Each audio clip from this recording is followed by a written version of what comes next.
that to our group. I was in front of you. You saw me over the shoulder, you dropped the shoulder back.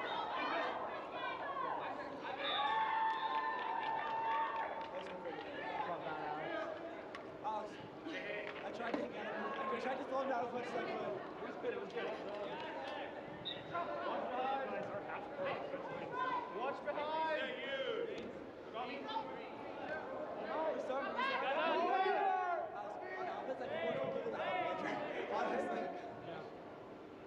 Yeah, you! They turn when you are so successful. So you just have to fully stop and then you can... No. Oh, okay.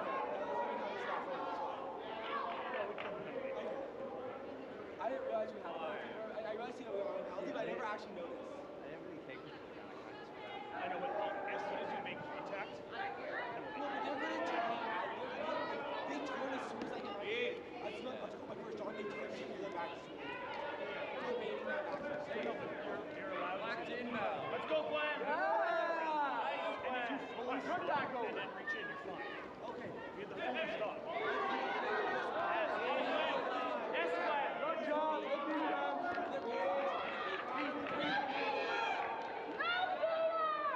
Hey, you can yell that, but you have to you gotta help the Quaffle team.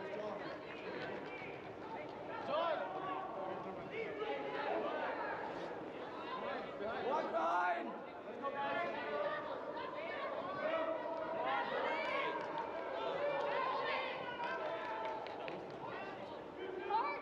Back up the defense. All we need friends, okay?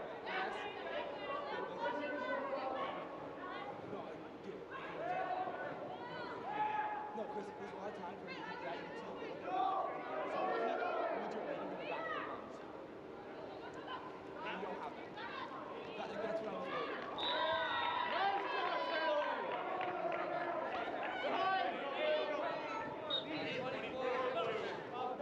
Good job, good defense. Control, yes.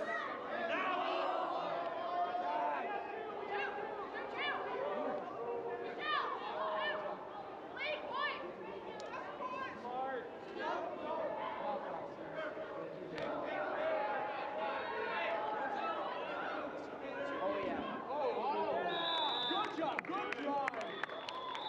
Perfect timing on the shot. Yeah, like we ended up with 3 out of the 1.5. That was good. Watch out for one of their leaders is trying to make backdoor track. He's turning his back right to you as you go. So watch for it. He's trying to make a back track. Watch for it. Just I almost did it.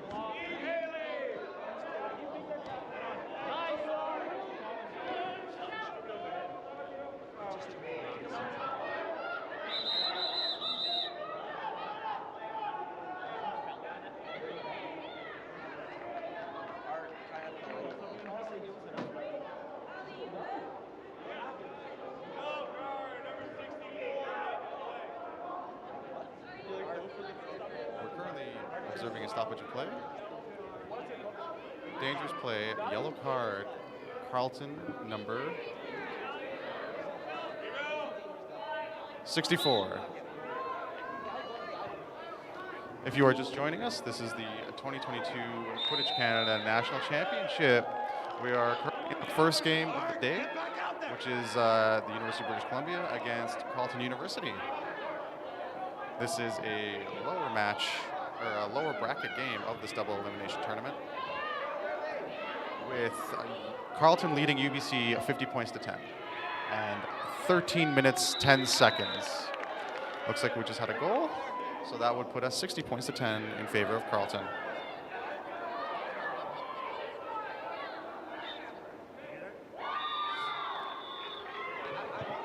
UBC starting with the ball. Keeper working his way up the pitch.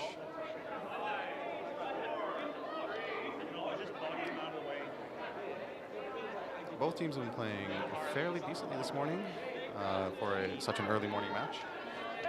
And they have warmed up have got their energy levels up. They are picking up the pace here. Number 13 dropping the ball, unfortunately being picked up by the UBC chaser, going against the beater, taking a long shot and unfortunately unable to complete the goal.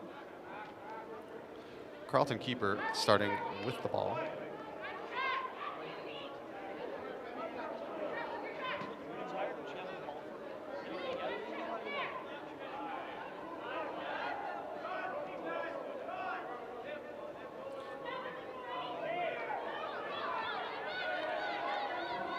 UBC losing bludger control, Carleton gaining it.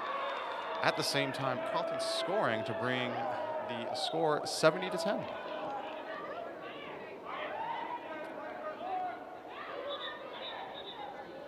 UBC here looking to close the gap, the score gap a little bit.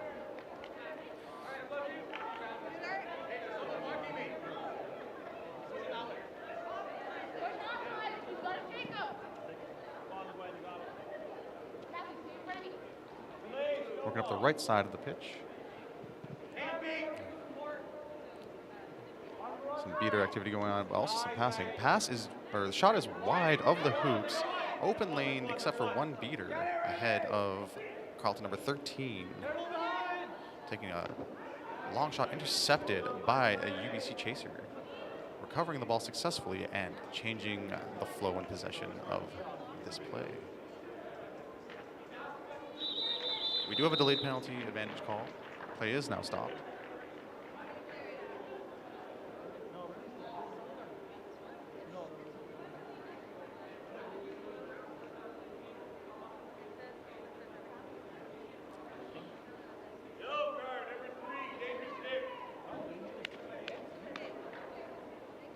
There's a yellow card to UBC number 3 for a dangerous kick. UBC is now playing one beater down for a minute or until a goal against them. Playing one beater down is quite dangerous.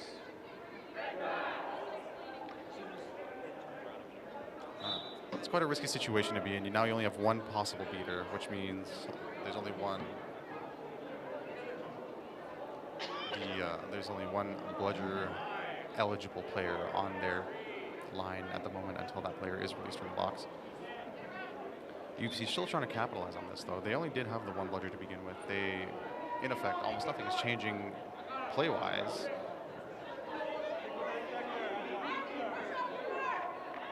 UBC 42 working up the left side of the pitch, looking for a lane, looking for an opportunity. Gets beat after letting go of the pass, completely legal. UBC still in possession here. Number 17 gets beat. Turnover is called for a passing after beat.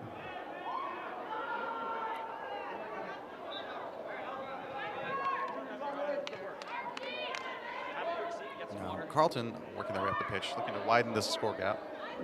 Passing back to number 16, Carleton keeper.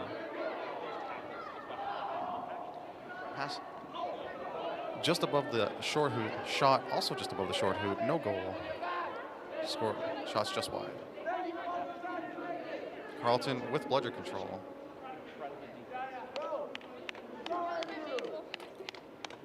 UBC needs to find a way through this defense. They've been caught in that offensive zone frequently.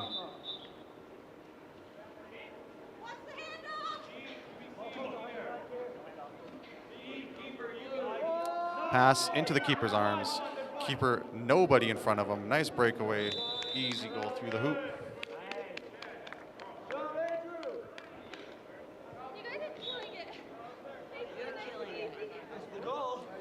And UBC keeper starting in possession of the ball.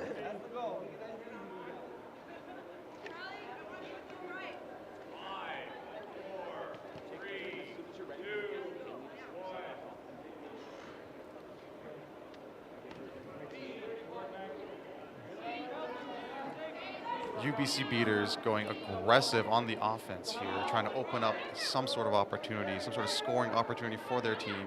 That keeper's height advantage over the UBC chasers, unfortunately, just a little bit too much, ending up in a turnover and Carleton possession.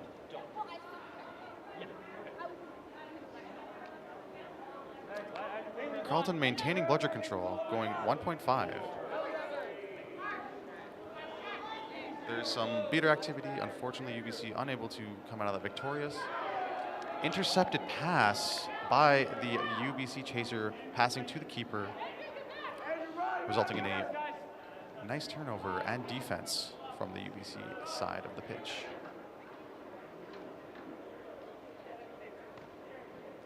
Carleton attacking high, beaters coming in to support their chaser teammates.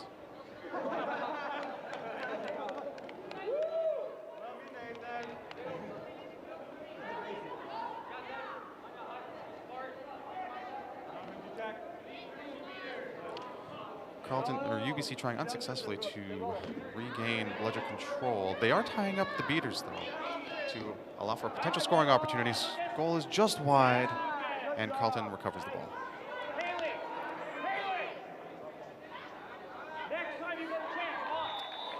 UBC beater trapped by the Carleton beaters while trying to get bludger control back, throws it back to their teammate, resulting in the gaining of bludger control on the UBC side. Carleton going in for a drive, seeing that bludger in front of him, backing up, looking for passing opportunity. Passes to number 11, the keeper. This is a medium range shot, waved off by the ref. The rebound is also beat out, and UBC in possession.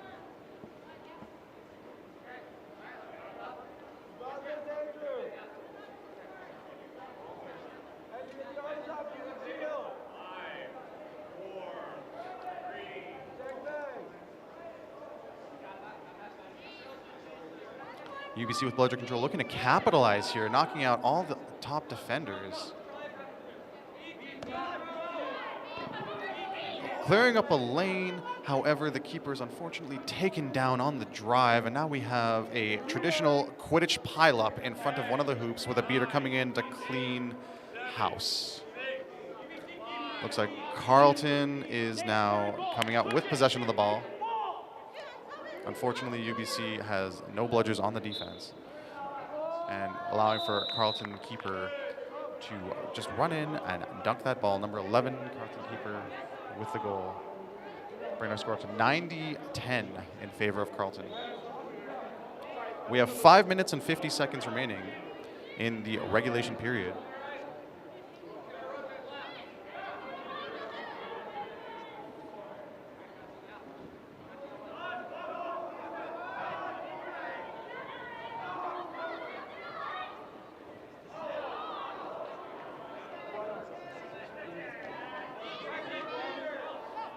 UBC looking to tie up the Carleton beaters, despite the lack of bludger control here. You can still tie up a beater and pull them out of the Quaffle game to allow your chase to score, which is the attempt that went down here. Another pileup on the far side of the pitch. Carleton coming out ahead with the Quaffle. UBC keeper putting maximum effort, unfortunately not quite enough, allowing Carleton number 21 to score the 100th, or I guess 10th goal for the 100th point of the match. We have 5 minutes left, 5 minutes left in regulation time.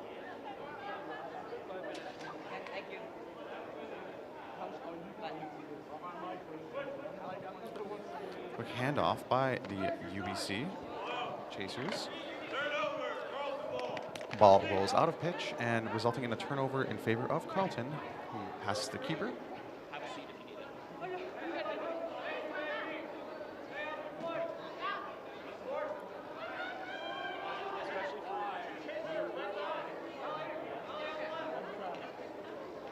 Carleton looking to tie up the UBC beaters and effectively destroying half the defense. Shot going wide, stoppage called on the beater game here. Referee Devin Dutt pulling a yellow card for Carleton beater number 12.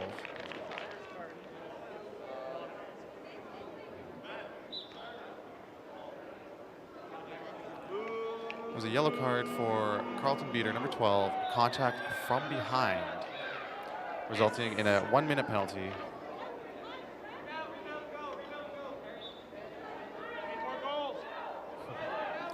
UBC starting with the ball, looking to make an opportunity here. Carleton down a beater which will put a significant hole in their defense.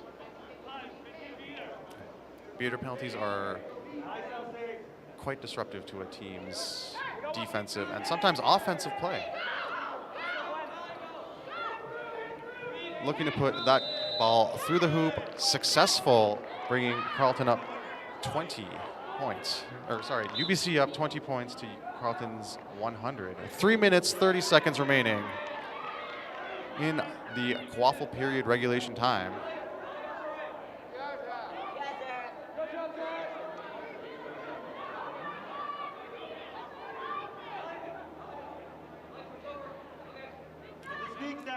Carleton keeper number 11 looking for an opportunity here, passing to 64. Chaser, the defender losing their broom, allowing for the chaser to push the ball through the hoop. 3 minutes remaining.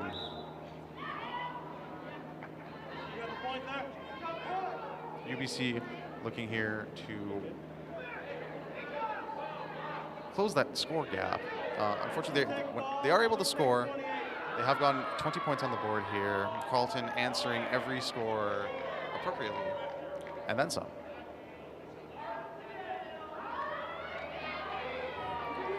UBC leading with their beaters, trying to take out the defenders there, while there is some fights for the Quaffle on the back. Keeper coming out ahead, but stripped by the Carleton chaser, number 13, getting the ball back to the keeper, number 11.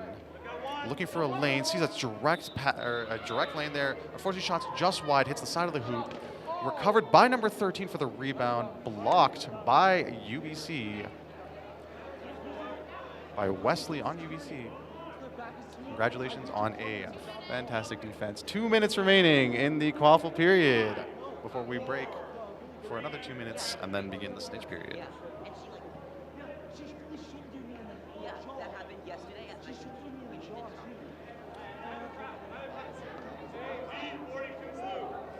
Carleton ending up with the Quaffle.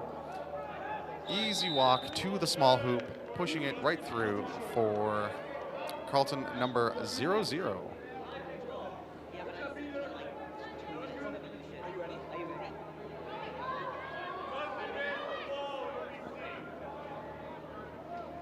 1 minute, 23 seconds remaining.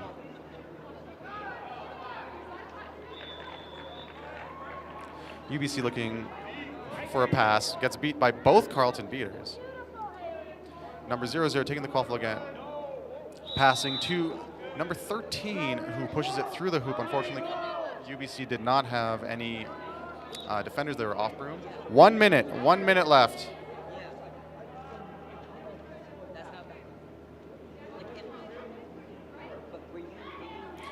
UBC trying to put that ball through the hoop as many times as they can in these last 60 seconds.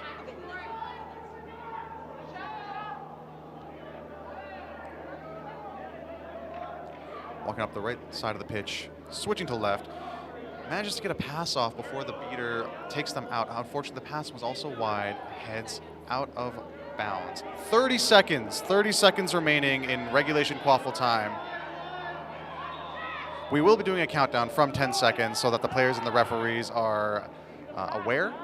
Carleton jumping over the UBC keeper for the goal. 15, 10, 9, 8, 7, 6, 5, 4, 3, 2, 1. And that is the end of regulation Quaffle play. We will be taking a 2-minute intermission before beginning the Snitch period of the game. This is, once again, the 2022 Quidditch Canada National Championships. You are watching Game 1 of Day 2, UBC against Carleton University. We would like to take this opportunity to thank our partners, Edmonton Events, specifically the Explore Edmonton Sport and Culture team, as well as Beercade on White Avenue for sponsoring our post-tournament after-party for athletes and spectators alike. Please head to Tournament HQ for more information about our Sunday social gathering celebration.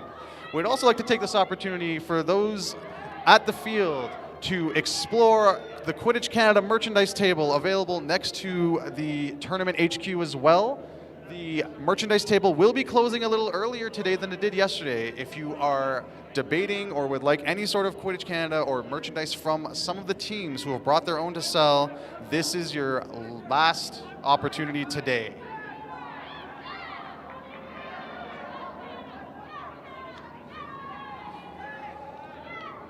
"56 seconds remaining in the intermission.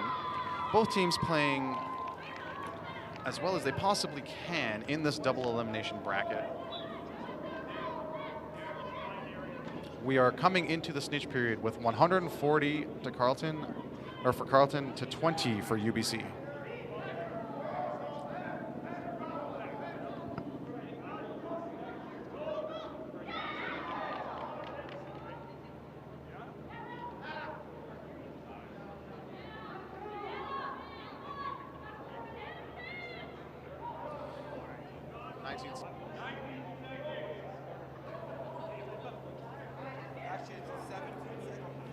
We have 10 seconds remaining in the intermission. We will be starting again with a jump ball to start the Snitch period. The Snitch will begin on pitch. The Seekers will be released 10 seconds after Broom's up. Head referee Devin Dutt asking for the starting lines for each team.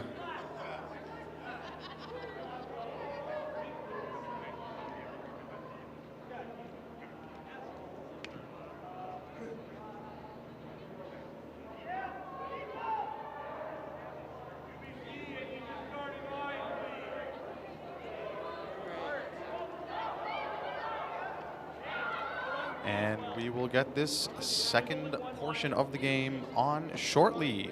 The Snitch, if caught within the first 5 minutes, the trailing team will have the opportunity to continue play or decline continuing play. However, if the Snitch does survive for 5 minutes, in the following 5 minutes, a catch will end the game.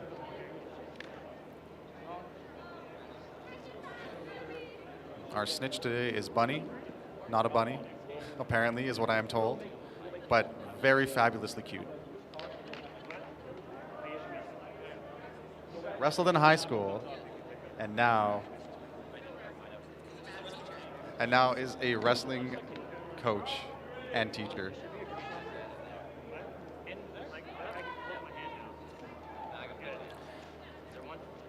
The prediction here is that Bunny will play more power snitching as opposed to speed or dexterity snitching, trying to hold these Seekers at bay with pure strength and leverage, grappling, body leverage.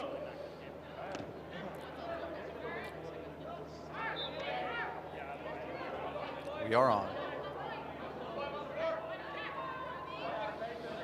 Now, Carleton in possession. However, we do have the Seekers released going towards our, as my co-commentator yesterday would like to say, illustrious Snitch. Definitely playing a large grapple game here with the Carleton Seeker aggressively trying to get that Snitch tail.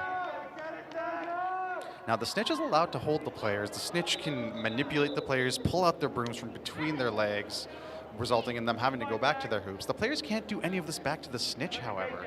The Snitch is basically immune to all sort of mixed contact from the players. We do have an advantage call coming up in favor of Carleton University, it seems. Stoppage of play. Oh, no, that was a good goal, not a stoppage. The advantage looks like it was overruled by the head referee. Play continues. That was a good goal for Carleton University.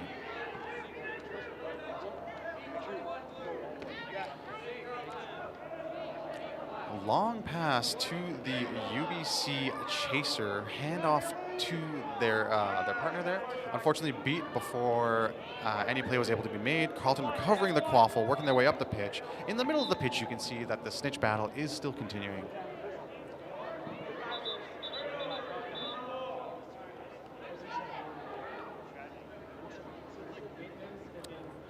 University of British Columbia recovering the Quaffle. They really are trying to close this gap here. This game is for all the marbles. Oh, no, it's not actually. It is. They will have another game. Both teams in this match will have another game to play in this double elimination bracket.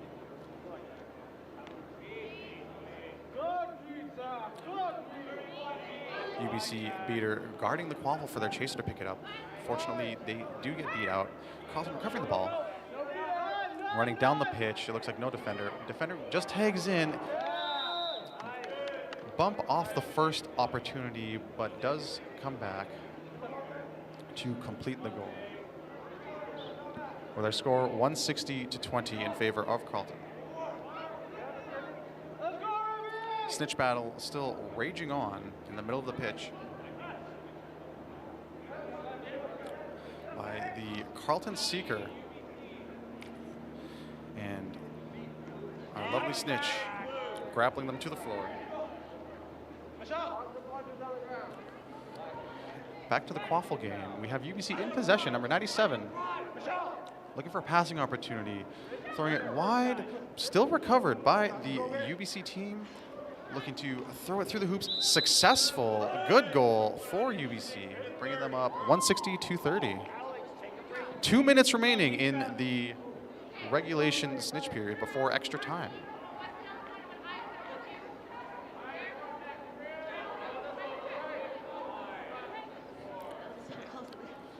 Carlton beater throwing back their bludger while their chaser does a alley-oop into the small hoop to once again restore that gap.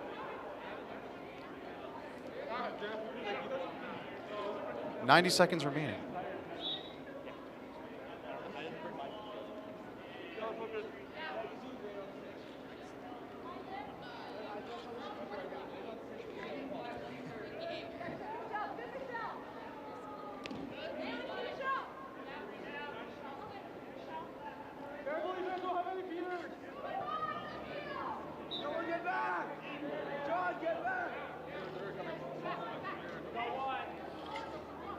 Carlton bringing a new seeker to try to get the snitch tail.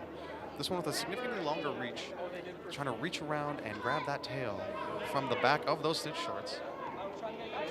In the meantime, the Carlton chaser beat just before releasing the ball through the hoop. Goals ruled as no good, beat before.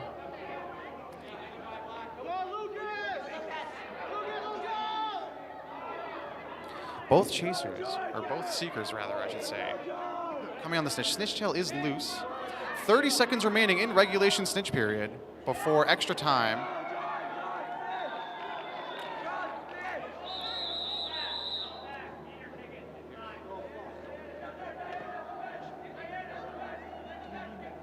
Stoppage of play here.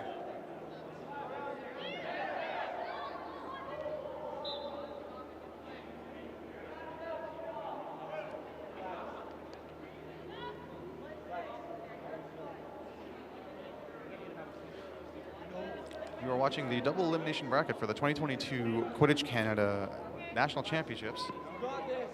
We have Carleton University with 170 points, University of British Columbia at 30 points.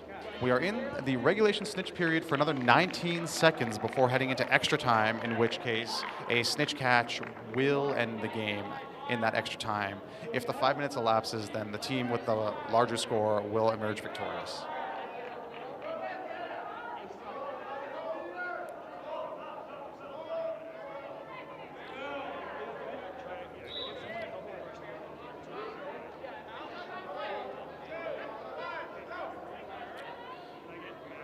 Carlton in possession of the Quaffle, looking to increase the score differential here.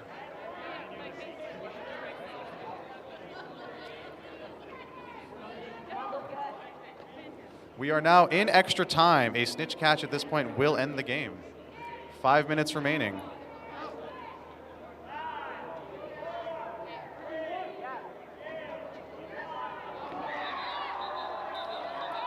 We have a advantage delayed penalty called by an assistant referee.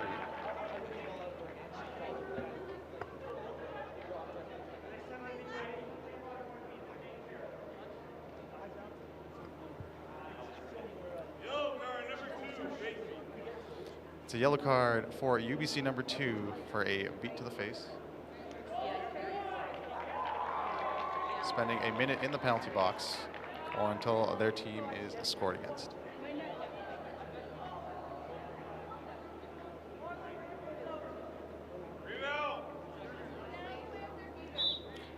Play restarted.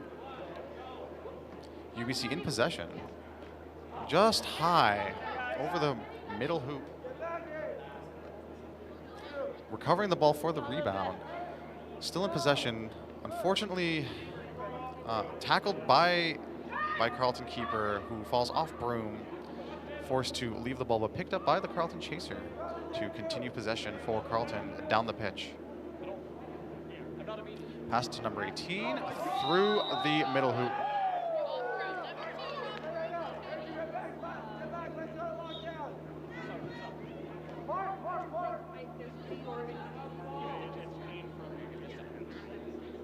UBC keeper working up the pitch.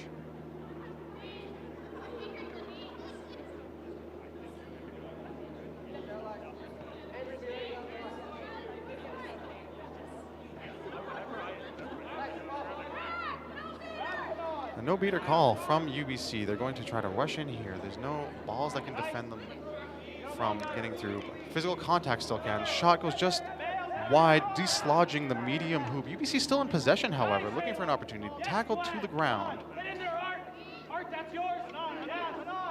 And Carleton emerging with possession, running up the pitch, looking for another goal, juking out the middle hoop and scoring, or juking out the medium hoop and scoring in the middle large hoop. Bringing our score 190-30 with 3 minutes and 12 seconds remaining.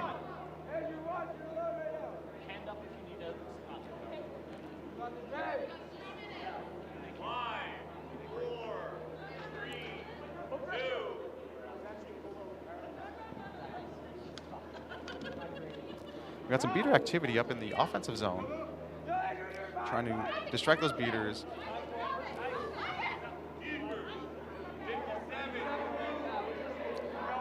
Carleton keeper going up the pitch, facing off against one beater and a slew of defenders. Carleton 13 receiving the pass, looking for a passing opportunity wide of the hoop. Alley-oop is missed, unfortunately. Carleton and UBC recovering the quaffle, passing it to the keeper for a change of play direction.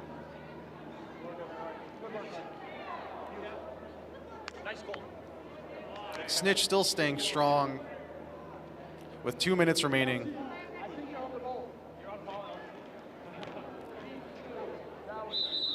Stoppage of play.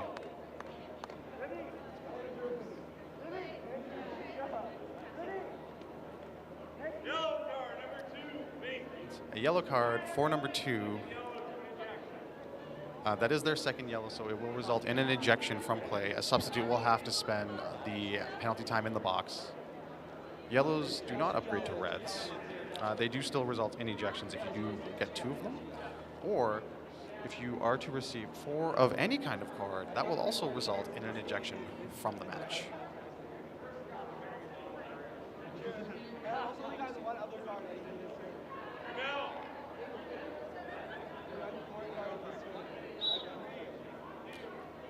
Play has been restarted. UBC in possession. Number 21 running to the hoop, seeing the opportunity, unfortunately beat near the medium hoop. Carleton, number 13, recovering the quaffle, passing it to number 4. 2 minutes remaining in the game. Carleton at this point looking to either increase their score differential or perhaps kill time. Number 16 sees the lane, passing to 13 into the medium-sized hoop.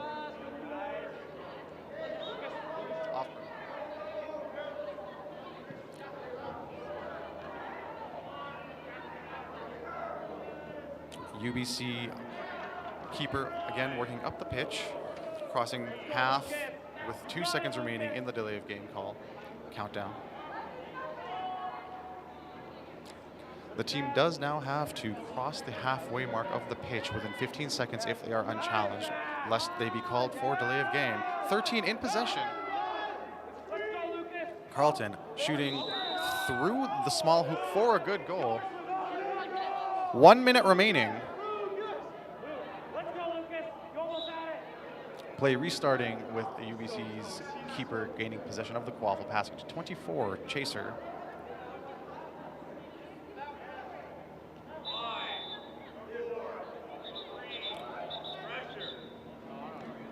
Beat as they cross half. thrown into the hands of number 42 who dropped it, as that is not allowed in the game. Good adherence to the rules there. Good goal for Carleton. 20 seconds remaining in the game time. We will be counting down from 10 to end the game.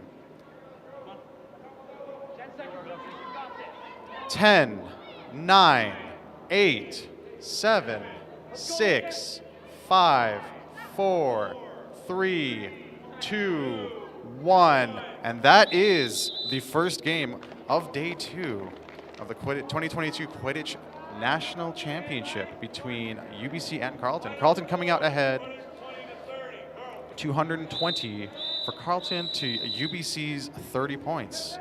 Stay tuned. We will be watching a Vanguard-Valhalla game at 10 o'clock local time, which is in about 45 minutes. My mistake. We will reconfirm the game. I believe it is Carleton Vanguard, not Valhalla Vanguard. We will confirm, chat.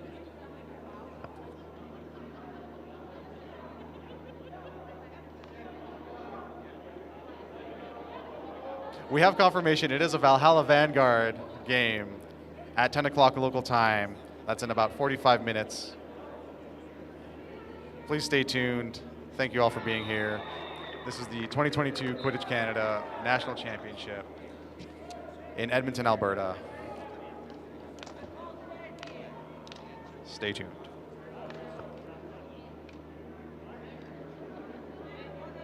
Just a reminder, there is merchandise available for sale at the venue here, as well as, no, just merchandise.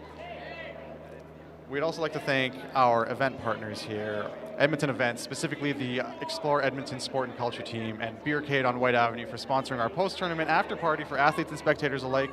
Please head to Tournament HQ for more information about our Sunday social gathering and celebration. Thank you very much, Beercade on White Avenue.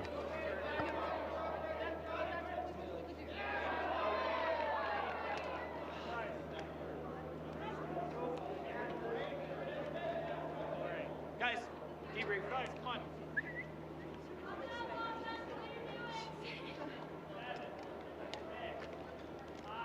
All right. First of all, that was good. That was good.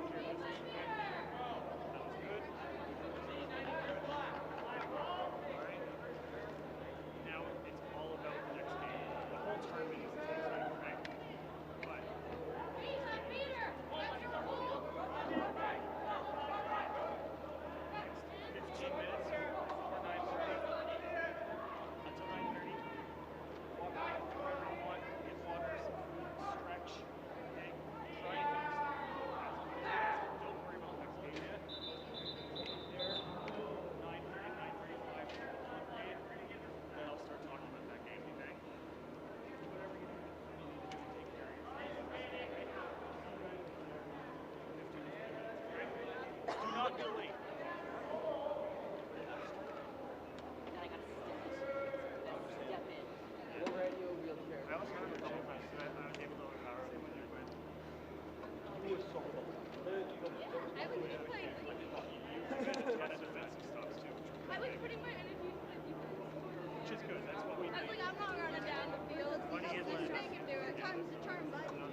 I've been told by multiple people it's 6 o'clock. My apologies.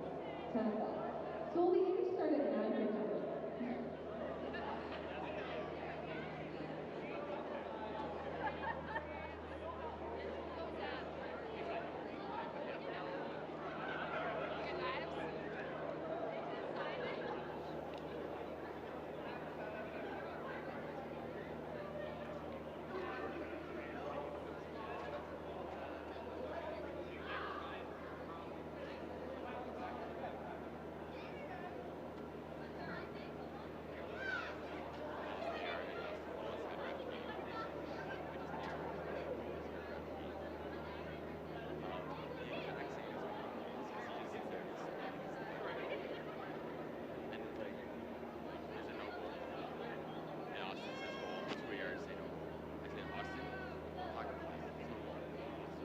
Referees, I'm like, there's no discussion, there's no goal. I walk away.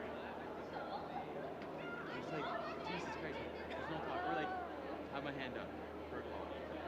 Blows the whistle. Says, ARs. I'm like, it's easy. Kick off pitch. That guy. Send him. He's like, did a roll. It's like, no, an air mail off the pitch. It was done. Like, no discussion. Give him a blue card. Send him away. Towards the end of his computer, high crack.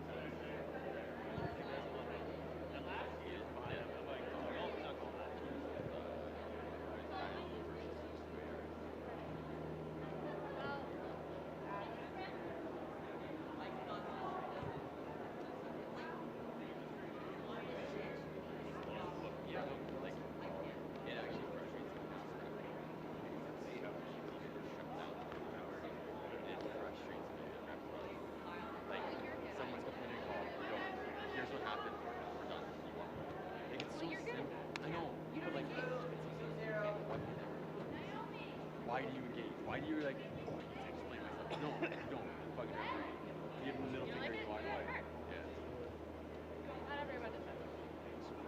70 lots. Two wildly different approaches. What's an AR case? $5. You do the whole as they're talking, yeah, but you work around for your card as they're talking. Yeah. First pull up the Like, blue, if they keep talking, red. put it down, go to the yellow. Keep going. You want to keep going? And then they keep going, you pull up all three. Spread them. Spread them. Get off the field. I don't care. Ask another ref for another blue card. The fourth guy. And then you say, leave the building. I've given you 4 cards.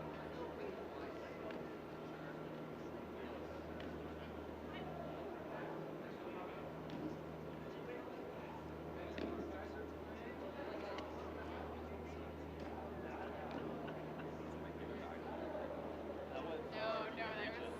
You know, actually, that's a shitty closure.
Now I think I can try to. Is it feeling better? Is it feeling better? Okay. Hold that for the next 2 minutes. Okay. Just keep your elbows straight. Just relax this.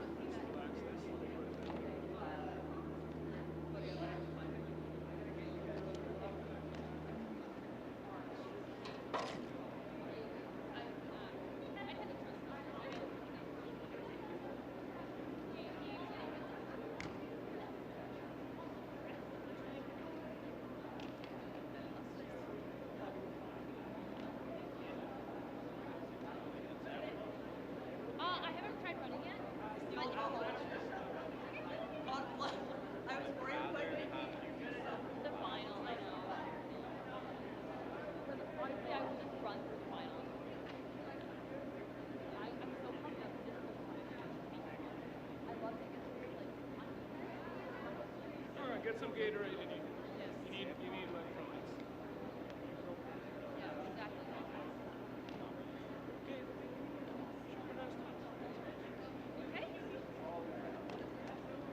Yeah, you need this fucking thing. Guys, do you guys have Gatorade? It's in Sugar's suitcase. Yeah, it's Sugar's suitcase in the room. I don't know if he brought it. It's in No, the he suitcase did. in the room. He I did just brought saw it. it. He It's in did the bring it. suitcase in the room. Suitcase in the room. I also have Gatorade powder. I love powder. Powder. He wouldn't also be able to. We want it now? He needs it like now, Okay, I will go and get. and hopefully it will. You know what my stuff is? I have a bottle of Gatorade there too. Wait, money what you need? I can. The power free workout. The power.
I don't think anything's under like 99 points.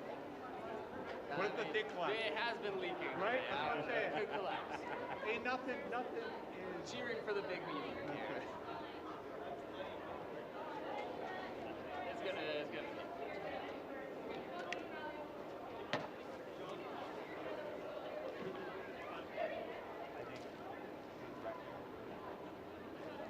He doesn't catch it, and no one catches it.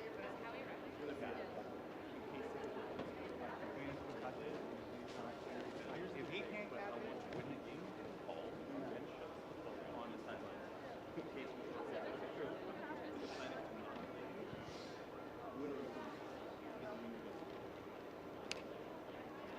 Yeah, well, like, the people who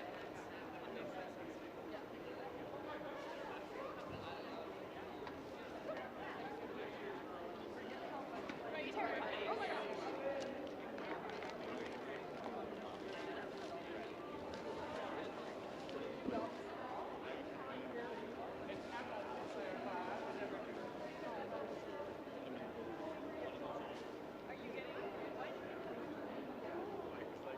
One of those bags you got there, buddy. So let's have us. So suspicious looking, I know, but We're like, made it through airport security, it's good. it did not in fact make it through airport security. Oh no, you bought it from here? I have paired it.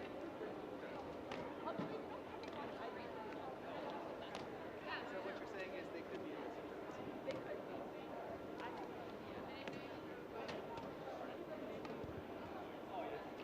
It's unclear.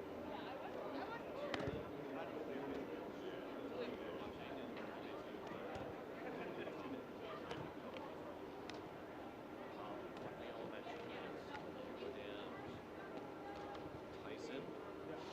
Yeah, goes out. Get Tyson on out. Get the ball like over there. Like way up there. Especially when Yuckle's out, I would throw the ball around and warm your arm up. Could be like 10 minutes. Yeah, that's fine.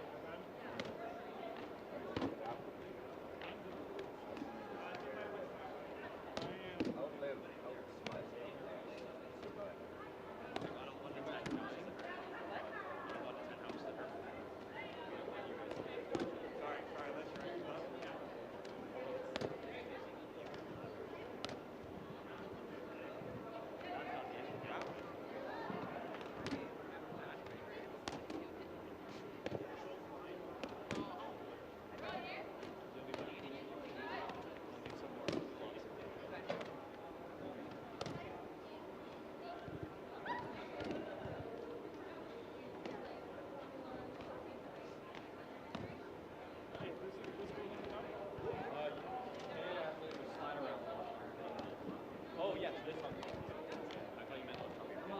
Yes.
I'm gonna draw something out right now. Yeah, you want to Keep that open.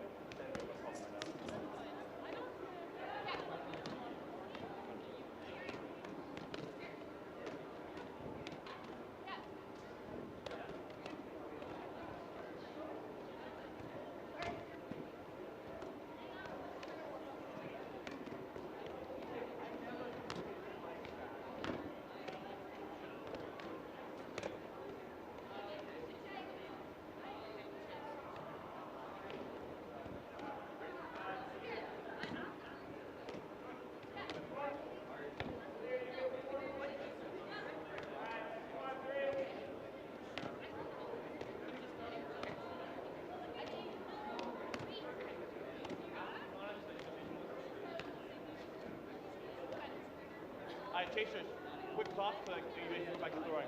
I just want to get everybody in here.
If your person leaves, it's fine. That's where you need to stay. You're going to make all the time. So, for example, the first line, put your hand up. Okay, we're going to have Joe on that spot. Second line, put your hand up. Then I'm going to take that spot. Okay? So, this person's job is to make sure that when that happens, they're not allowed to catch the ball. Right? So, either we get our hands squatted away, intercepted, or we make it that nobody catches it. Right? No, can't allow to catch it. Second, not they're not happy to be here. You won't have to worry about the knockers. It's covered. Okay? If you pick it, because it happens, the tap can go back. Right? And people will glance for a moment, but the tap go back. You're not going to go take the middle of the game. Okay? Keeper, watch the shot here. And watch the shot here. You take it. Up top, we don't reach on this. We don't run for tackles. Our main focus is keeping them in front of us. They're not like strong ones, so we're not going to try to go for the steal or anything. Stay in front of us, and they want to pass, we're going to hand up on the pass. If they can run through you, do it this way. Okay? If they pass the ball across here, Good? no, stay on that No, side. you're not going to shoot. Too hard, but then the cross pass. I have to go on the cross pass. I can guard 2 feet. Yeah, okay. I can't guard 2 feet and 2 cross. Yes, I'm saying that we're good. So they're just going to stay on that side. Good point though. If the ball gets moved here, the first thing we're going to do is make deter the shot. Somebody's trying to cut, it's fine. You got the shot, and then once it happens, you get the pass. Exactly. It's a basket. It's a basket. Everyone's playing a part. They're going to think. Right? Don't say nothing. Offensively, That's our new mark. I'm coming. Someone draw the ball. I like how there's exactly one person on the rest of the group who's not passing. Yeah, you guys have time on 14. So instead of this is offensive, right? So instead of All right, we are back.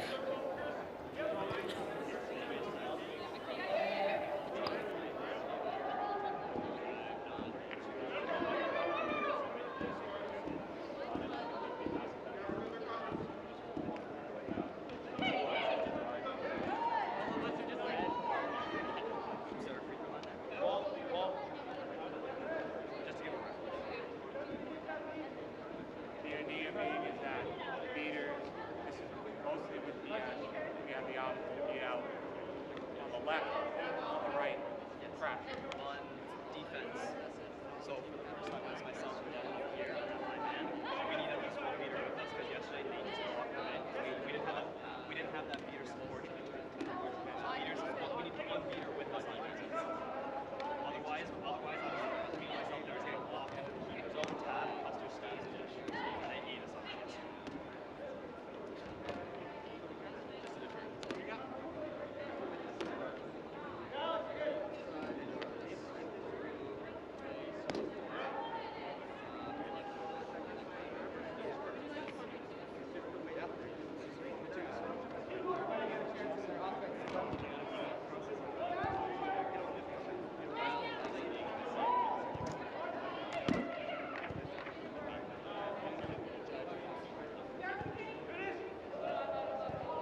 circle up. It's like that.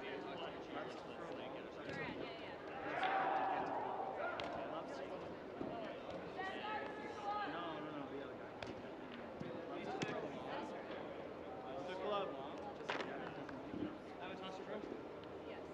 And then the twin. You got brooms out there? Are they capped? So many capped? So many. But every They must be. Well, put cap first on the field. We don't need to have the field. Start cap as long as they are covered by the cap.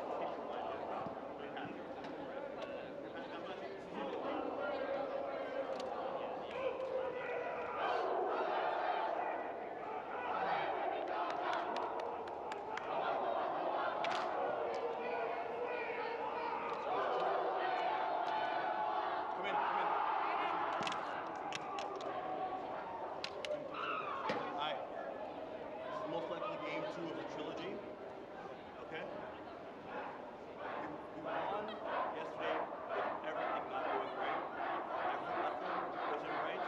Schematically, we did not prepare you to make it right. And also, of course, the officiating. So today, first things first, we respect all officials. How we said no, we're not allowed to we can have conversations, we can debate. Speaking captain, I'm not allowed to even get on the field and play, and if I do, I will have used my timeout. Understood. So I'll be trying my best to speak from the sidelines. Respect officials. Which I'd say, it finally gets out of hand, so let's make sure we don't be there stepping on the field with your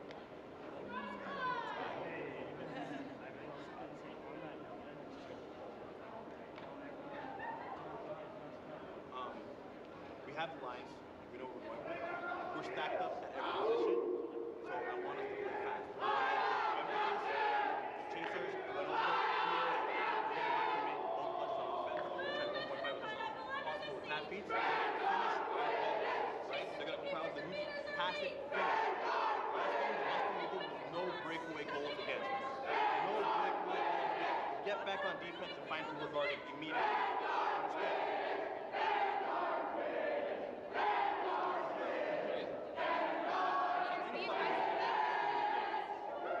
Next after 3. 1, 2, 3, next! This is what we came here for! You're on, Devin. You're also on 3rd. Why are you jumping? Why did probably jump? Devin, go. Oh no, you won more yesterday. Go. Yes, you are. You're second.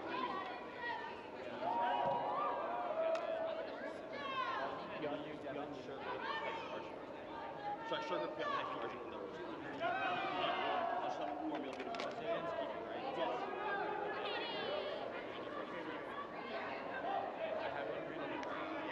Silent cones are even there.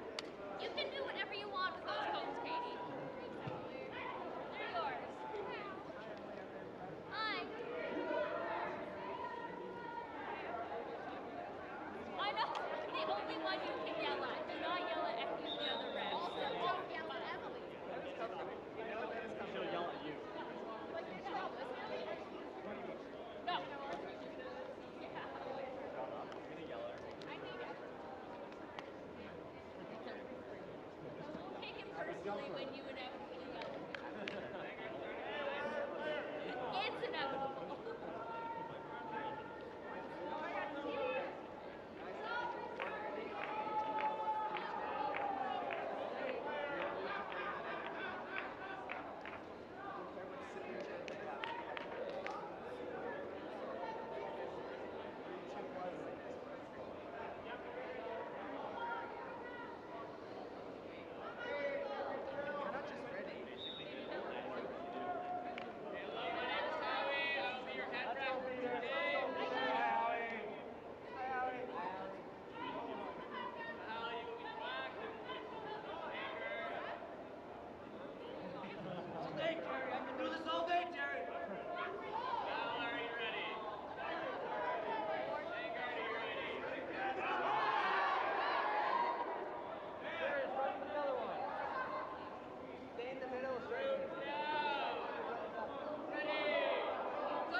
behind, Custard.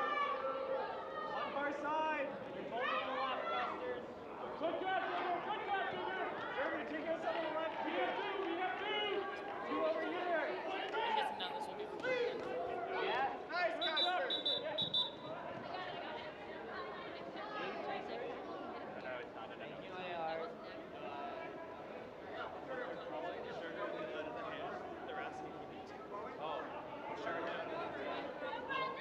He swatted up with his hand. Yes. But he didn't throw it. Yes. The ball didn't leave his hand. Hey, the defense looks good right now, okay? Offensively, let's try to get it. Wait.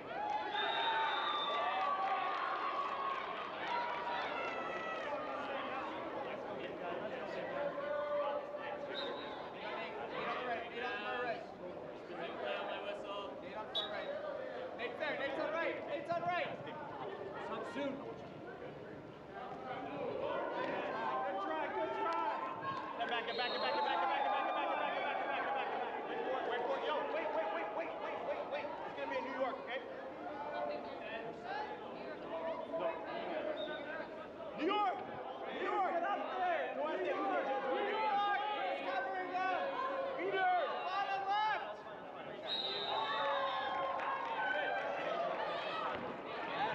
Free ball! Pass! There's no pass, there's no pass option. Boundary. Custer's down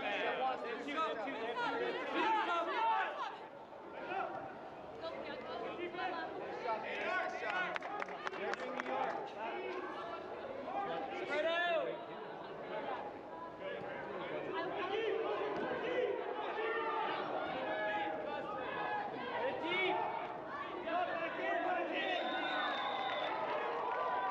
Let's go, Stevie! Let's go, Stevie!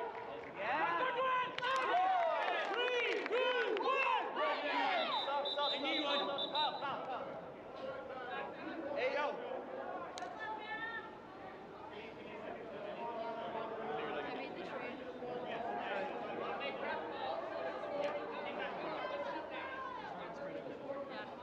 I know. He crossed the front of me.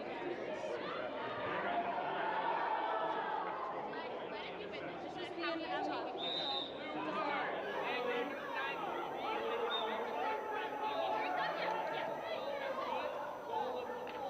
We're playing whoever. You all right, Custer? Welcome back. We are, hopefully you can hear us now. We were just working through a couple tech glitches there. Sorry about that, folks. We are here with the Vanguard-Valhalla game in this double elimination tournament of the 2022 Quidditch Canada National Championships in Edmonton, Alberta. What you have just witnessed was a blue technical foul for Vanguard number 93 for making referee calls.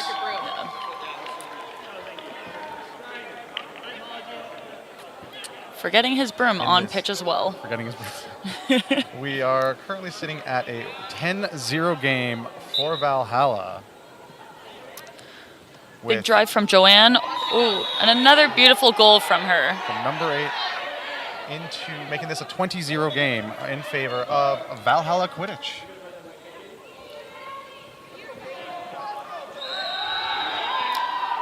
This puts number 93 back on pitch, currently with the ball in Vanguard, making a long pass to behind the middle hoop, or the rather the medium and beautiful hoop, passing dunk across to the low hoop and through. We have a fantastic goal by Ty, who is currently a keeper on Vanguard. We have a stoppage of play here by the head referee. There was an advantage call, and because play was not moving relatively quickly, they decided to just call the play down to adjudicate any fouls at the moment. Yes, but I still believe that makes the goal good. Correct? We're going to find out. Oh, waiting for a call from Howie. I think someone's getting a yellow card.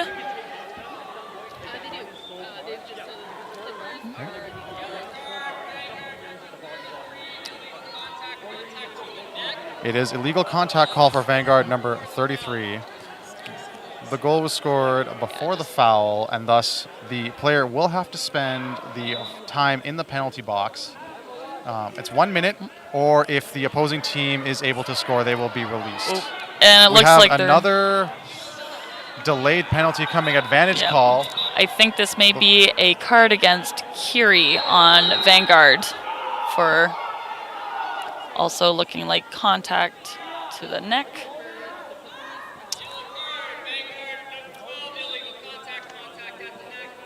It is a yellow card for contact at the neck, Vanguard, number 12. Now, the Vanguard is playing down 1 beater and 1 chaser. You can, Sully, you can chill up there if you want. It's closer to your hoops. No, you have to take it at your hoops. Yeah, your Yes. box is over there. Let's see if Vanguard can make up a goal or at least be solid on defense with only 3 players on the pitch right now. This should be interesting. Now, due to the advantage play in Quidditch Canada, the attacking team is taken back to the halfway point with possession of the Quaffle. And the defending team, who are currently but 3 people, are going to do their darndest to kill these 2 penalties. They're down 2 people shorthanded, 1 beater, 1 chaser. And it does not look like they have a bludger either, actually. Wonder where the 3rd bludger is. They should also have a keeper. Oh, there is a keeper at the bench in the middle of a substitution. It's 4. It's yeah. There are 4 on they're getting play. 4 now. Wyatt came in. And a quick, unfortunately, still a goal. I think that was from Bunny on Valhalla. yeah, quick pass and go. We have the beater component of the Vanguard back at full strength. They are still playing down a chaser.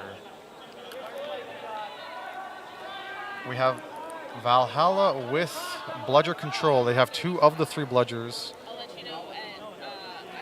Soleil playing aggressively to take out the defending beaters, attempting to clear a lane for the chasing line. The goal, or the shot, was just wide.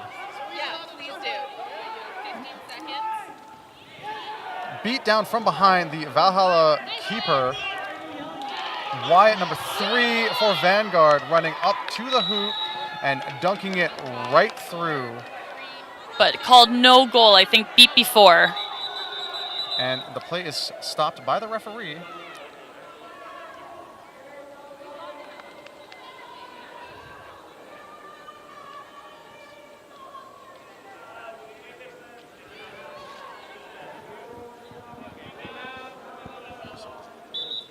Ooh, gotcha.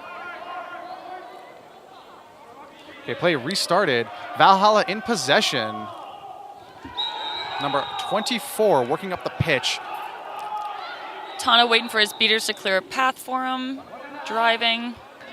Ooh, an attempt to dish it to Kyle, who unfortunately got beat. Vanguard on their way up. Oh, big drive by Max, but unfortunately also got beat right near the hoops. Good defense and recovery from Valhalla.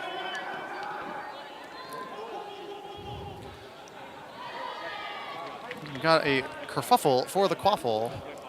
I learned that yesterday. Kerfuffle? A quaffle. Quaffle. Quaffle for the Quaffle. It's a great word. I like Yes. it. Vanguard in possession, just crossing half now into the offensive zone.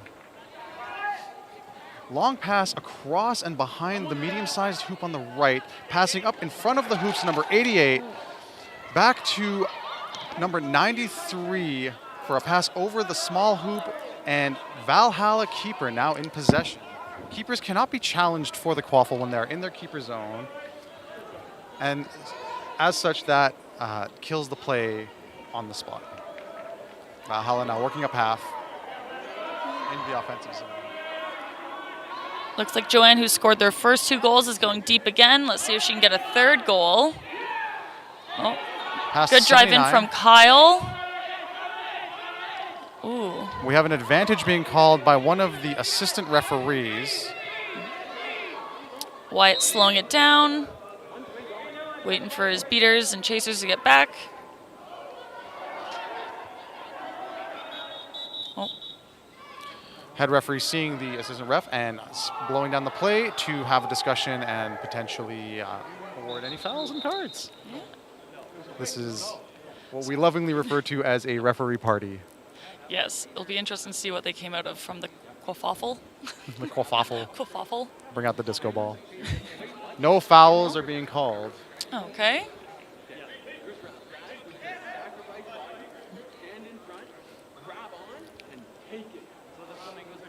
Referee having a quick conversation with one of the assistant referees before restarting play here.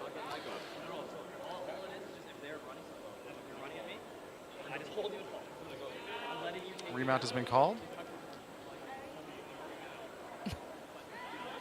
And play is resumed. We have some beater battling happening on the far side of the pitch. A shot that went, or a pass that went wide on the near side. Valhalla keeper in possession. Long pass across to the chaser to work their way up. Now, teams only do have 15 seconds to cross half if they are not being pressured, lest they be awarded a delay of game penalty. No trouble on either side here maintaining compliance with that rule, as this is a decently fast-paced game. Looked like Joanne was looking for an open player to pass to, but unfortunately it seemed like Vanguard's defense was pretty good right there.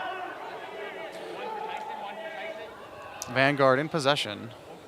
Wyatt, the keeper, number 3. Looking for a pressured by 2 Valhalla Quaffle players on the right side on the floor.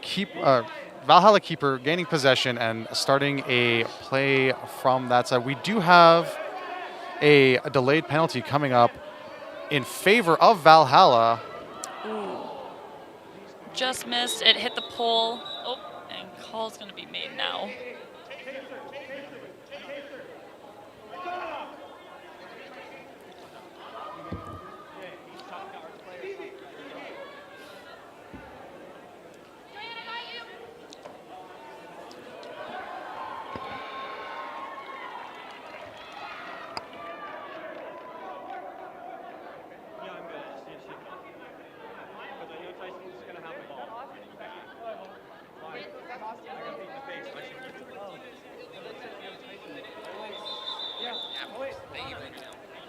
So we just had a yellow card given to Vanguard beater number 20 for a head beat.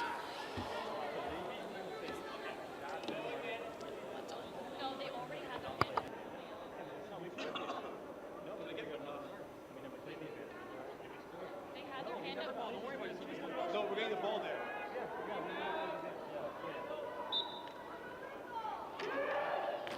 Play has been restarted.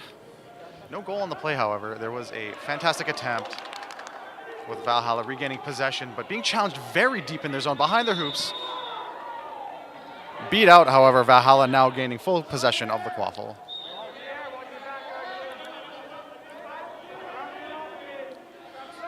Number 3, Wyatt subbing off, having to get rid of that ball before they do. And we are now Valhalla playing down 1 beater. As previously mentioned, they are looking to kill the penalty, perhaps look for an opportunity to score shorthanded, if possible. I said Valhalla, sorry, I meant Vanguard. You know, both start with a V, so it's getting kind of confusing for me too. And we have Arjun coming in behind Nate and getting rid of their only beater to help them drive. Long pass hits, unfortunately, the wire in the middle of the pitch, which I don't think is visible on stream, but there is a wire going lengthwise down the pitch here. Number 96 dunking it through for a good goal. Quick response by 93, unfortunately beat before the goal was completed. It's a great take on an advantage, though, while everyone was trying to get back on defense. But great play on Valhalla's beaters.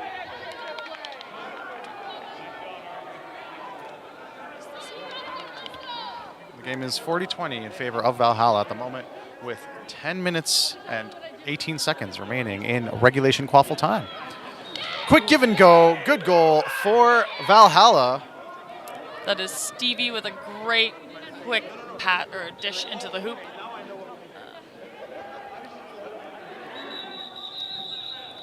Timeout called by Vanguard. That is a 1-minute timeout. you can only call a timeout before the snitch period begins. So this is a decent time to call. We have 10 minutes remaining in the regulation quaffle period of this match. So far, it seems like it's a pretty close game, so they might just want to like reconvene quickly before the next 10 minutes, just to make sure that they can either get more solid on defense or get some more goals. It's looking like both teams are taking advantage of this timeout. Both coaches having lots to say. 30 seconds remaining on the timeout here. Both teams looking to regroup. I mean, we've seen great plays and plays that could be improved on from both sides, and I'm sure both of the coaches, that is what they are talking about to the teams, how to get past the defensive beaters, how to get past the defensive holds from the other quaffle carriers. Yeah, I think Vanguard's going to have to try to pull back on getting some of their cards here. I think they're the only team so far that has actually gotten any yellow and blue cards. This is true, yep. So far in this game, the Vanguard are the only team who have been served penalties. Valhalla seems to be keeping their cool. I think Vanguard's going to try keep it a bit more level-headed. So hopefully this timeout went well for both teams, but we'll see how they play out. Great beat from Sugar. Austin Wallace working the quaffle up the pitch. We got some beater play happening in the middle with Vanguard regaining bludger control. Quick beat on the defender allowed Austin to get a pass off. However, unfortunately, recipient number 4 was beat before they could receive. And possession goes to Valhalla. Valhalla beaters seems to be coming in pretty aggressive, but missed that beat, unfortunately. Sugar had a great recovery to help out his beater partner. Oh, unfortunately, just missed that beat on Austin Wallace, and I believe that was Max that just scored for Vanguard. Number 28, shooting while being tackled. Fantastic finish on that score, making our scores 50-30 in favor of Valhalla.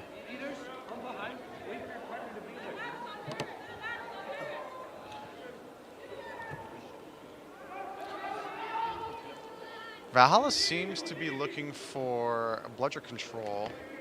Unfortunately, unsuccessful in that respect.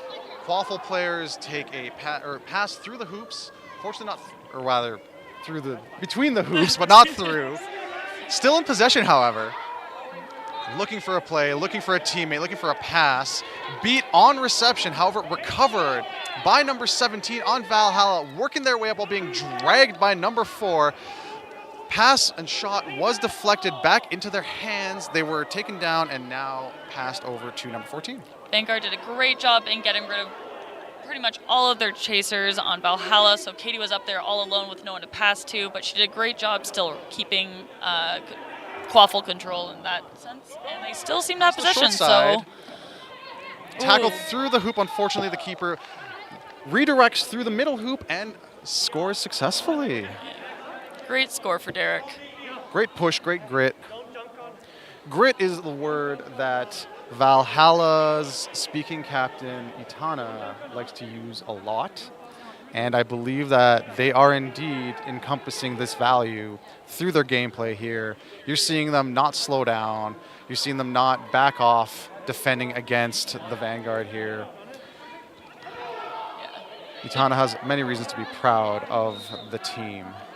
Itana is also assistant coach to Team Canada, so he has some great speeches, and I've definitely heard the word grit used several times when I used to play. Valhalla in possession.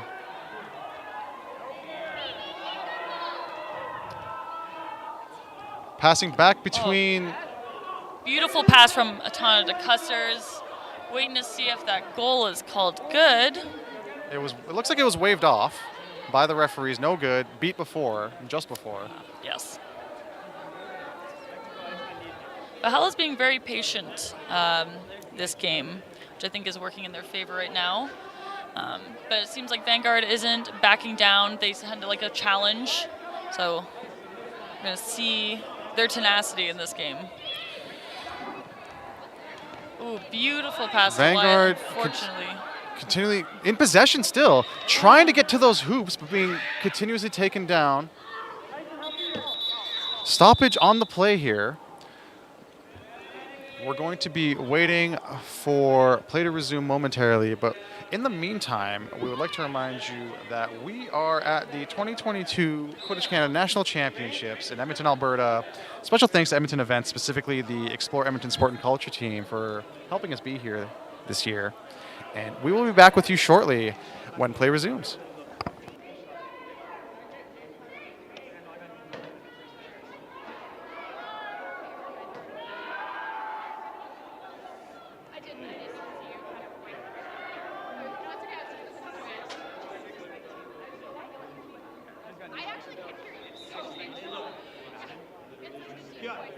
Everyone, listen. Guys, bring it in.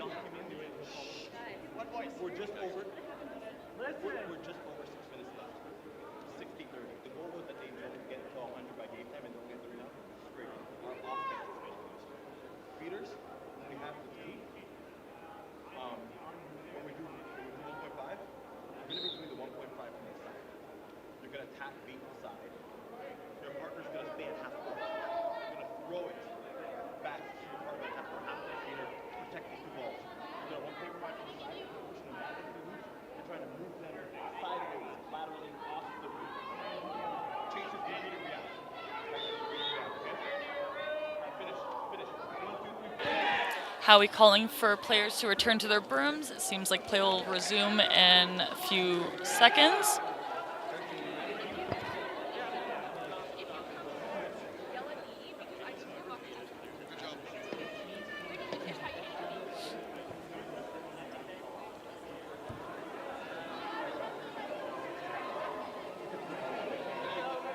All right, players being asked to remount their brooms. Number 47 substituting in off broom. And number 18, Valhalla, in possession of the ball. I feel like this may Play has now resumed. Quick. Looks like the beaters are making a lane. Beater ditching his bludger, going 1.5 to try to tie up the Vanguard beater. Great block by Wyatt in recovery. Wyatt saying that he is not running up very quickly with the rest of the team. He wanted to wait a little bit for his beaters. Looks like he was waiting for a lane. Tossed behind the hoops, recovered by number 22, I believe, on the Vanguard. Desperation pass out from the ground. It's definitely very hard to see your teammates when you're being pushed out of the ground like that. Unfortunately recovered by Valhalla, who are now in possession of the ball. Kessler's waiting for all of his chasers and beaters to get in position.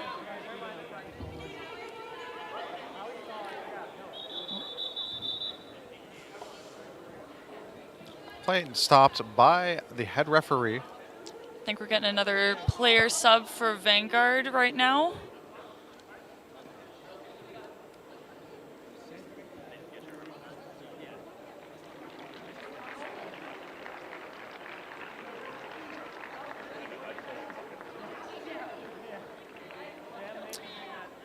We have Shirley on Vanguard now, replacing Ty as chaser on broom.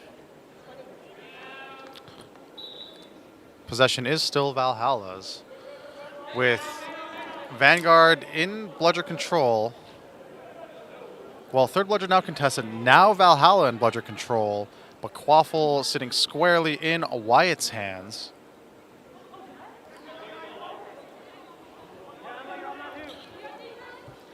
Beater sub on Vanguard, so I think we're going up a little bit slower. Looks like I believe this is Alex and Wyatt heading up, and Nate just subbed on. Now Wyatt on Vanguard is also plays as a snitch throughout this tournament. Must be extra tired. Shot does go through the hoop, however, the play was called down by the head referee. We will wait to see if that was considered a good goal or not.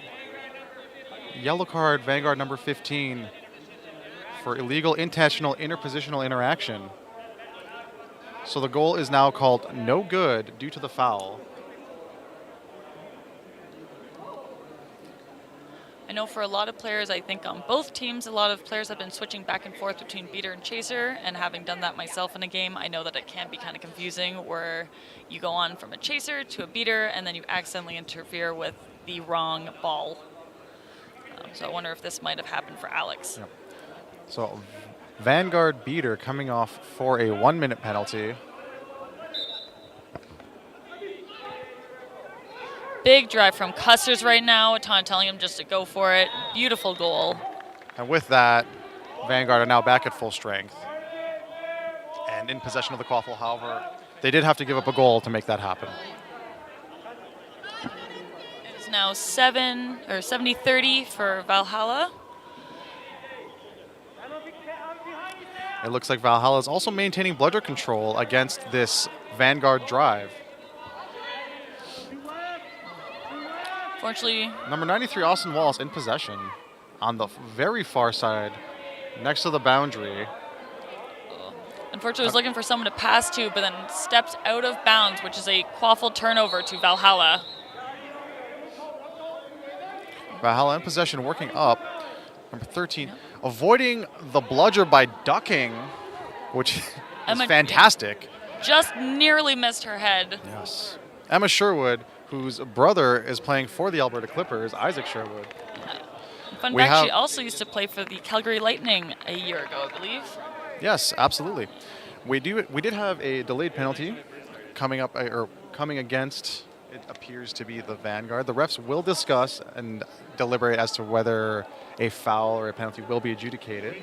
But we did see the assistant referee's hands go up to stop the play there. There's still 3 minutes and 52 seconds left before we pause the game, and then the snitch comes on. You can say, wait, they have one.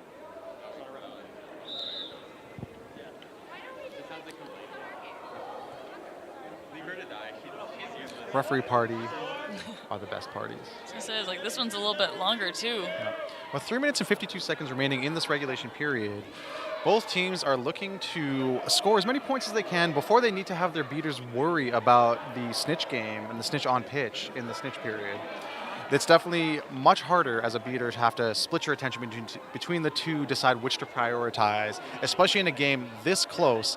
Vanguard are just one goal out of range in which the snitch catch would put them ahead by 5 points. Or a half point, I suppose, for those watching on stream. It will also be interesting to see what the teams decide to prioritize, as both teams actually have really great seekers. So I think this will be a really intense seeker battle as well. So it'll be interesting to see if they want to split up or if they want to just focus on Quaffle or seeker beating. It looks like no cards are being called on the play. Head referee is issuing a verbal warning, but no official foul, no official call.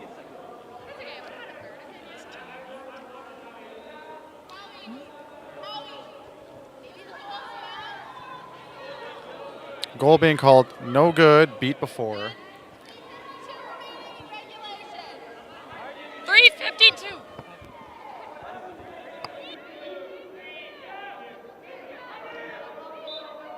Apologies for that.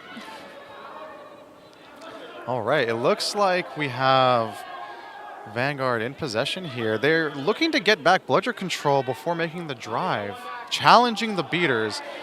Their bludger holding beater unfortunately beat out, destroying any attempt at getting bludger control back.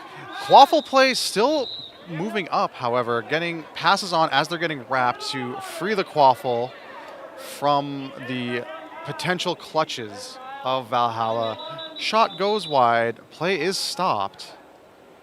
Shirley was wide open on the other side, but unfortunately Valhalla's beaters were taking out all the chasers and the beaters on Vanguard, so it was really hard to get that pass to her. We are looking at a Valhalla beater being sent to the penalty box. I think this will be Valhalla's first card of the game, actually, as well. Yeah. Waiting on the official call from the head referee, but we do see the beater in the penalty box.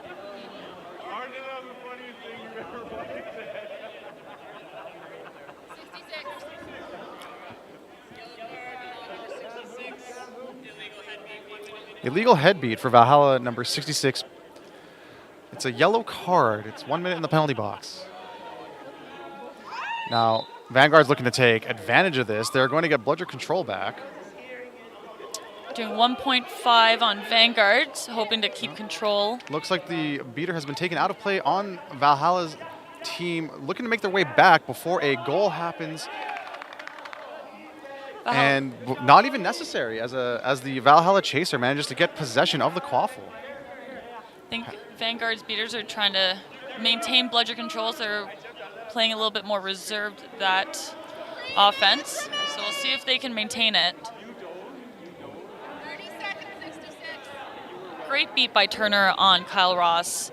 Unfortunately, Vanguard's chasers didn't pick up the Quaffle fast enough. Oh, looks like turnover. Looks like it happened. Was beat down, and Vanguard giving a 1-2 pass. Unfortunately, shoots it just wide of the hoop they were next to. So no goal there. Valhalla back at full strength with their beater returning into play and then immediately going for a substitution.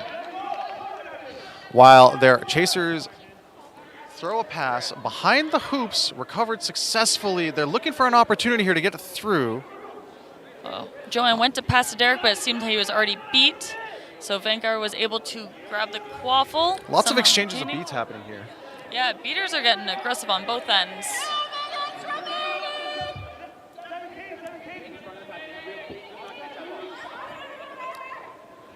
Vanguard still in bludger control. We're having to use our voices a bit more here as the in-house speakers have been turned off for this match due to some sensory considerations for some of the for our head referee here. So apologies for any louder than normal sounds that you may be hearing.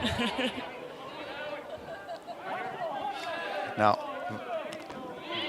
Vanguard Katie beaten by both bludgers simultaneously. Just had to really make sure that she didn't have the Quaffle anymore. Absolutely confirmed beat.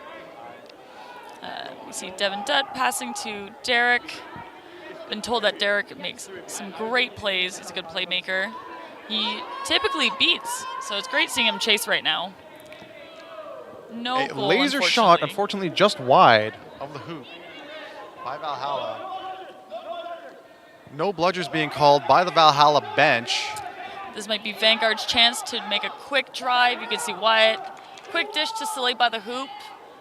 Sees no opportunity.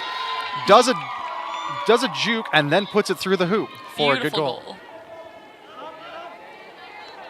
Soleil is a veteran player with a lot of game sense. Yes, and is also UBC's coach as well. So very busy. Plays a lot of Quidditch. And always has fun hair colors at Quidditch tournaments. Nice block by Wyatt. Unsuccessfully, the beat attempt was unsuccessful against. Vanguard still in possession, running to the hoop. It's a beautiful hit by Kyle on Wyatt, but unfortunately looked like a hoop was taken down right as Max was about to score. Hoop so dislodge. Was that the bludger that hit the hoop to dislodge, or was it a player? I feel like it might have been a beater, unfortunately trying to make it in time to beat him before he scored. So this might... Refs are deliberating. Yeah, another little party just to see if this may be, I think, like an interference play. 4 seconds. 4 seconds.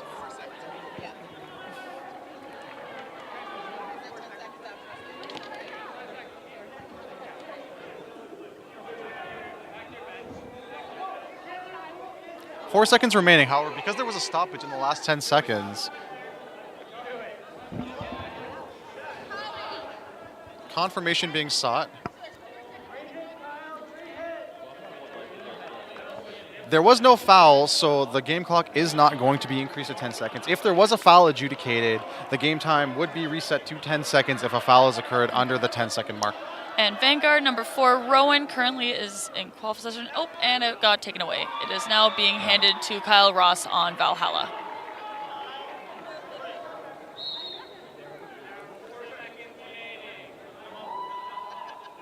"4 seconds remain. The head referee ensuring that the players all are aware Just a quick throw cross field from Kyle just to end the time. We are now in a 2-minute intermission between the Quaffle period and the Snitch period. In 2 minutes, we will have the Snitch beginning on the pitch and the Seekers following 10 seconds thereafter. If the Snitch is caught within the first 5 minutes, the trailing team, the team with the lower score, can choose not to continue. However, given the game is this close, I don't think either team is going to go for that. If the Snitch does not get caught in the first 5 minutes, there will be an additional 5 minutes awarded to the game time, and any Snitch catch in those additional 5 minutes will immediately end the game.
We are beginning the Snitch period with another jump ball.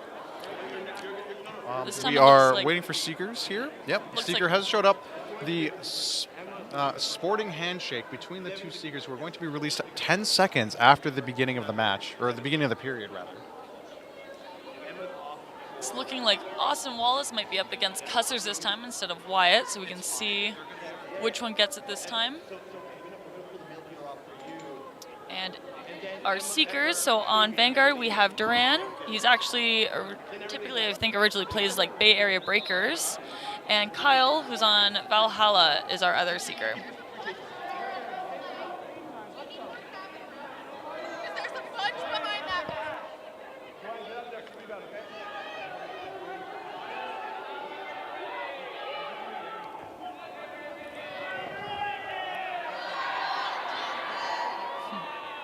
All right, and the jump ball beginning here. Brooms up called. Custer's got the ball again. Oh, Wyatt recovering the Quaffle with a really big drive. Oh, tried to pass Seekers to are Austin released. Wallace. Joanne doing great defense, but unfortunately, Austin was able to get the Quaffle again. No goal. It looks like, do we have a catch? I think we do. I think that's Duran from Vanguard.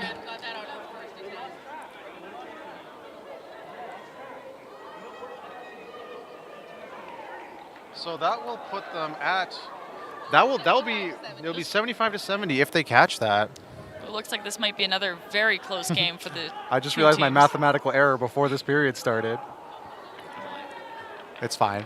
So I'm not one to talk. I didn't do well in math, so. we're waiting for the referee to call whether or not the catch was good. If it is, the Vanguard will be awarded 35 points, but it is beyond the shadow of a doubt that Valhalla will want to continue the match and not just take the loss Yeah, if the catch is ruled as good.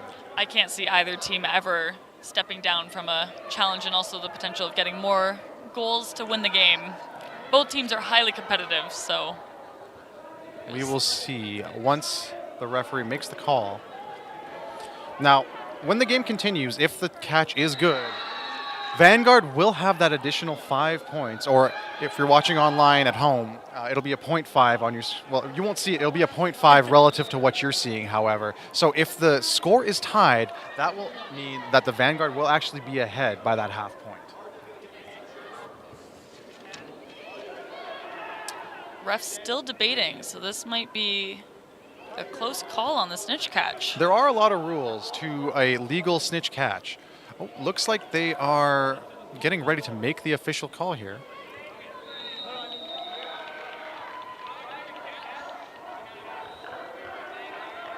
So prior to the catch, there was a goal, which was good. The catch is being ruled as good.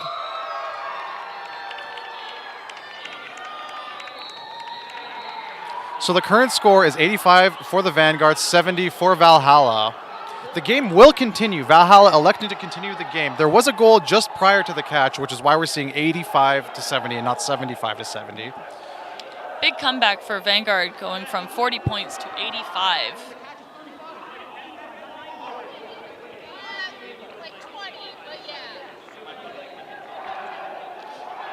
Snitch caught in 11 seconds, it seems. That was a very quick pull. Very big wingspan on both seekers there. Yes. Using to their advantage. Also both very fast. Yes. We have 4 minutes, 39 seconds remaining in this period. Whoever comes out ahead will be the winner. There is no other stoppage, no other non-foul stoppage, I suppose. Yeah, no ties are able to happen with that 5-point difference. Yes. Thank you for speaking what I was trying to say. I kind of assumed. The 5-point differential was newly implemented, I believe, a year or so ago. Right. Just so there wasn't any tiebreakers needed. Valhalla working their way up, looking to... Slay sticking to Custer's really well. Nice tackle. Holding Nice him back, wrap, slowing yeah. him down. Ooh. Tries to pass. Passes a bit hard to the teammate. Bounces off their hand. Recovered by number 42, who manages to put the ball through the hoop for a goal, bringing the score to 85 for the Vanguard to 80 for Valhalla. I think this is going to be a very close game for the next 4 minutes. Vanguard looking to keep this lead, perhaps widen that gap.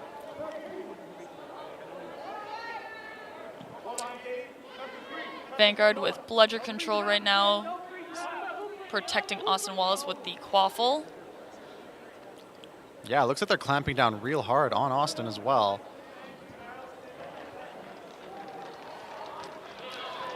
Passed, unfortunately, straight to the opposing keeper for a change in play direction.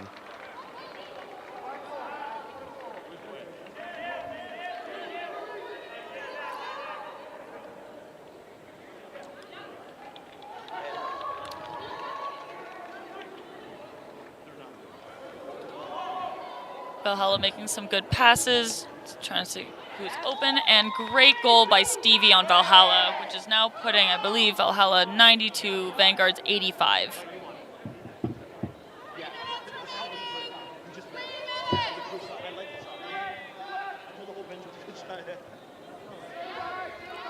Valhalla in the lead by half a point.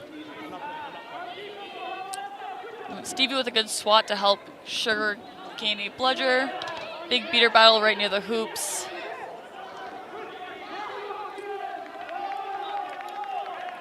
Ooh, looks like Sugar might have just lost bludger control for Valhalla, with Duran and Nate picking up them. Valhalla in control of the Quaffle. Number 69 picking up the ball, passing to number 42. Crossed the pitch to 17, beat out unfortunately, and recovered by the Vanguard keeper.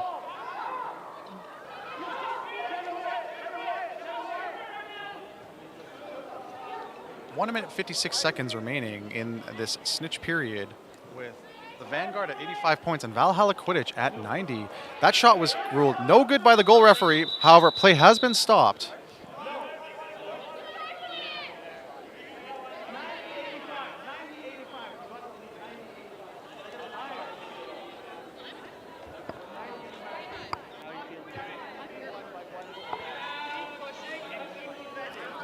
People are being called back to brooms. I think the play was called down just to bring the ball back to the border of the pitch and to not, so as not to waste time in this crucial period for both teams. Or to give either team an unfair advantage. Looks like there's a substitution for keeper on Valhalla. You can see Kyler Ross coming up to support Devin. Also with the ball. Looking for a passing opportunity behind the hoops.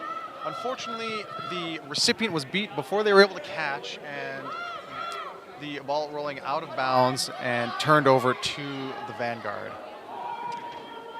Valhalla just had bludger control, and Durant came in. Oh, Emma managed to recover. There's 1 minute left in this game. Both teams trying desperately to win this game.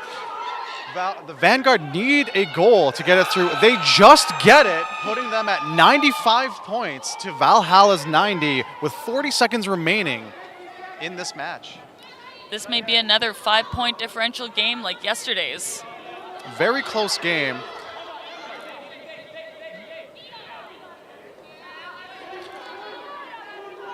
Number 79 working their way up, looking for this passing opportunity. They might be trying to do the same thing they did before the beat last time. No, looks like we got a pass to the left, to the hoops, and it goes through. Goal from Derek on Valhalla. Just nearly missed a beat by the looks of it. Stoppage of play at the 9-second mark. The score very tight. 100 Valhalla to 95 Vanguard.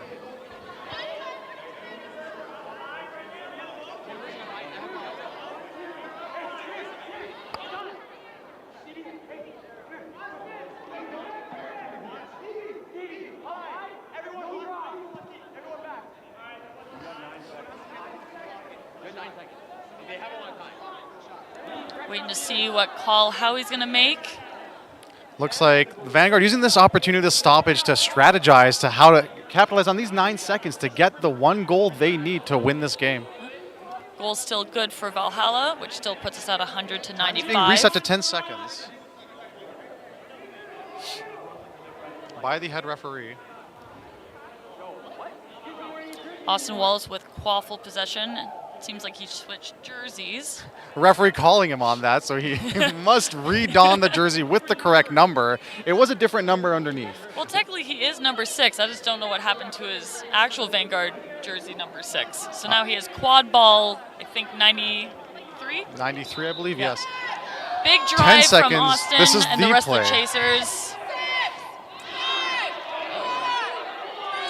Big dish. Oh, beautiful goal by Rowan. And No then goal called. Soleil. Austin being beat much before continuing to drive. It looks like we will wait for the official call here, but I imagine that is what it will be. I do feel like he did get beat before, which may negate the goal from Rowan.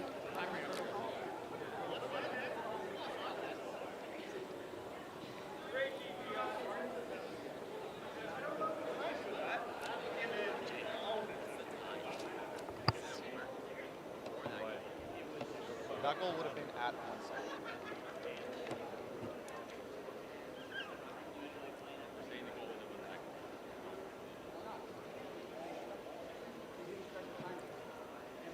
Having a discussion here between the speaking captain for the Vanguard and the head referee.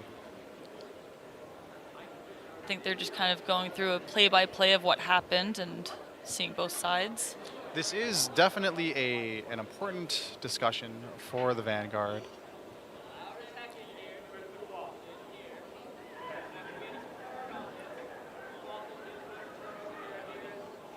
Looks like we are resetting the play.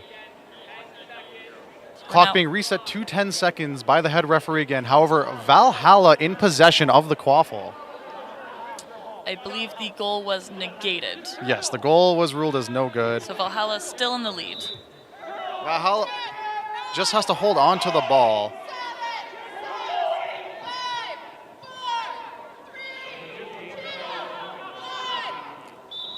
Awesome with a last-ditch pass. Goal, and no good. Goal. So that is the end of the game. The final score is 100-95 for Valhalla Quidditch, coming out on top here, just edging out the Vancouver Vanguard.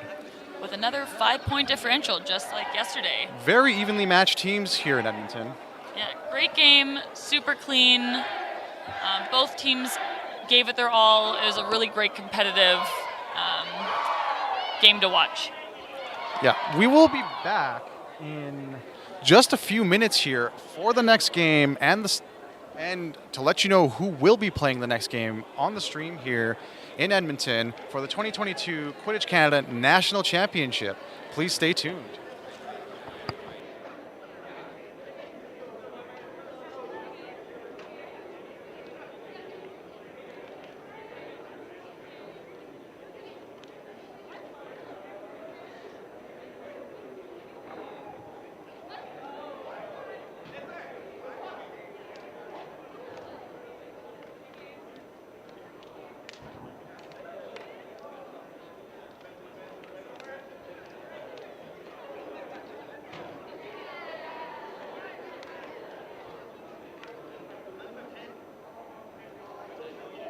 We will be back momentarily with UBC versus Waterloo coming up shortly here in this double elimination tournament bracket.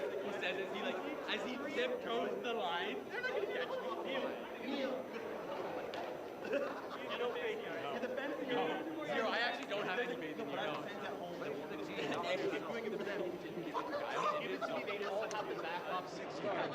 Walk into Soleil. I put it in my I didn't. I still can't stop. You're patting me down. So they had to back up. And my whole game is, the driving kicking out. They had to be too long.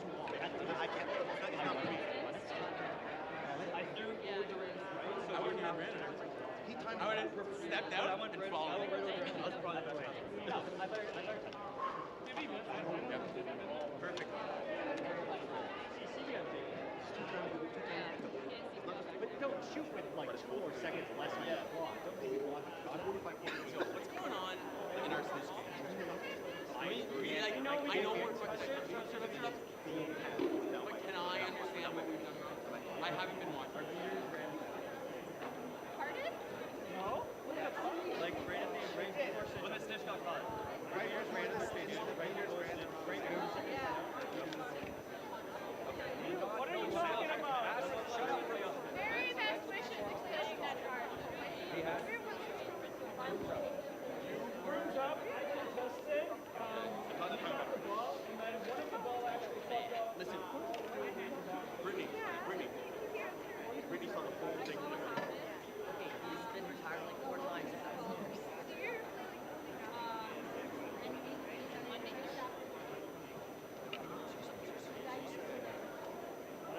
Post up on the switch. Might even tweet second.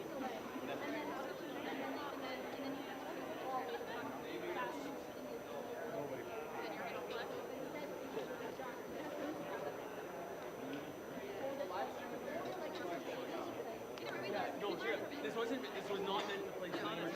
This is, we know what's going to happen. It's actually going on. Both games we entered this. I mean, both games we had bigger than 85 out of the game because they scored and fought. And now we're down to the score and change last. And then we had to fight back, and we did it. Right? We can do it. But like, if you guys, if we can get a little more time when the beers are all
got it, beat Chris. Right, He so had 2 remember balls. his name, they didn't go to Arjun got tied up. like, ah, just play. So next game, I'm gonna see Arjun didn't win. Yeah. I'm gonna see the team win the race.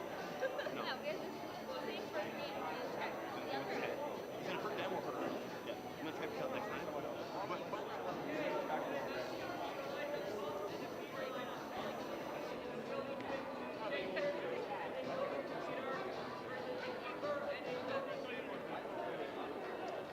But this is good. Now we're correcting it.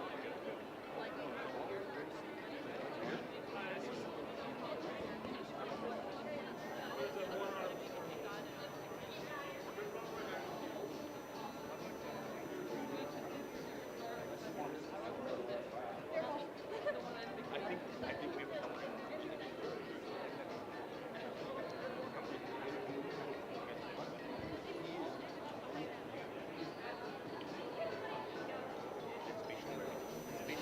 facial awareness is great, and he can. Like, he's just like, right? I think you could argue that he's the best beater in some tournaments. Of course, they're the best and maybe the best beater. I know, our beaters are great.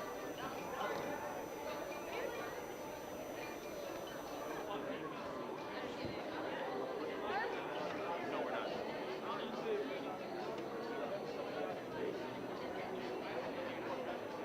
We're gonna be paying attention.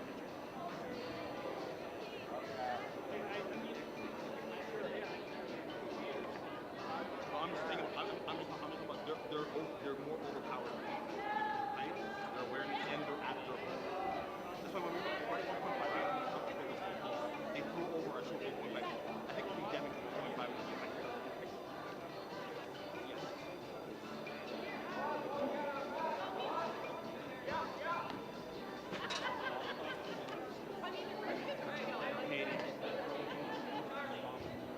And then your cross pass the pass you the easy. We're gonna watch. We can't rep. We're gonna watch game. They just we're gonna watch that, and if that's there, that's what we're watching. Smart. Thank you. Because they Team USA started exactly. Smart.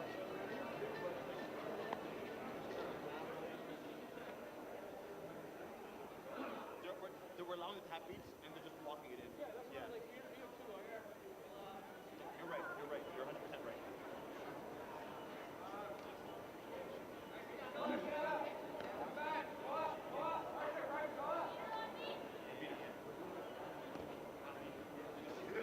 Exactly.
Just a reminder to those in the venue, the merchandise desk will be closing soon. If you would like to purchase merchandise from Quidditch Canada or from some of the teams who have brought merchandise to purchase, now is the time.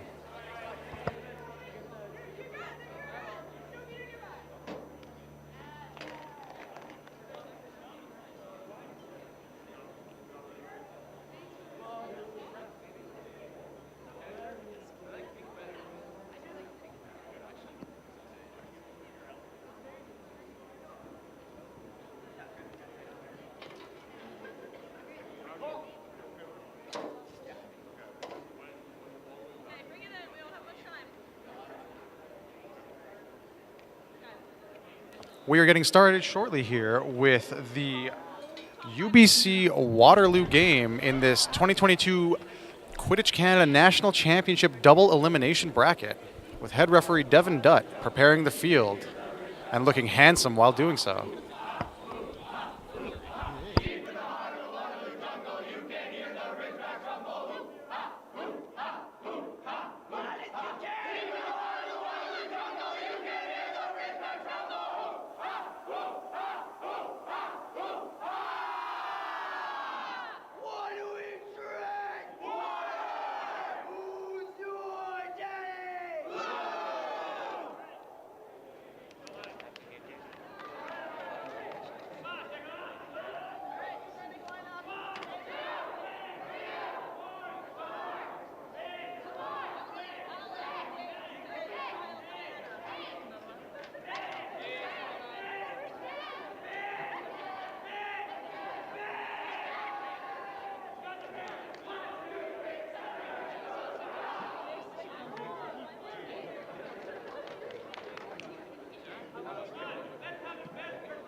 All right, it looks like team cheers are complete. We are getting starting lines. Ready for this jump ball.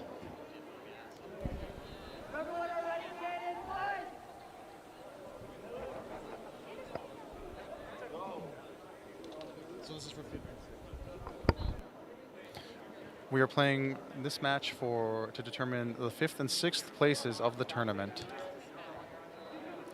I believe.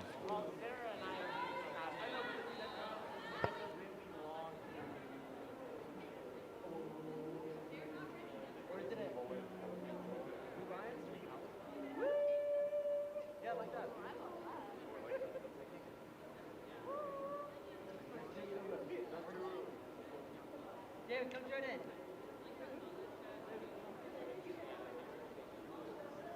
David, on your left.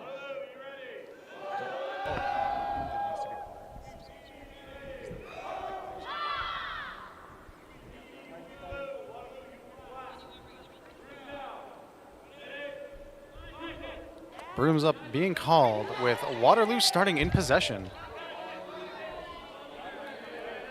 Waterloo keeper. Has Quaffle possession. Looking for some space. Pass up to the far end of the pitch. Unfortunately, beat out. Good job, UBC. Their beaters are ready to defend.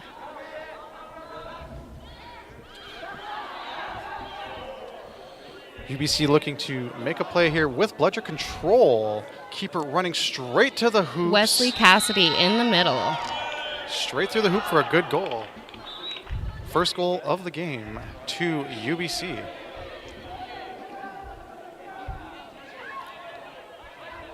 UBC is ready to give their all and make a tough matchup for Waterloo. Yeah, Waterloo approaching with the Quaffle. Beater looking to take out the defending chasers, defending beater, both beat out. Clear some space. Waterloo still in possession of the ball, looking for an opportunity here, circling around the front of the offensive zone, passing around behind the hoops, just wide, just over the hoop. Picks it up before the halfway point. No reset used. Passing up the far edge, trying to drive in one more time, over the head shot into the medium hoop, tying up this game. Lots of cheers from the Waterloo bench. Good fast pitch game so far. Waterloo looking to set up a strong defense here with UBC approaching, trying to regain their lead and perhaps also distance themselves a little bit score-wise from Waterloo. UBC beat before the shot. Goal is called off and possession awarded to the Waterloo keeper.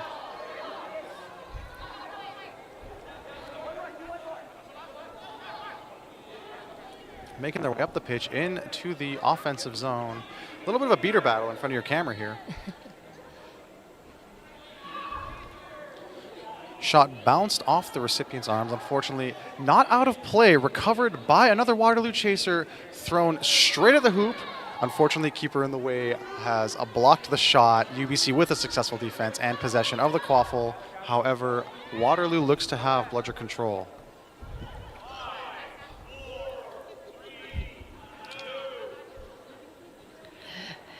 Just a reminder, players have to cross the half line on a countdown. For anybody didn't hear the rules yesterday. Shot wide above the hoop, no goal, out of bounds, awarded to Waterloo at the boundary. Inbounded by the keeper.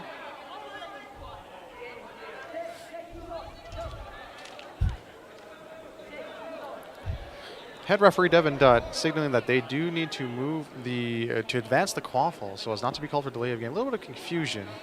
They were not sure if the whistle was blown. Nope, no whistle blown.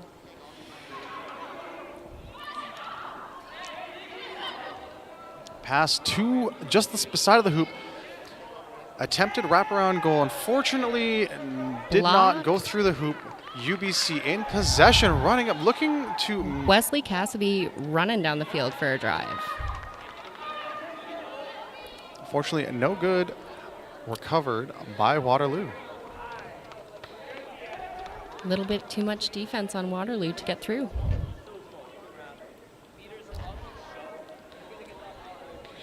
Waterloo really using the back of the hoops space for setting up plays. It is a tough place to defend. You have to split your attention. If they have one person in the front of the hoop, then suddenly... You know, you never know what could happen. Yeah. Shot blocked by UBC chaser number 28. That is Naomi, who also keeps. They are very good and ready to defend. It's always fantastic having multi-talented players, multidisciplined players playing different roles. Oh, absolutely. Especially when they can interact with the same ball. They're able to double down on your defensive skill there, or your keeping skill. They just can't do any goaltending. Yes. No hands through the hoops by the chasers. A nice handoff from UBC Wesley Cassidy to Naomi.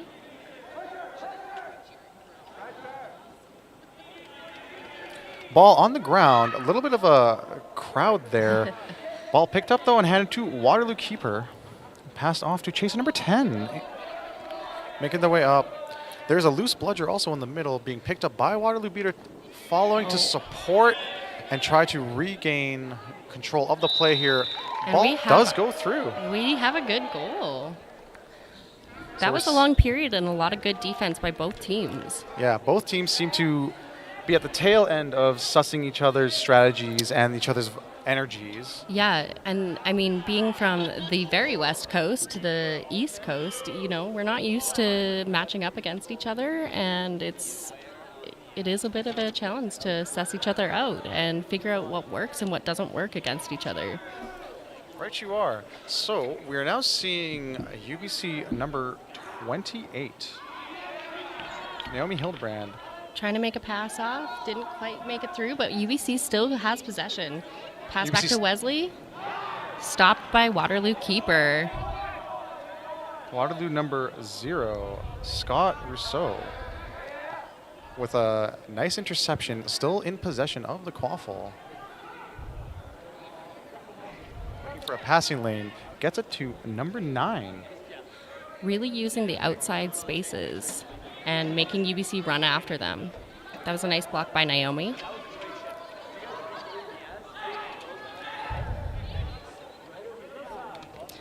That was a good beat by UBC beater, but Waterloo remains with possession, and a nice pass off to the keeper and a score for Scott. Nice give and go pass there between Gabriel and Scott to bring Waterloo up 30-10. Wesley is 13 minutes remaining in the regulation time. UBC is setting up a play and hoping they can make it past this Waterloo defense.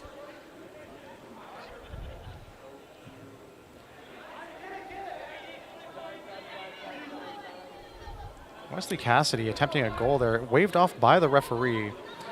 And number 0, Scott Rousseau, in possession now for Waterloo.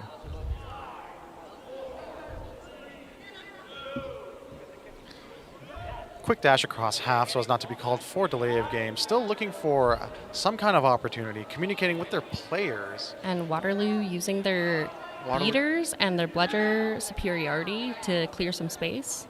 Didn't quite make it through the hoop, but using their players well. Wesley Cassidy in possession, calling out to the team, calling out a play, and hopefully seeking to execute successfully this play and closing the gap between Waterloo and UBC score-wise. We've got Waterloo with bludger superiority. And now just loose bludgers. It is a Quaffle game only. Pass did not connect. Out of bounds. Waterloo number 0 needs to Waterloo number 24 inbounding the ball. UBC 24 inbounding the ball. However, beat immediately. UBC awarded possession. They were beat the moment they inbounded, and Waterloo now in possession of the Quaffle. All right, They also have to inbound a bludger. It appears it was not a legal beat, so UBC 24 again in possession to inbound the Quaffle. They were unable to be beat when they're inbounding. Passing to number 94, I believe. However, beat before they were able to finish the goal. 97, my mistake. We've got Scott Rousseau coming up the field with the Quaffle, pressured by a UBC point chaser. Nice pass off to Waterloo chaser. Picking up some speed and trying to draw those beaters out by Gabe. A pass wide and out of bounds. Timeout called by UBC with 10 minutes, 28 seconds remaining in the play. UBC looking to regroup here, trying to come up with a strategy to make up the 2-point difference they have with Waterloo and get ahead in this game. Probably take a bit of 10 minutes and 29 seconds remaining. They're probably looking to rest up a bit. They do have a small roster, especially flying out from Vancouver. So really trying to rest up those players and make sure that they get some water, get some rest, and they've got fresh legs to finish the second half of this floor. 30 seconds!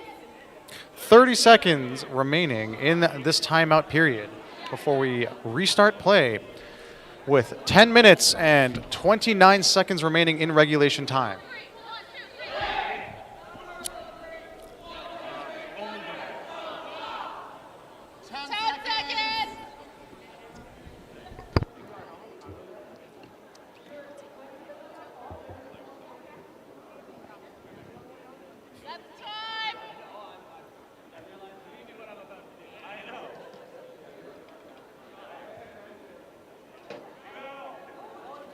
All right, remounting the brooms with UBC in possession to inbound from their own keeper line, number 97. Waterloo has bludger superiority. Inbounded to the keeper, Wesley Cassidy. Wesley Cassidy.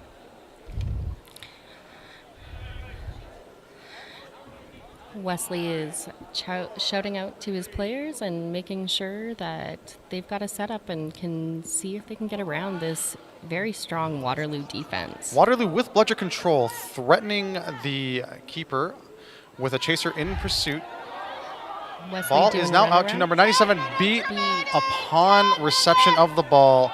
Now, fast turnaround and a break for Scott Rousseau. Scott Rousseau looking to dodge the UBC keeper. Unfortunately gets a hand on it and goes wide. Multiple passes off there from Waterloo players to connect and get through the hoop. Yeah, so that was player 91 on Waterloo. Number Emily Naftel received from Gabe. UBC in possession once again looking to set up a play here. Quick beater sub.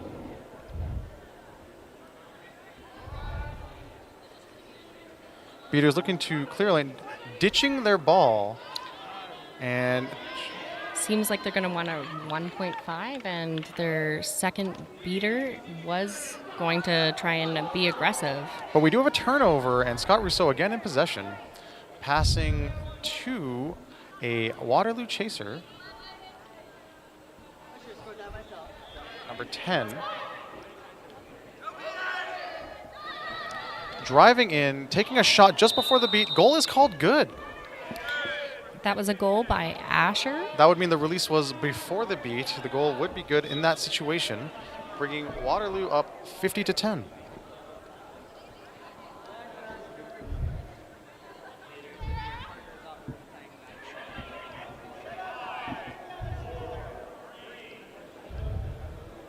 We have Naomi for UBC trying to set up a play for UBC.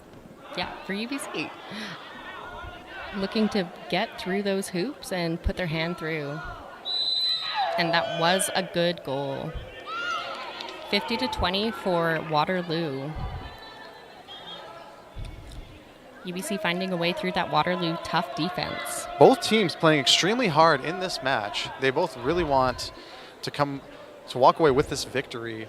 We are currently seeing number 45 Waterloo running up the pitch, looking for a passing option, perhaps a driving option, passing to number 10, going for the short hoop, not seeing an opportunity, passing behind the hoop, but getting beat in the process. There was a lot of good passing there between Waterloo chasers to try and move that Quaffle around and look for some space. Yes, just Waterloo's not been able to having connect. a lot of direct and to-the-point passes throughout this Very. entire game. They should be very proud of the passing that they are taking care, that they are executing in this match. Their skills and fundamentals are very much showing, and it's great to see on the Quidditch pitch such a hard-fought game and such skilled players playing. We've got a setup by Sidharth, keeper for Waterloo, pass to Asher, and that was a good goal. Absolutely fantastic play, fantastic read. That was beautiful. Saw Asher running open and ready to alley-oop into our second highest hoop.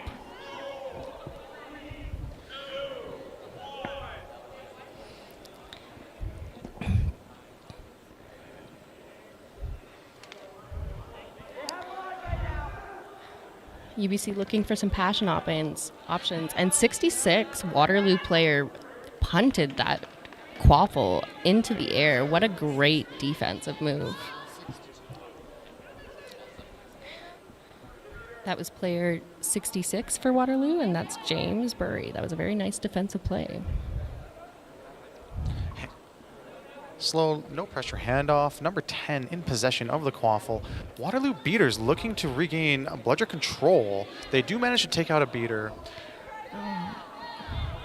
Not victorious in regaining bludger control, however. They did do a good job disrupting the beater play. Quaffle, unfortunately, at the same time, did go out of bounds. It did. So a nice turnover for UBC. UBC has retained bludger control and are now trying to make a play. Wesley Cassidy with the Quaffle, making sure he crosses half in time.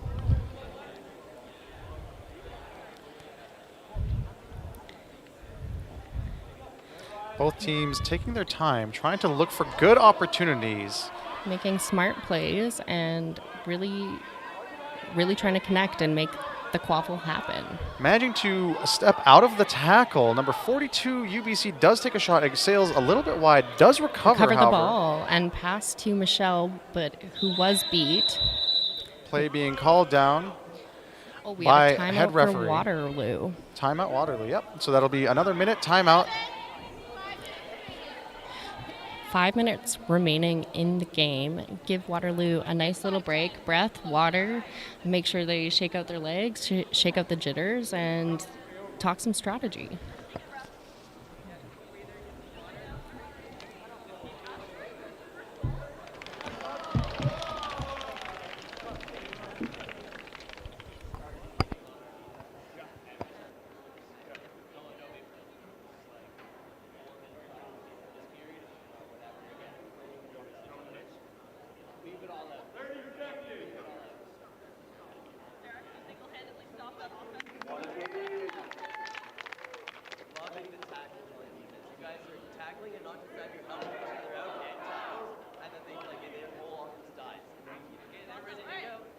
UBC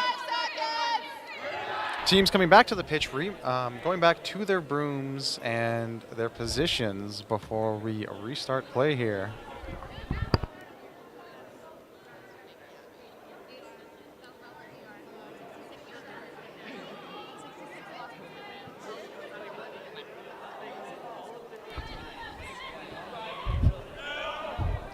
Remount called by the head referee.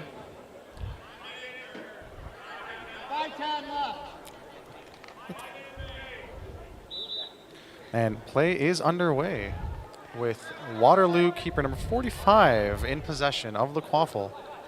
It looks like Waterloo Beater is trying to be very aggressive in the offensive zone and regain budget superiority, which they successfully managed to do. That was Diana.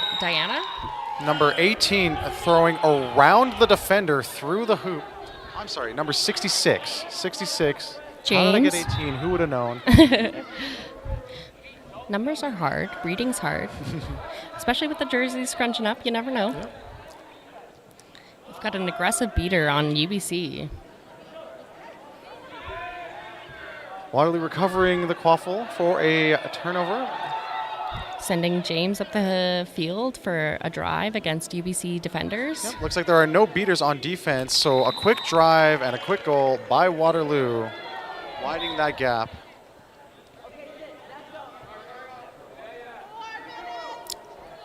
There are 4 minutes remaining in the game.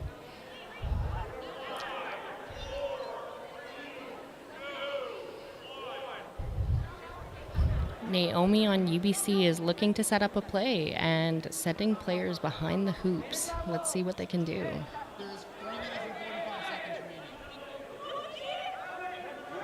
Naomi passes off to Wesley, who was beat right away.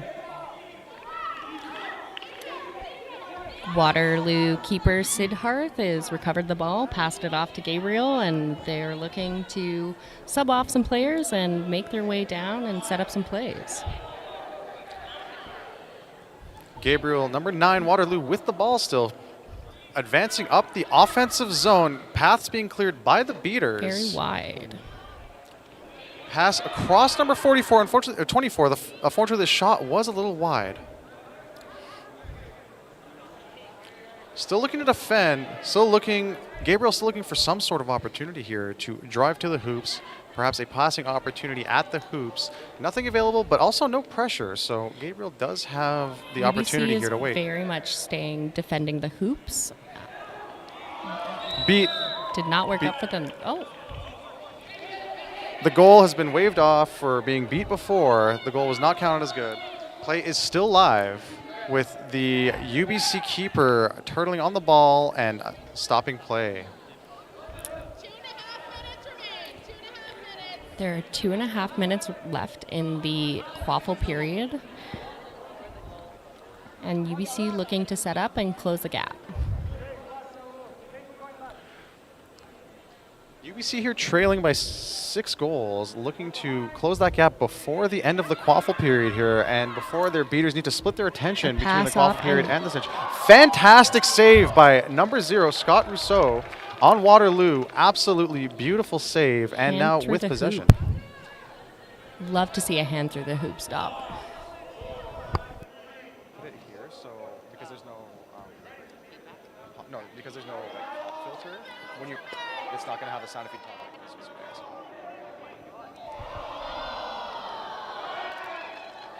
Page for UBC Waterloo with passes off to Scott. Safe.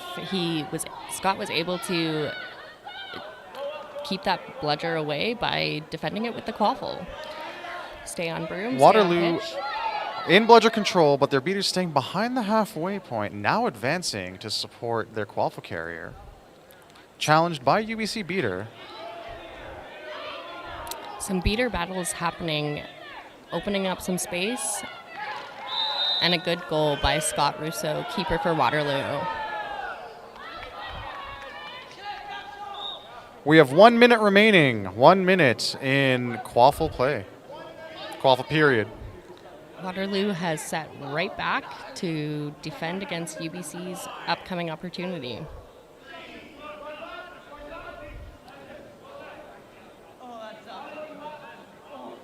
We've got Ali on UBC looking to set up a play and looking for a passing option. Pulling his team to the far right corner. Looking Pass for off a to pass and go. Naomi, Hits the and top of the hoop through. and in. Good goal, UBC. 30 seconds. 30 seconds remaining. Stoppage on the play. We have a player down on Waterloo.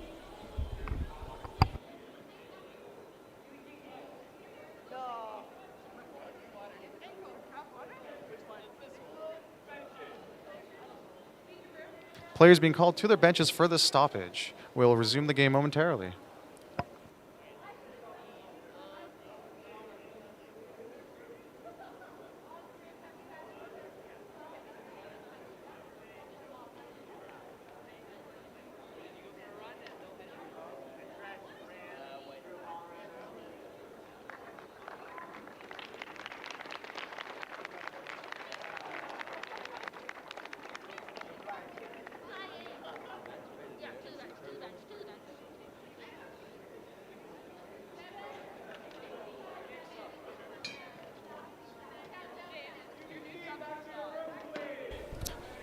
Players being called back to their brooms, and we're going to resume play just momentarily here.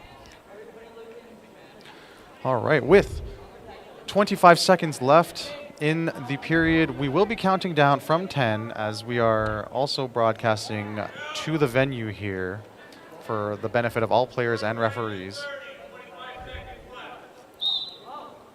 Starting with Waterloo keeper, Sidharth.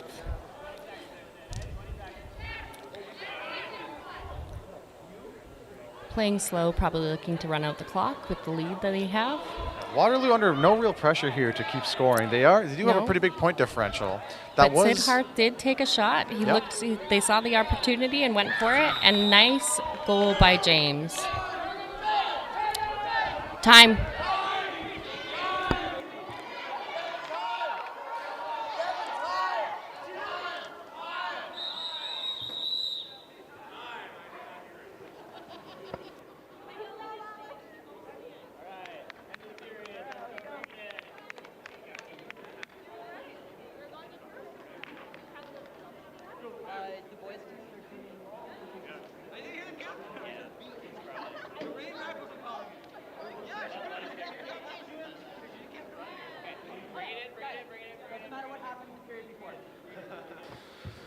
We are at the end of the Quaffle period, and we will be taking a 2-minute intermission before beginning the Snitch period of the game.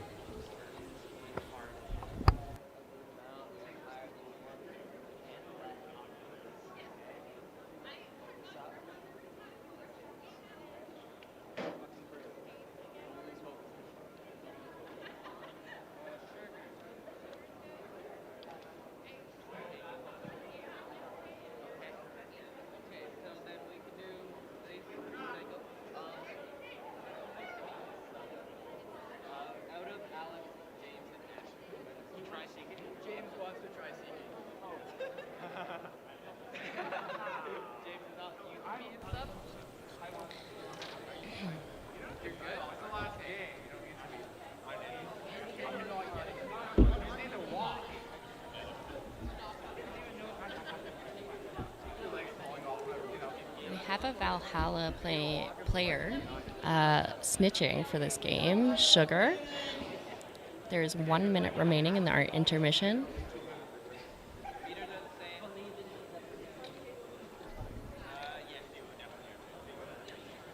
Reminder, if either team catches the snitch, they get a 35 points. And the 5 is so we don't have ties in the game anymore. No more sudden death.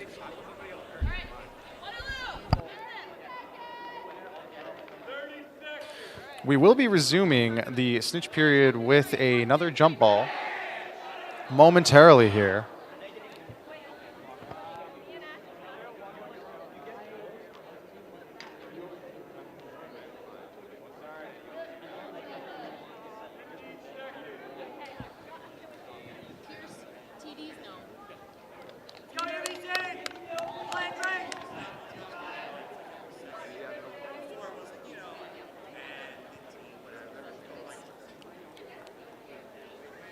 All right, beginning the jump ball.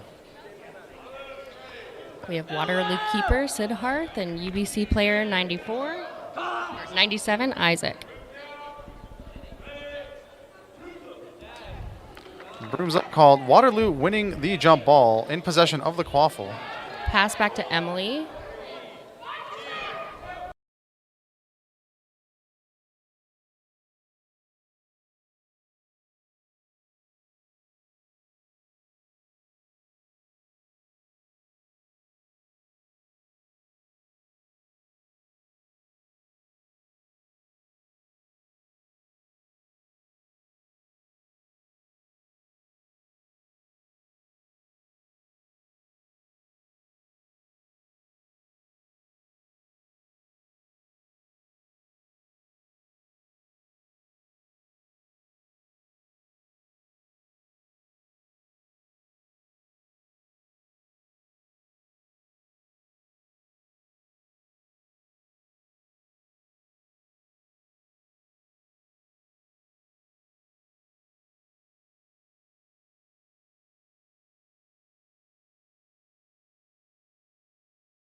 Hello? How's that?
Just an announcement to teams in the venue, you are on turf, so if you dump water on your head to cool down, that water will go nowhere and you will slip and fall. Don't slip and fall.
we are underway to get started with our bronze medal match between the Vancouver Vanguard and the Carleton Ravens. Now, in a double bracket, what this means is that the loser of this match will get the bronze medal, and the winner will go up to the gold medal match to fight for gold. This is sure to be a fantastic game for everybody. And we will be underway with the game beginning jump ball shortly after the referee meeting. I am joined here by returning lovely purple-haired co-commentator, Aaron Waddell. Aaron Waddell.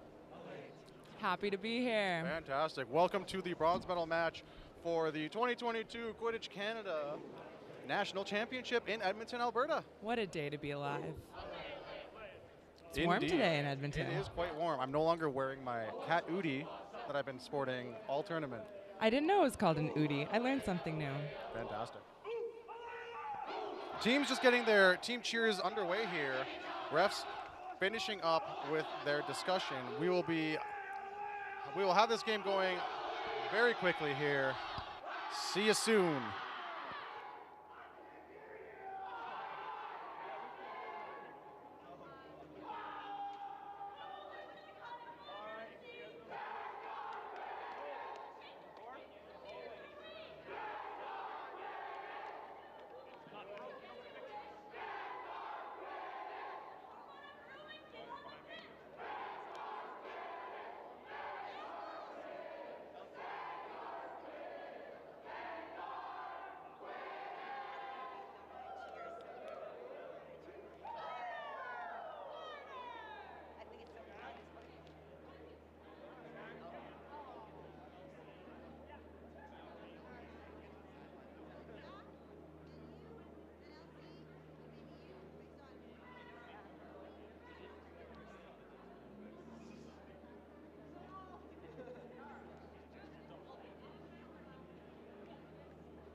We're nearly ready for Brooms Up. I hope you're all as excited as we are to see this bronze medal match.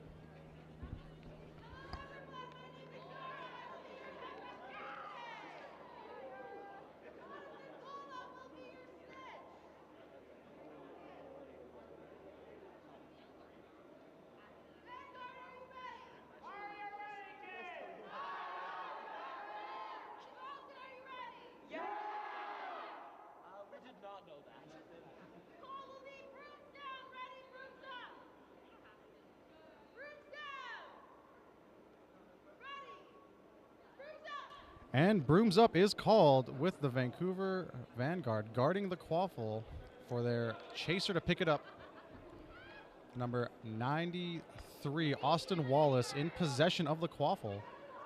Driving to the left side of the hoops. Drop pass to number 28. Looking to go in through the middle hoop. Goal is called good. We have the first goal of the game is for the Vancouver Vanguard, 10-0 in this bronze medal match. Carleton keeper now rushing back to match that goal. Let's see if it makes it in. Saved by keeper Austin Wallace.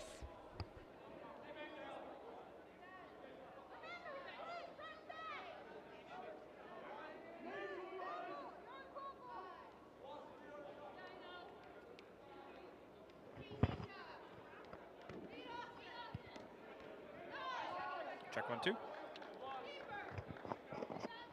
Having a couple technical issues here. Just bear with us, folks. Carleton in possession. Carleton keeper.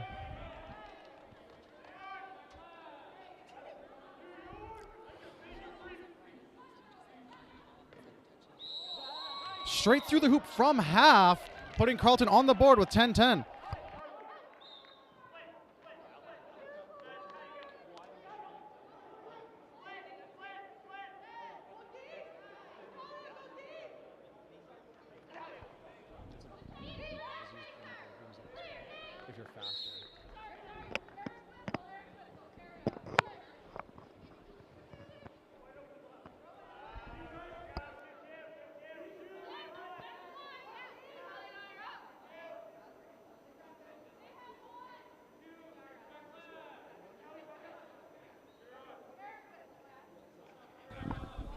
All right, we are at a 1-1 game with Carleton in possession on the far side of the hoops, looking for an opportunity. Pass to number 72. And in the confusion, Austin Wallace in possession throws the ball to himself, unfortunately unable to recover, and Carleton keeper picks it up off the floor.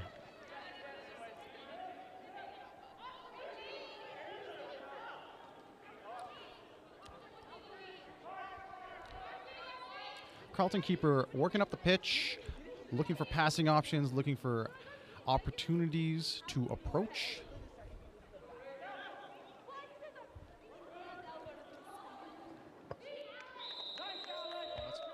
Good goal, Carleton.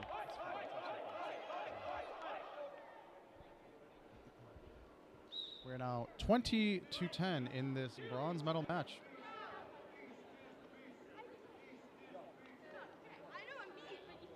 New keeper coming in, Wyatt Vercher subbing for Austin. Change in leadership very early on in the game. Number 33, Soleil, in possession, passing to Wyatt, blocked by Carleton. Keeper ends up in possession of the ball. Carleton bench very happy at this turnout. The pace of this game is just lightning fast. Absolutely, yes. Both teams really want to get through to the gold medal match. Once again, because this is a double elimination bracket, the loser of this game will be awarded bronze, and the winner will proceed to the gold medal game. Carleton chaser number 64 beat in possession of the ball. Vanguard picks it up, looking to make a break for it, but sees the beater in the way and making the smart call to slow down, wait for an option. Passing back to half and to Wyatt on the far side, back to the middle, back to Wyatt. Looking to set up a play here. Beater's ball hit out of their hands, and shot is good through the middle hoop. Excellent example of using those beaters for offense, working together with the keeper so seamlessly to make that goal. Beautiful work. We've seen this throughout both days of this tournament. The Vanguard are very good at utilizing their beaters on an offensive play to create that lane for their chasers. Similar to what's happening right now with Carleton, fortunately beat out by the defensive beater before they were able to finish that. Yeah, keeping your defense off broom is just a great way to make that goal a little easier to score, isn't it? It is, absolutely. Number 3, Wyatt win possession of the ball. Passing to 33, beat on receiving the pass. However, Carleton chaser came in to recover the ball, beat on their way up with Vanguard still in possession. Dramatic attempt to get the ball away from Wyatt there, but he managed to keep it on him. However, no successful goal. No successful goal.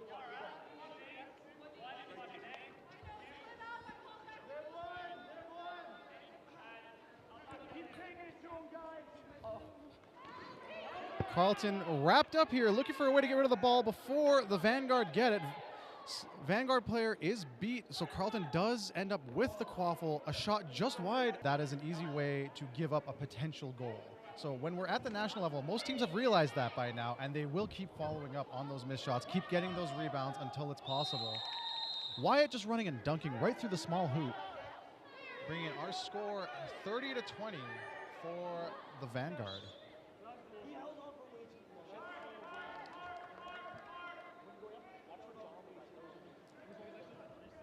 Carrying the ball up the pitch now is number 16, Carleton keeper Naftal. Wow. Excellent keeping from a beater, blocking that quaffle with the bludger to keep it out of the hoop. It was a dead on. I think it would have gone in without that block. Yes, absolutely. It would have gone on. Now the beaters have to be very careful. They can't be holding the ball to make that block. They do have to release it. They have to throw it. If they are holding the ball to block the quaffle, that is a cardable penalty. Not what happened here. Yeah, super legal, yes. In the air block. Fantastic to watch. Vanguard looking to increase their lead, looking for an opportunity. Carleton not giving them an inch, pushing them all the way back to half. Now driving in is Austin Wallace with a shot through the middle hoop and a good goal.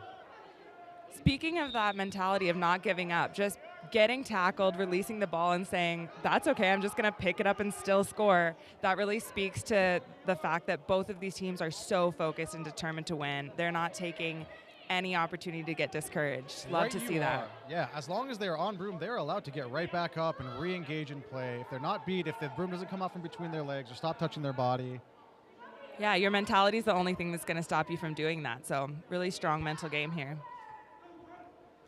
Pass up to number 4, gets it out before they're beat. Number 28 shoots it through the medium hoop for a good goal. Excellent assist from number 4. Beautiful work. We're sitting at 50-20 with 12 minutes remaining. Wow, a tackle to the ground here at half, but Carleton still attempting to move it forward. Gets beat, and the possession returns to Vanguard.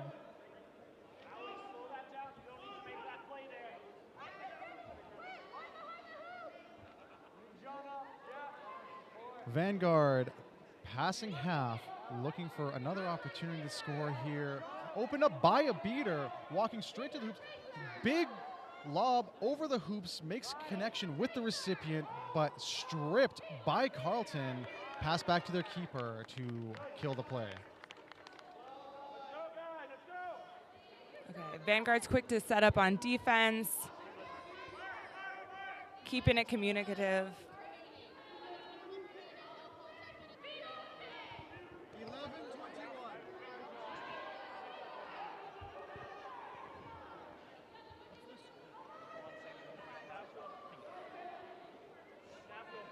Ball inbounded by the Vanguard to keeper Austin Wallace.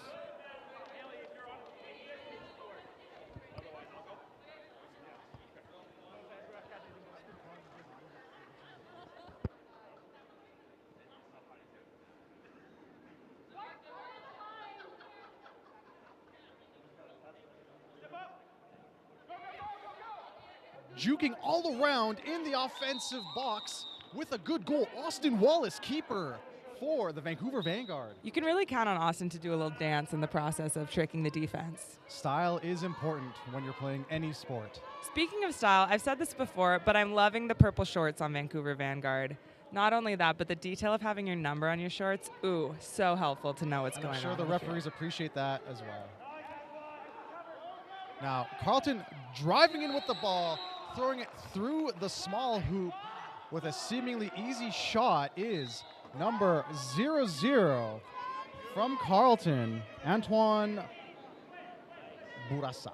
And of course, as effortless as it may seem, nothing's easy. They really had to work together to distract and disperse the defense there to make that shot clear. Quick pass to 33 Soleil, comes back to Austin, tackled to the ground, takes a pass before being taken to the ground. Shot does not connect.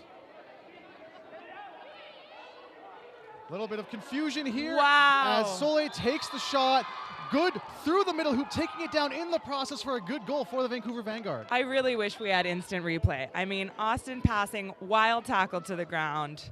We have a catch, attempt to pass, a miss, pick it back up, a successful shot. Carleton, this is high quality Quidditch. Absolutely. Carleton actually fired up by that goal. They want these points back.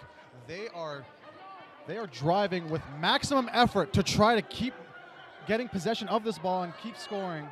Vanguard not giving them anything, maintaining possession at the half field line. With an offensive beater taking out the defending chaser, Wyatt still in control of the Quaffle. Pass to number 47, slipped through the hands, recovered by number 28.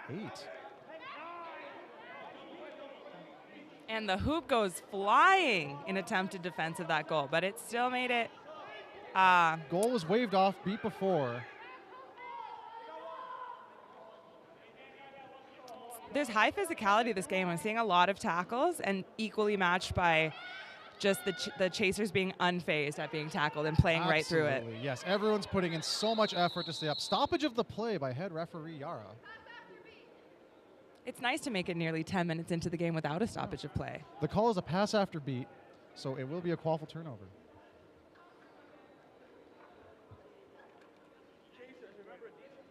Conversation happening with the speaking captain.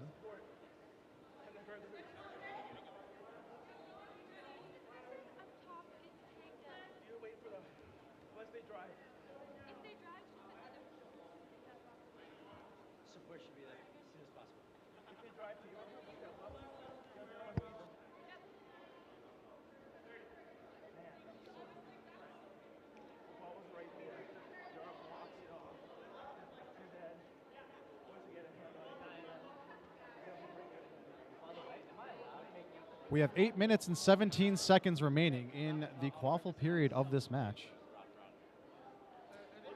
Good effort from both teams here. Very, in the words of Itana, a lot of grit. Angela Duckworth would be proud. I don't know who that is. Watch her TED Talk. Will do. Remount being called by the head referee. I witnessed a little cute moment in that stoppage where Wyatt was, you know, thinking, regardless of what the call is, hey, friend who got beat, are you okay? Great sporting behavior from all teams today. Fantastic to see this at this level of Quidditch. Evident as well from the lack of penalties thus far. Really a nice, clean game from all of you. Absolutely. Shot before the anticipated beat, not actually beat. The bludger went wide, but so did the shot. Turnover to Carleton as it went out of bounds. Vanguard bench calling for a press. Number 72, Carleton, in possession of the Quaffle against a beater. Goal is called good by the head referee for Carleton, number 72. Such an interesting mix of these like fast driving plays, slow setup, beater intensive plays. Like these, both teams are being so adaptable to the defense in front of them and making great calls on the spot. Vanguard with an offensive answer here, however. Wyatt, number 3, scoring for the Vanguard. One more goal before subbing off to regain a little bit of stamina. And keeper Austin is back on the pitch.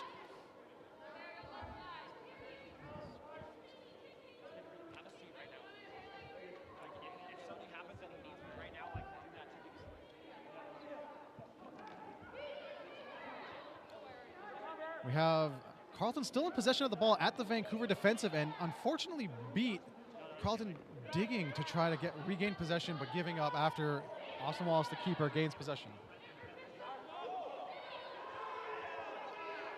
Vanguard now working their way up through half into the offensive zone. Carleton preparing to stop this drive. Successful in slowing it down. Austin still in possession, throwing it through the middle hoop from behind for a However, a delayed penalty here. Okay, We'll see what the call is. Delayed penalty called by assistant referee Sohil Shivji. It's a yellow.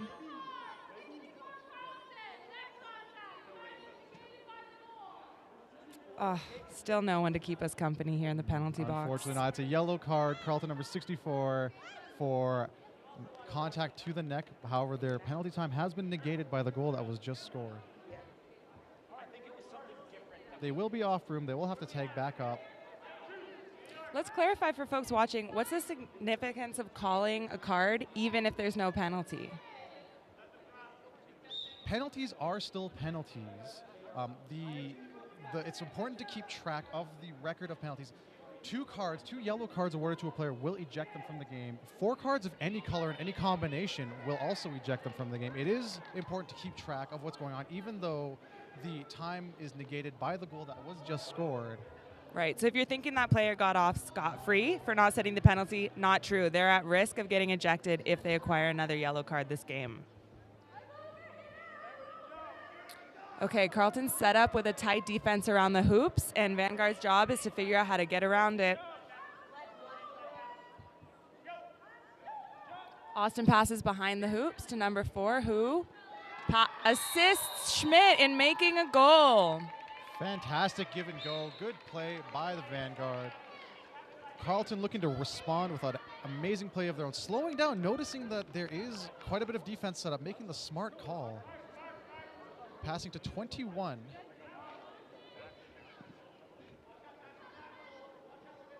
Back to the keeper, number 16. Taking a medium range shot is good in the medium goal for Carleton. Absolutely beautiful shot. From quite a far distance away. Excellent arm. We're at the 5-minute mark here in the Quaffle period of this bronze medal match. And 3/4 of the way through the Quaffle period, we've got 10 Vanguard, 5 Carleton. Vanguard looking for an opportunity here. Beater was beat out of play. Both beaters going back to their hoops, trying to regain that bludger. Carleton maintaining bludger control. We have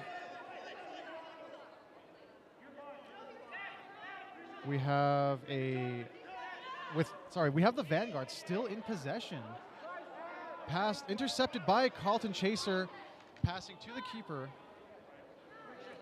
Okay, Vanguard's running to get their defense set up, keeping it pretty spread out. Seemingly the goal is to keep Carleton as far as possible from the hoops. Long pass to the edge of the field. Unfortunately, Carleton Chaser was not able to catch up in time before it went out of play. Ball is turned over to the Vancouver Vanguard. While they sub their entire roster almost, so 5 players getting subbed out for a nice fresh team to take this next round of offense. 5 pairs of legs. That's 10 legs. 10 whole legs. That's like 50 toes. No, that's like 50 toes. It's 100 toes. 100 That's toes. I can math. I have a 100 degree in fresh, it. rested toes. Austin passing in a panic to another chaser who kicks it back across half and out of play. Carleton ball at the boundary for an inbound. Carleton keeper 16 picks it up, inbounding. Rushes straight into to the hoops. Oh, Beat has to drop the ball, returning the Quaffle to keeper Austin on Vanguard for a sprint towards the hoops with no beaters to stop him. He connects for a goal. Beautiful shot. That Beat on the Vanguard side was laser focused and allowed for that counterattack to be fairly seamless here on Austin Wallace's side. Once again, Carleton looking to answer this, seeing that there's no real blockage between them and the hoops, running straight in, keeper scoring on the small hoop.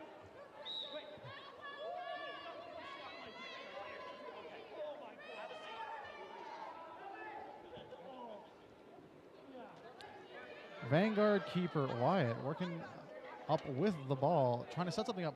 We'll probably see another offensive style play with the Vanguard beaters, as is their MO in this tournament.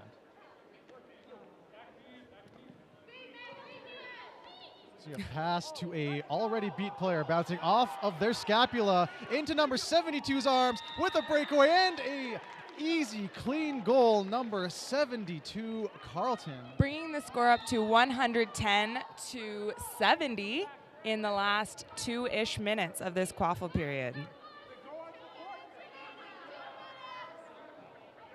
That was the 2-minute call.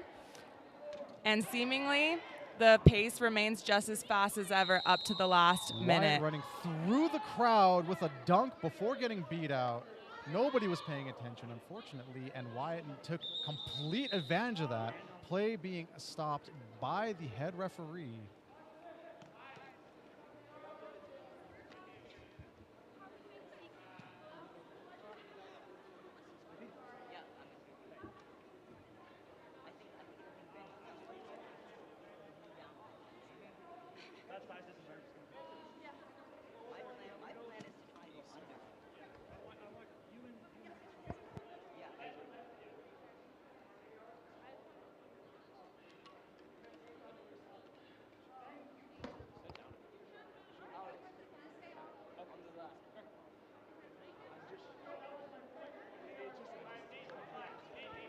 Waiting for the official call from the referees. The previous goal by Wyatt being rescinded for beat before. Referee making the call beat before, the last goal no good. Ball starts in Carleton possession.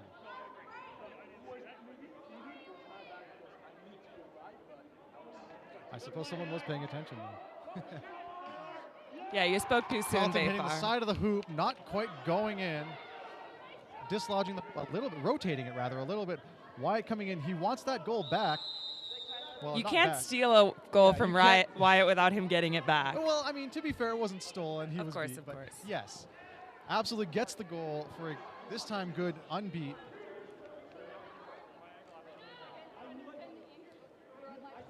He really said, oh, you want me to not get beat? That's fine. I'll just run faster than the Bludgers. Yeah, absolutely. We are looking at a difference of 5 goals right now between the teams. Carleton looking to make up that difference in the next minute before the snitch play starts, and they have to divide their beaters' attention. Undoubtedly, Carleton will probably want to, undoubtedly, Carleton will want to continue play if the Vanguard do catch the snitch. To give them a chance to catch up on points. Exactly. We're talking a bronze medal game. Good goal. We're talking a bronze medal game here with the opportunity to go up to the silver medal match if you win. Yeah, your last chance to play. Yeah. You're not going to say, let's stop play. It's your last game of the national championship. Remaining.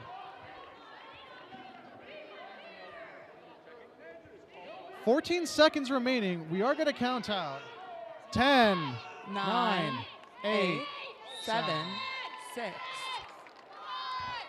4, 3, 2, 1, and done. Long shot attempted by Carleton in that last second there. Unfortunately came up just a bit short. Did I hear a good goal for Vanguard in the meantime? We did, yes. At 6 seconds? At 6 seconds.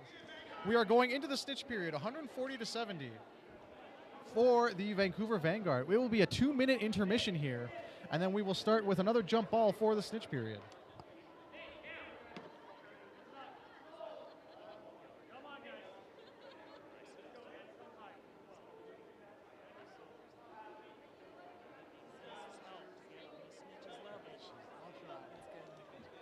Say it? You seem to have like the more like deadpan like comedy.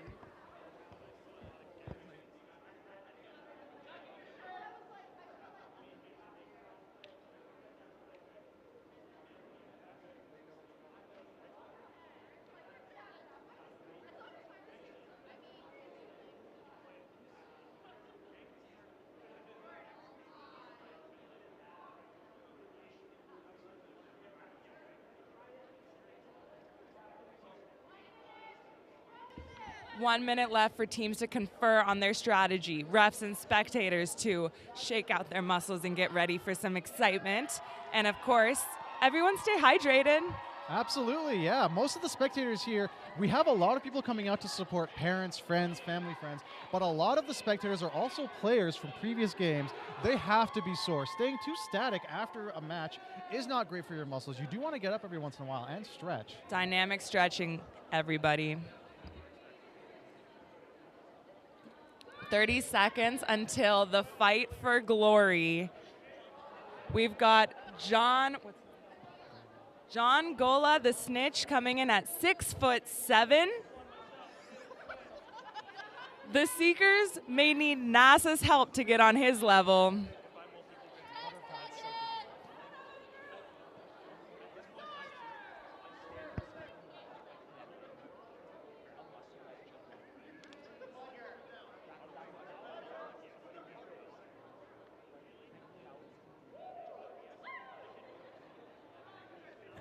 Our seeker, John, what's his name, Gola, standing up there with satellites. Sorry, Snitch, standing up there with the satellites. You mean Snickers? My goodness, Snickers. Snitch, Snickers. Sneaker, deeker, whoop. Our seekers ready to go 10 seconds after the beginning of this snitch period. Gola doing a little dance, little taunt, warming up, preparing to not get caught. The snitch seldom winning the game. Look at that dance. There once was a time when snitch pregame dances were ubiquitous.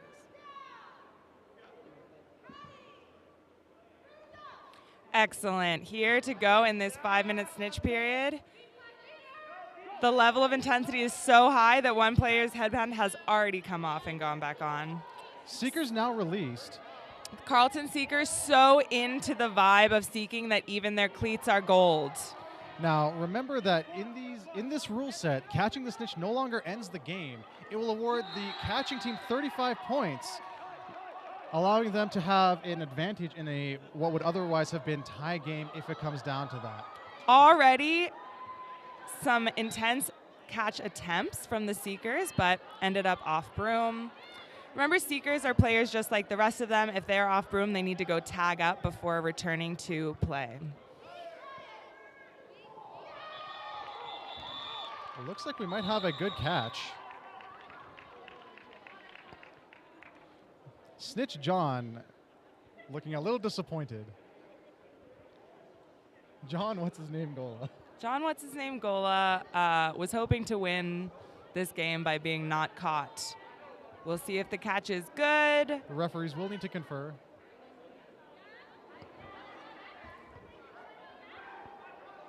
Head ref Yara is the one making this final call, conferring with the Snitch, who is themselves an official, the Snitch ref and AR, who may have had eyes on the catch.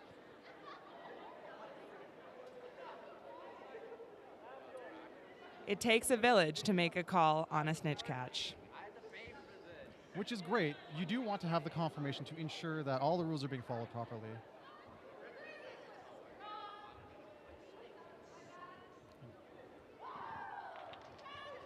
The catch was good. The catch was good for the Vancouver Vanguard. So the score is now 175 for the Vancouver to the 80 for the Carleton Ravens. Carleton, being down in the score, has the choice of whether they want to continue, and they did choose to continue play. So we'll see the game finish till the end of this 5-minute snitch period. Carleton needing, I believe, 9 goals here to win the game.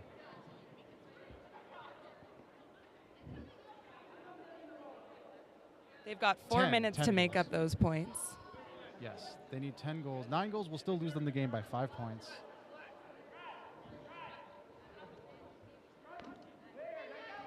We have Vanguard with a shot blocked by Carleton keeper. They're still going to use every possession to make sure that gap stays wide to combat Carleton trying to close it. It's going to be an intense couple of minutes here, fighting for bronze. Reset use being called by the ref. Pass right to the hoops around number Carleton 3. resisted being tackled by Wyatt, the powerhouse Vercher, making that goal connect. Wow. We have a delayed penalty coming up against Carleton. If you caught that, the keeper really blocked the goal with his entire body to prevent Wyatt from connecting. But I'm not sure if that's what this call is related to. Getting calls for Darren mode in the chat.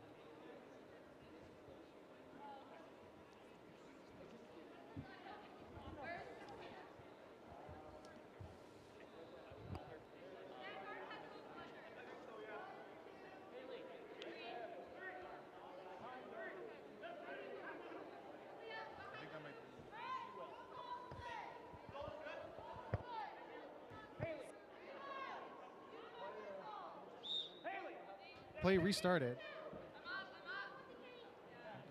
Doesn't look like any penalty. It doesn't look like any cards were adjudicated. 3 minutes remaining. And the until goal end was of the game. good, bringing the score to 185. To 90. Wow, we really finish each other's Sentences? I went for sandwiches, and then I was like, that's a little too corny. That's a deep cut. Yes. We have Austin Wallace in possession of the Quaffle.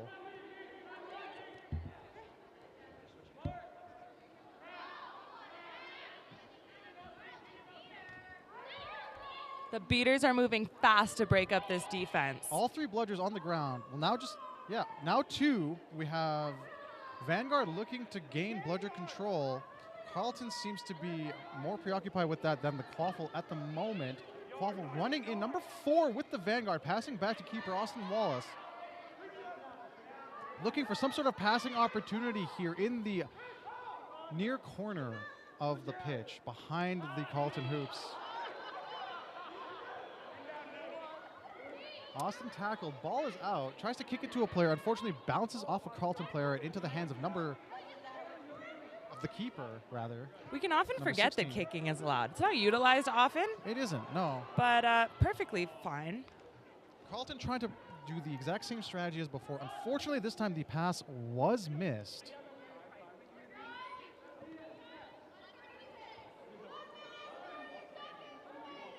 Now, we are in the snitch period, which means at the end of this time, the game will be over, and the team who is ahead will be victorious.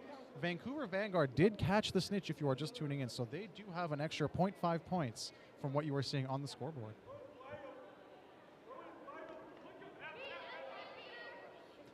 Carleton working real hard to close this gap and doing a great job with a goal from number 00, bringing in the score 100 to 185.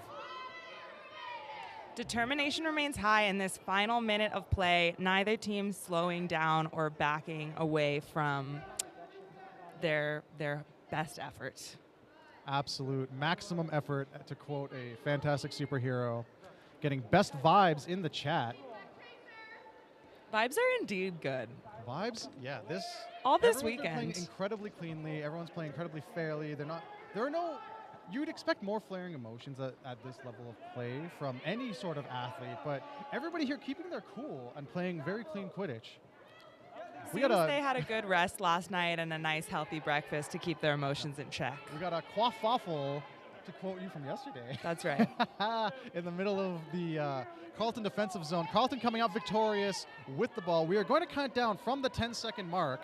10, 9, 8, 7, 6, 5, 4, 3, blocked, 2, 1, and it's over. That is it for the bronze medal match, with Carleton Ravens getting the bronze medal and the Vancouver Vanguard in this double elimination bracket proceeding to the gold medal match against, I believe, Valhalla. Yeah, Valhalla, which will be occurring in about, check my documents here, very soon, about half an hour, 45 minutes perhaps. We want to give the players a little break to recuperate between these very important matches, especially Vancouver, who have just finished this match. They do need to rest. We want to give them a fighting chance to keep it fair between all teams involved in this gold medal match. That's right. Earlier in the tournament, when teams are preset to not have to play 2 games in a row, we can really go right into the next game. But now that this game literally determines who plays next, obviously one team would be at a disadvantage if they don't get that rest. Yeah, lots of sporting behavior from both teams. Cheers for each other, handshakes all around. Everybody is coming out of this match, heads held high. They should. They should all be extremely proud of how they played in this game.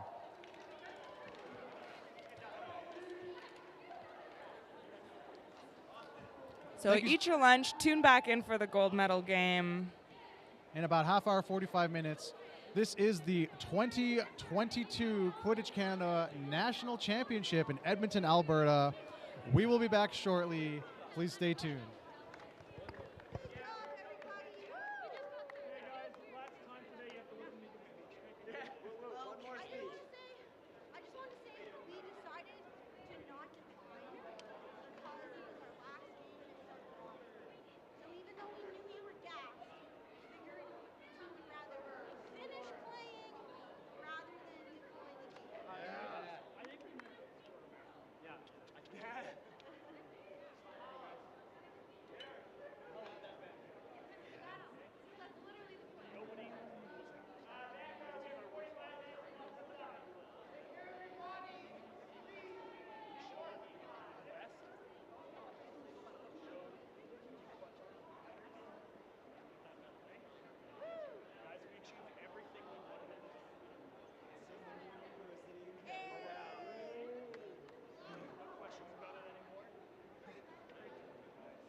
nap and All right, guys, let's vacate this bench.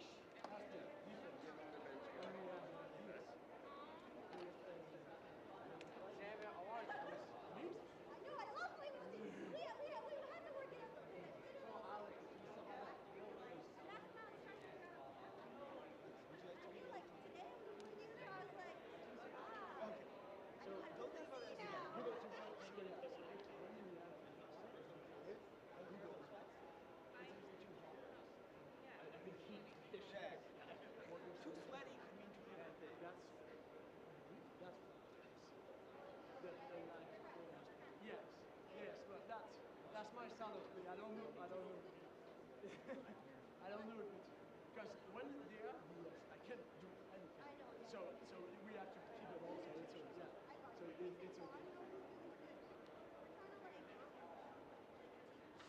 Yeah.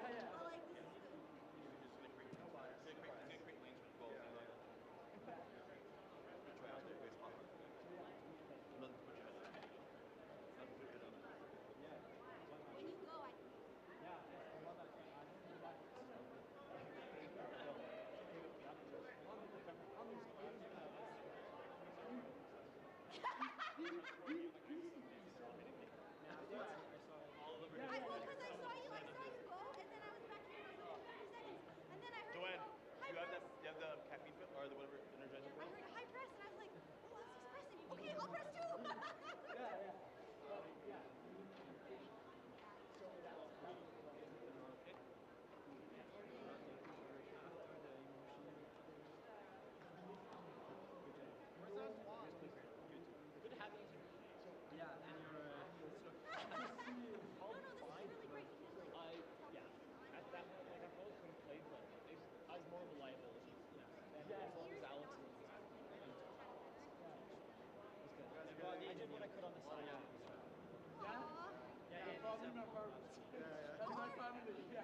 Make sure Emma comes. I need Emma. She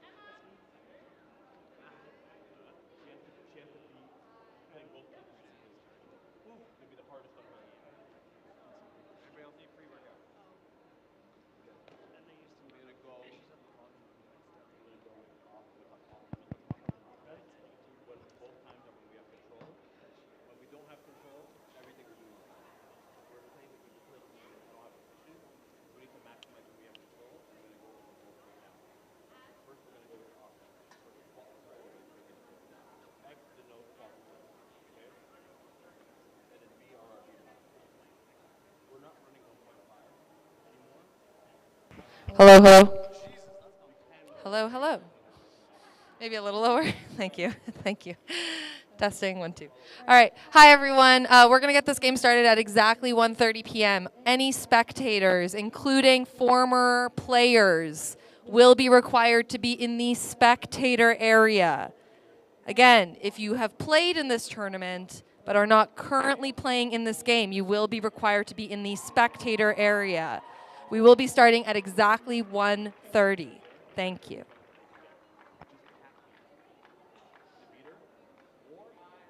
Back away. Don't let them hit you. Don't let them take the ball away from you. Either pass them out of play or just back off. Then we just hold those side. The other side, we will be relatively free because Durant stays in the middle of the pitch. He's taking away this whole box area. Okay, so what we're gonna do is we're gonna pass the chaser defending on this side. Pass go here, and we should get either a straight line drive and take one step. If it's too much and you don't have a cross back, pitch it back to the side. Again.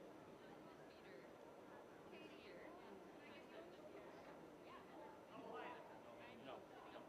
We're gonna be patient. Tap, come back. We want to see what we can do. If we can't get anything offensively happening, then we can combo this to come back, and then we can do a 1.5. Yeah. I do not want us to go past the super zone with our ball. Their range is too much, and we're not fast enough to get back and position it together like we have 1 or 2 on defense. We're making too many heroes stops on defense and those blunders, and those are 50-50. They can make the score and maybe stop the ball. Okay? Any questions about that?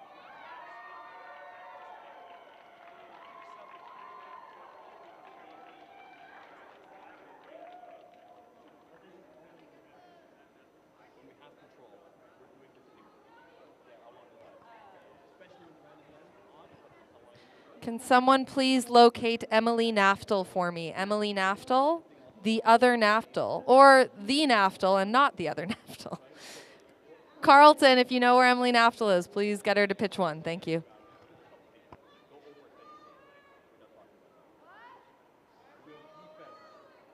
Same thing, the chaser is guarding the keepers here, and we have they're marking right? Our beaters, we have control, we are pinching. I want to make it very clear.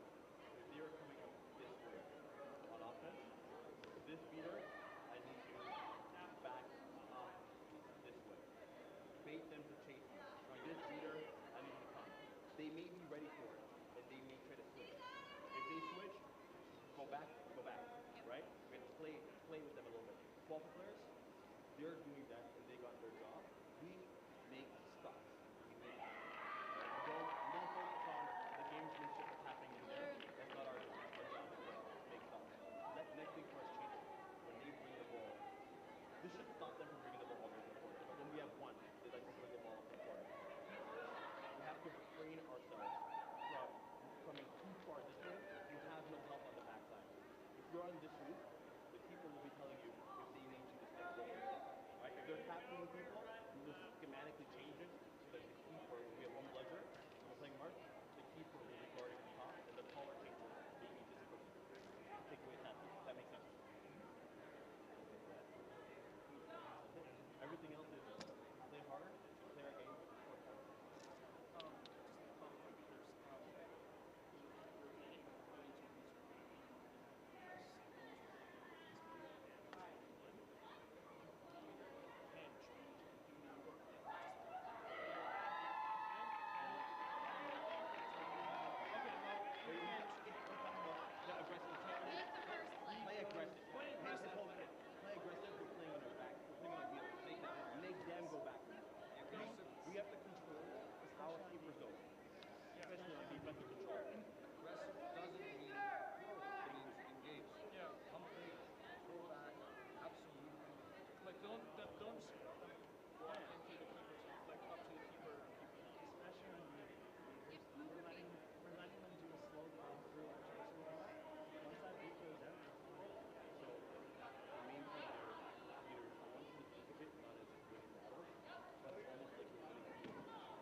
clinching is effectively the same. It's just a pressure where I don't want to give up because they live off that play.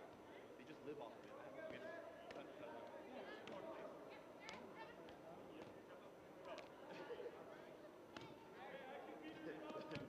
It's bothering me.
Starting shortly is the 2022 Quidditch Canada National Championship gold medal match between Vancouver Vanguard and Valhalla Quidditch. I want to take this opportunity to thank all of you for tuning in, thank the folks who made their way down to the pitch day, and thank our partners, Edmonton Events, specifically the Explore Edmonton Sport and Culture team, as well as Beercade on White Avenue for sponsoring our post-tournament after party for athletes and spectators alike. Please head to Tournament HQ for more information about our Sunday social gathering and celebration.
All right, folks. Teams warming up, getting ready to play this gold medal match. I am joined by not one, but two co-commentators. Hello, my name is Yara. And I'm Erin. We're so happy to have you with us, whether you're in person or online. It's been an exciting tournament, and this is not the first time we've seen these two teams face off. It's been very close. If you're just arriving, Valhalla has played Vancouver Vanguard twice, once yesterday in pool play and then again today in bracket play. Valhalla won both games by just 5 points. Did not catch the Snitch either game, but managed to bring the point total up, and resulted in a Valhalla win.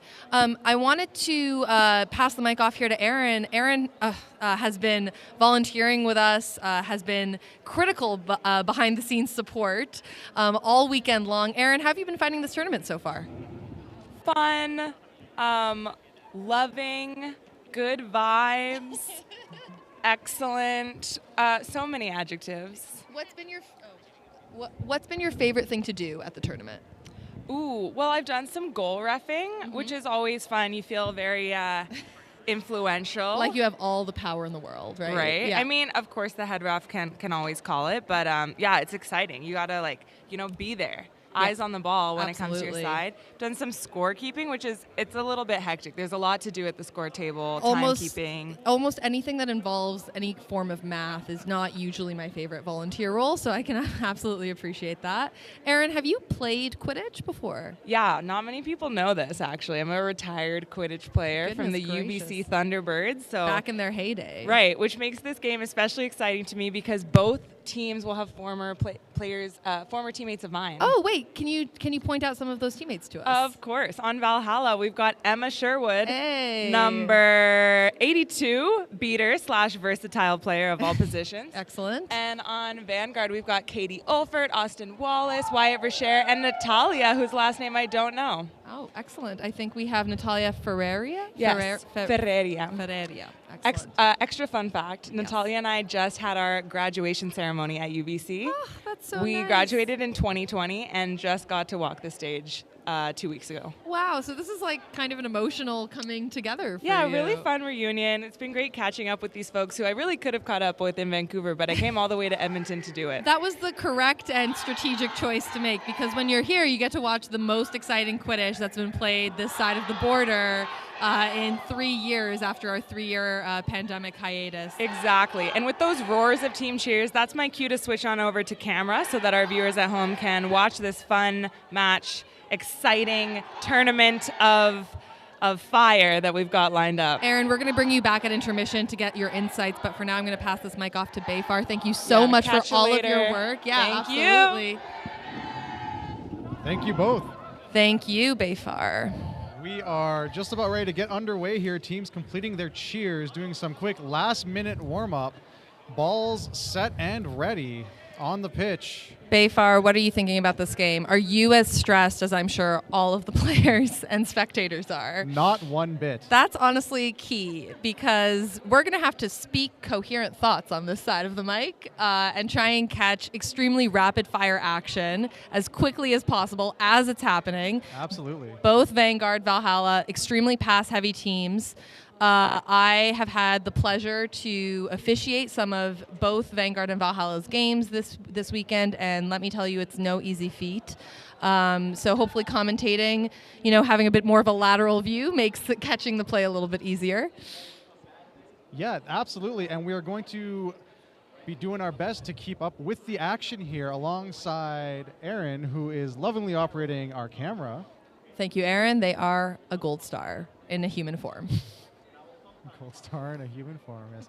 Head referee Misha Whittingham from Carleton Ravens. Preparing to initiate the jump ball procedure to start this game for the 2022 Quidditch Canada National Championships here in lovely, beautiful, slightly cold Edmonton, Alberta. Absolutely. And while we are just getting brooms up here, I want to take an opportunity to thank all of our incredible partners, in particular Edmonton Events. Explore Edmonton Sport and Culture team helped bring the bid to Edmonton in 2020. We're so happy to be able to be back here in Footfield located on the University of Alberta's South Campus. This is a multi-use sport and training and competition facility. I've heard players walking around the grounds like really admiring the quality of these fields.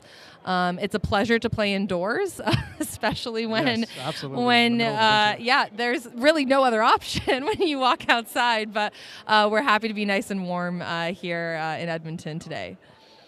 Right you are, and we're about to start here with this jump ball. Just a couple clarification questions being asked by the speaking captain to the head referee before the jump ball. Starting lines look like they're ready, shuffling a little bit, deciding which balls they want to run for, specifically the beaters.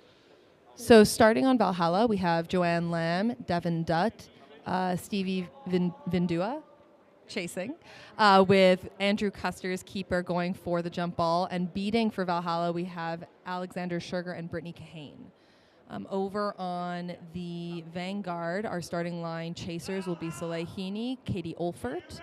I'm not sure, is that Austin Wallace as a chaser going for the jump ball? Keeping will be Wyatt Verschere. And then beating, we have, let me see here, we have Nate Unrau and Alex Schmidt beating for Vanguard.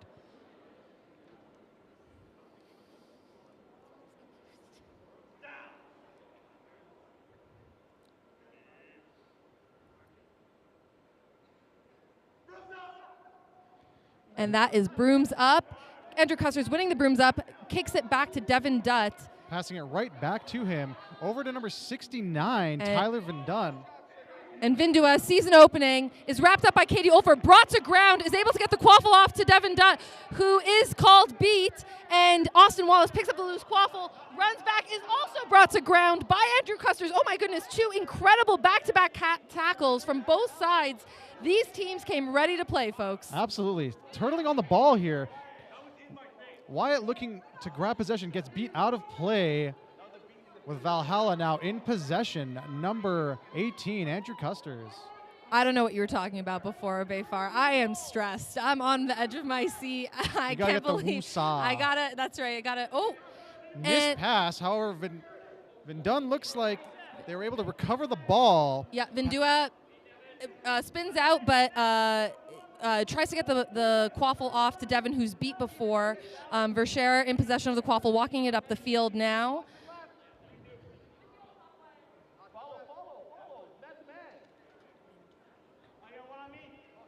All right, we have number 33, Soleil Heaney, walking up with the quaffle, looking for an opportunity here. Behind the hoops, beat in the middle of the passing motion. One incredible dive from Andrew Custers to regain possession of that quaffle. The score here is still 0-0. We're seeing some great defense and really patient offense on both teams right now. They're valuing the possession. Bludger control firmly in Vancouver Vanguard's hands. And it looks like no goal there. Vancouver Vanguard beaters extremely dominant, but Custer's seeing an opening. It hits the base of the hoop. Unfortunately, still no goal. Ball back and forth in the Vanguard zone, somehow managing to get out of that unscathed, and now in possession of the quaffle, looking to move it up the pitch here and get on the board. And Alex Sugar tried to make a run for the bludger that was just far off on the left side of the pitch here. Unfortunately, was prevented from regaining control. And a block from Andrew Custers. The quaffle is snagged by number 47. Beat out of play and recovered by number 42, Devin Dutt, passing to number 69, Tyler Vindua. It's another tackle from Katie Olfer on Stevie Vindua, brought to ground, and that's going to be a whistle. Looks like there was an advantage call on that play. Waiting for the official referee call on the play. And head coach Atana Crow calling his beaters to see if he can assess some of the strategy, make some adjustments here. The beaters on Valhalla have been outplayed for these first few minutes of game time. Control has rested pretty firmly in Vanguard's hands, and Vanguard has prevented Valhalla from regaining control a number of times now. We now have a call coming on the play. Looks like it's for Katie Olfert. Number 88, Katie Olfert, yellow card, contact from behind. That will be 1 minute in the box. That is 1 minute in the penalty box. And so it looks like that second tackle from Katie Olfert was from behind. We have a number of keen ARs, and all the hands went up there. So it looks like there's some uniformity on that call. We'll see now where the Quaffle starts. Looks to be the contention is between number 42, Devin Dutt, and number 3, Wyatt Verschere. Looks like Devin Dutt is starting in possession of the ball.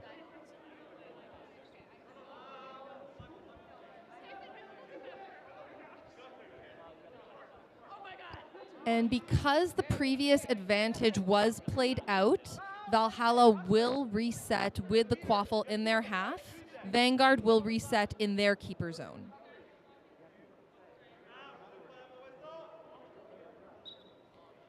And the whistle is blown. Play is live.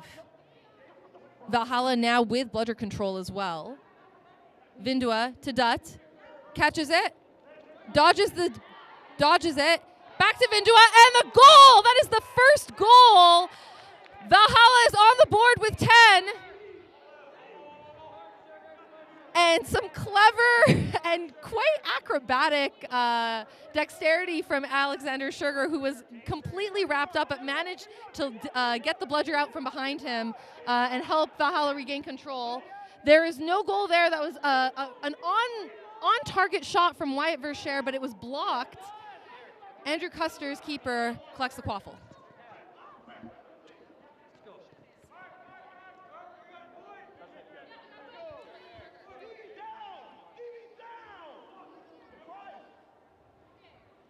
Custer is walking it up the right hand side of the pitch. Cross to Vindua. pass. And that is no goal. The shot was just wide of the hoops. It's going to be an inbound from Austin Wallace, number 93 on Vanguard, keeping for them. A seasoned vet, has played many years in Vancouver. Very cool, calm, collected, and speedy. That man is difficult to catch. But if anyone's going to stand a chance at giving it a shot, it's going to be Valhalla. Lots of beater action going on here, looking to exchange bludger control between the teams. Nothing productive as of yet as we're passing. Beaters make a play here. Nate Unrau, a Team Canada beater, exchanges beats with Brittany Kahane. And that is going to be most likely a card on number 28, if my eyes do not deceive me. Some head contact there.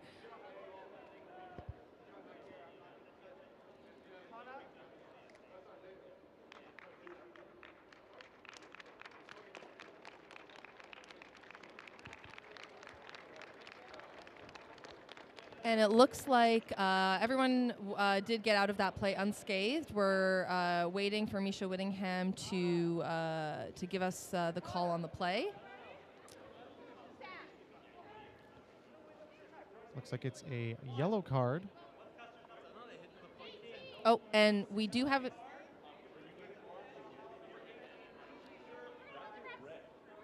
It's a yellow card for Andrew Custer's number 18 for a jersey pull, being served by a substitute, as they were the keeper on the team, and the keeper does need to stay on pitch.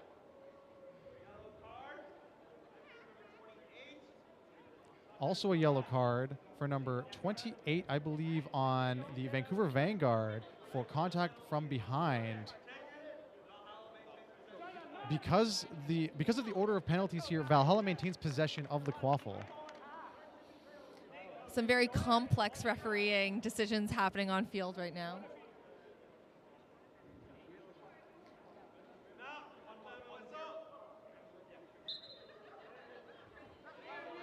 And it looks like Etana Crow's running up the field, doesn't see a beater or any sort of defense in sight. 93, Austin Wallace tries to block it, isn't able to do so. That's going to be a goal for Valhalla. Austin Wallace looking to make a quick run up the pitch to get a counter goal, slowing down, realizing that the opportunity is not there, waiting for his team to catch up. Score is 20-0 for Valhalla. And that's a block from Etana Crow, but Austin Wallace manages to collect the Quaffle, is beat from behind, and it's going to be called no good. Pass after beat. that does kill the ball. Valhalla in possession. Unsuccessful wrap by the Vanguard. Valhalla number 14. Derek Taylor still in possession of the Quaffle.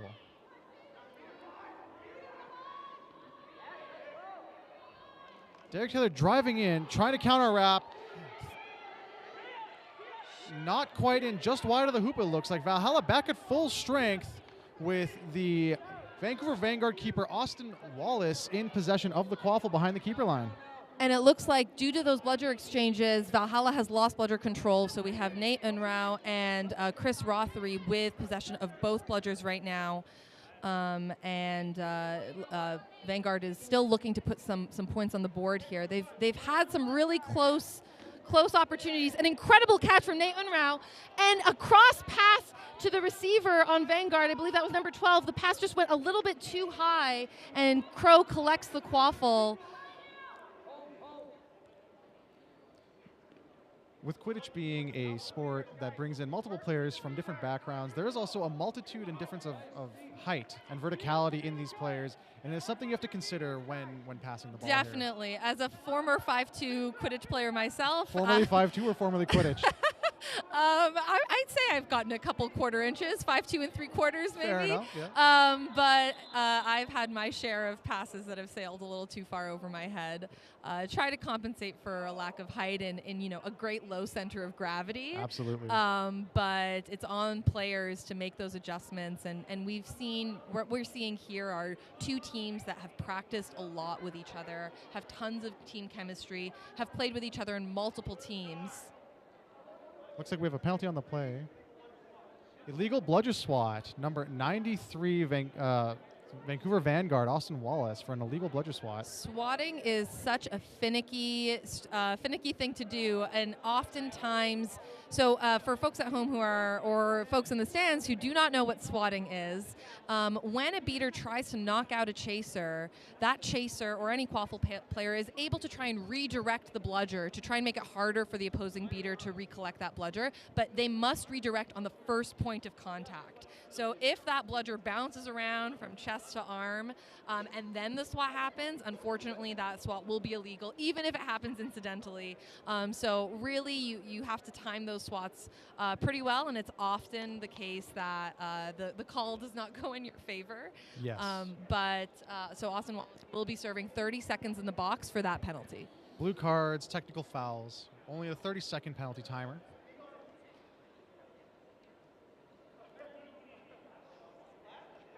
We are about 6 minutes and 32 seconds into this gold medal match with 13:28 remaining. In the Quaffle period, yes, that's right. And the score is still fairly low. We've seen, if folks are following along with the scores, which if you're on YouTube, you can catch all of the previous scores of the games pinned to the top of the chat. These have been high-scoring games with these teams. Yes, absolutely. So the fact that Valhalla only has 20 points on the board and Vanguard has 0, I mean, often these two teams will play themselves quite tightly, but for it this low scoring about a third into the game, I'd say is unusual given what we've seen from both in terms of pace of scoring. That is correct. Now, number 88, Katie Olford, in possession before subbing off, passing it to Chaser. And Sam McCall, beater on Valhalla, misses a beat here on Nate Unrau. So unfortunately, Valhalla does lose bludger control. Rothery coming around, number 19 on Vanguard, tries to take out Tyson Worrell, beater on Valhalla, but that's an excellent tackle from Sam McCall, number 77, and prevents Rothery from taking out that beater and allows Valhalla to make the stop. I'm going to credit all of the defense on that play to that tackle from Sam McCall because she took Rothery completely out of that play.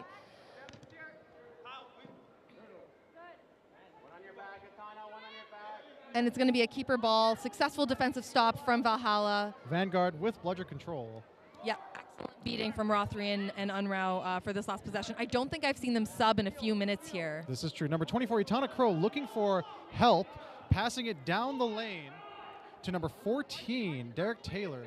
Looking for either a passing option or a shooting option. Derek Taylor's trying to find a way around Wyatt Verschere here, but unfortunately that man is a brick wall. It is hard to find a way around. He's just a little bit too broad.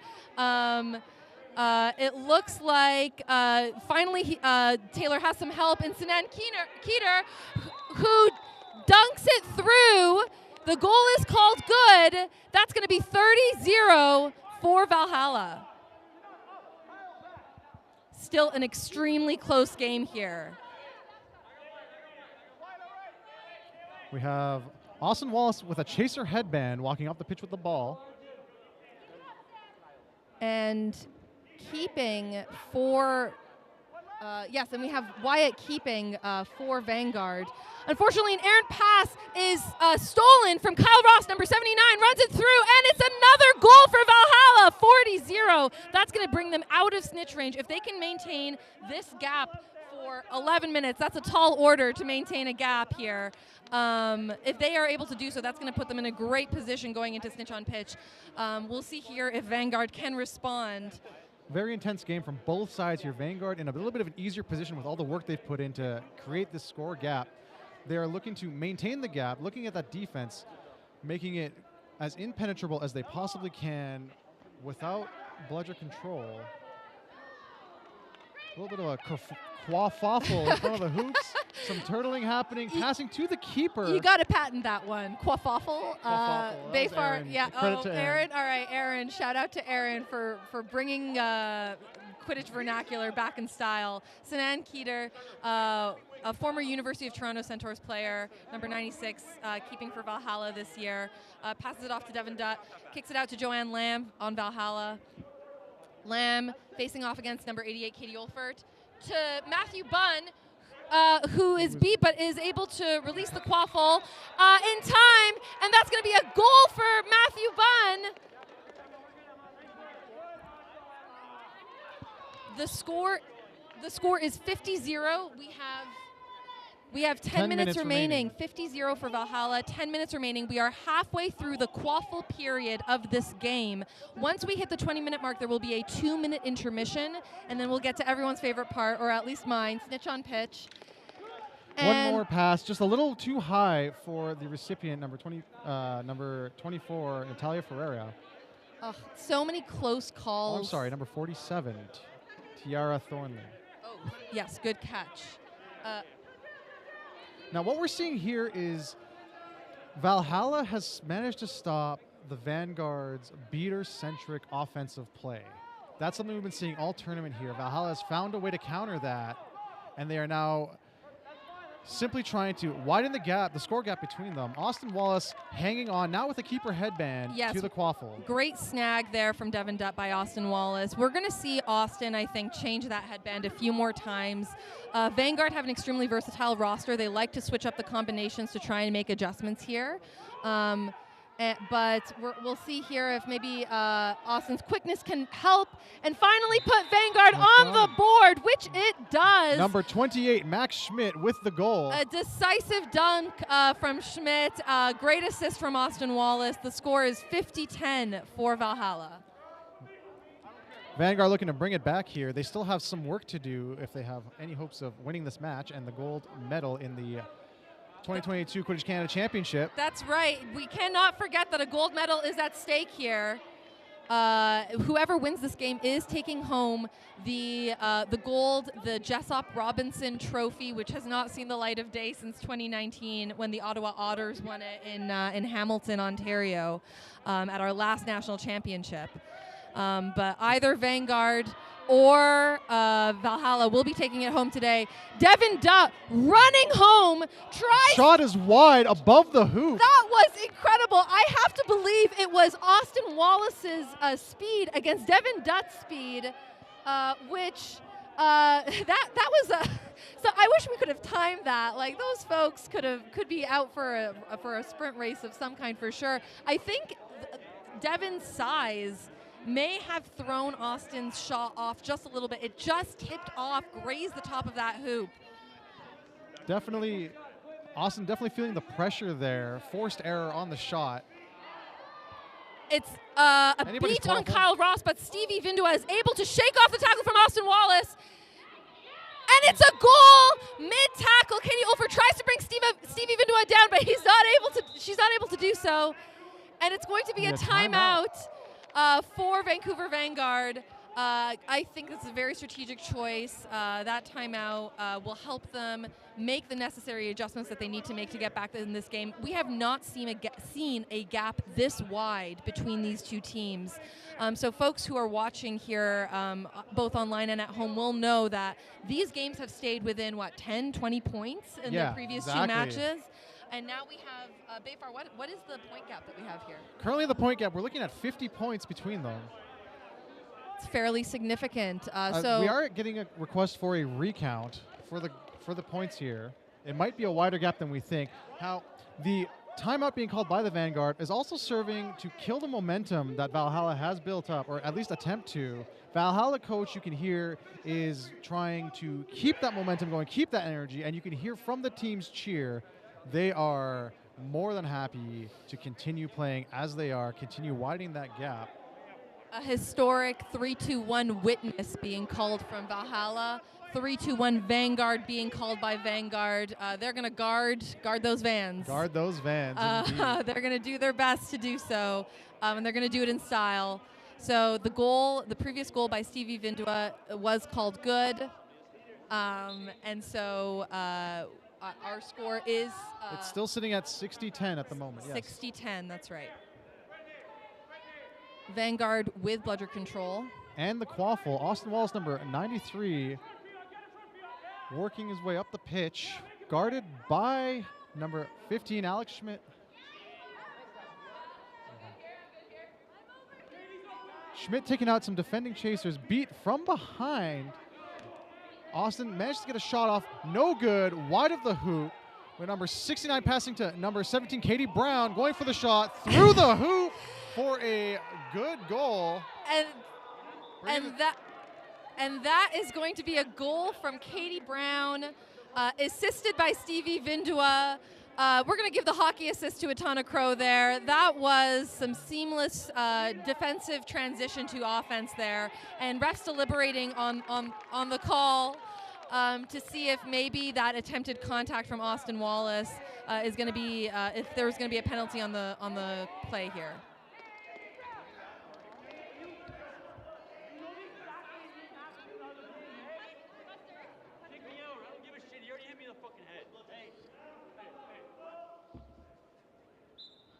Play resuming here with Vanguard in possession of the Quaffle after the goal.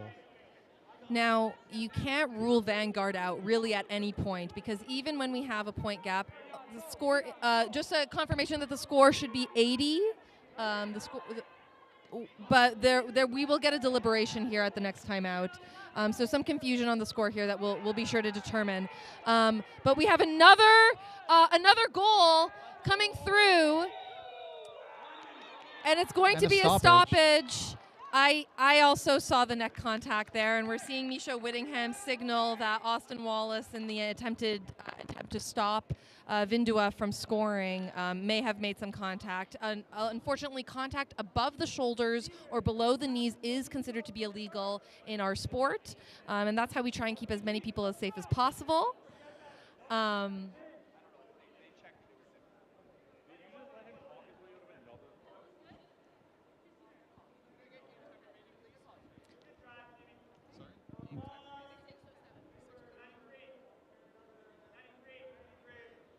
Yellow card, Vancouver number 93, contact above the shoulders to the neck. That is, so the call is confirmed.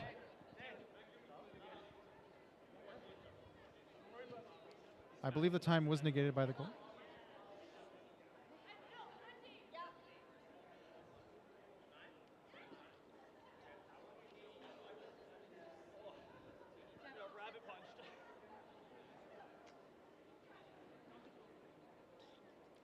And we're just getting some verification on the score here. Every goal matters here in Quidditch. And as we were just saying, Bayfar and I, you can't really rule Vanguard out at any point in this game. Not at all, yes. Even when there is a point gap, they have a roster of incredible seekers, and that's worth 35 points. You have Austin Wallace, you have Wyatt Verschere.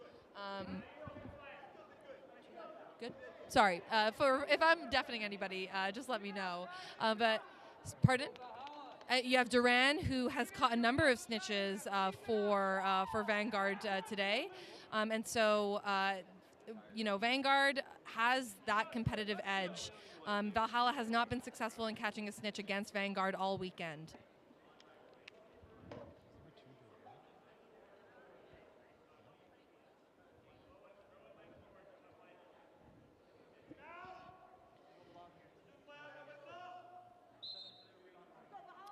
And so with that goal being called good, that is going to bring us to a score of 80-10. 80-10. So, okay, so Vanguard still just have 10 points on the board here. We haven't seen them able to connect another goal yet. There have been a number of close misses, though. And now with that beater exchange, I think Austin Wallace is seeing an opportunity. Kicks it out to Soleil, who kicks it back. So number 4, Rowan Duncan. And 79, Kyle Ross falls on it, hands it off to keeper Itana Crow, who is running down the field with a call of no beaters. And that's a dunk from Itana Crow. And that is going to be a 90-10 for Valhalla.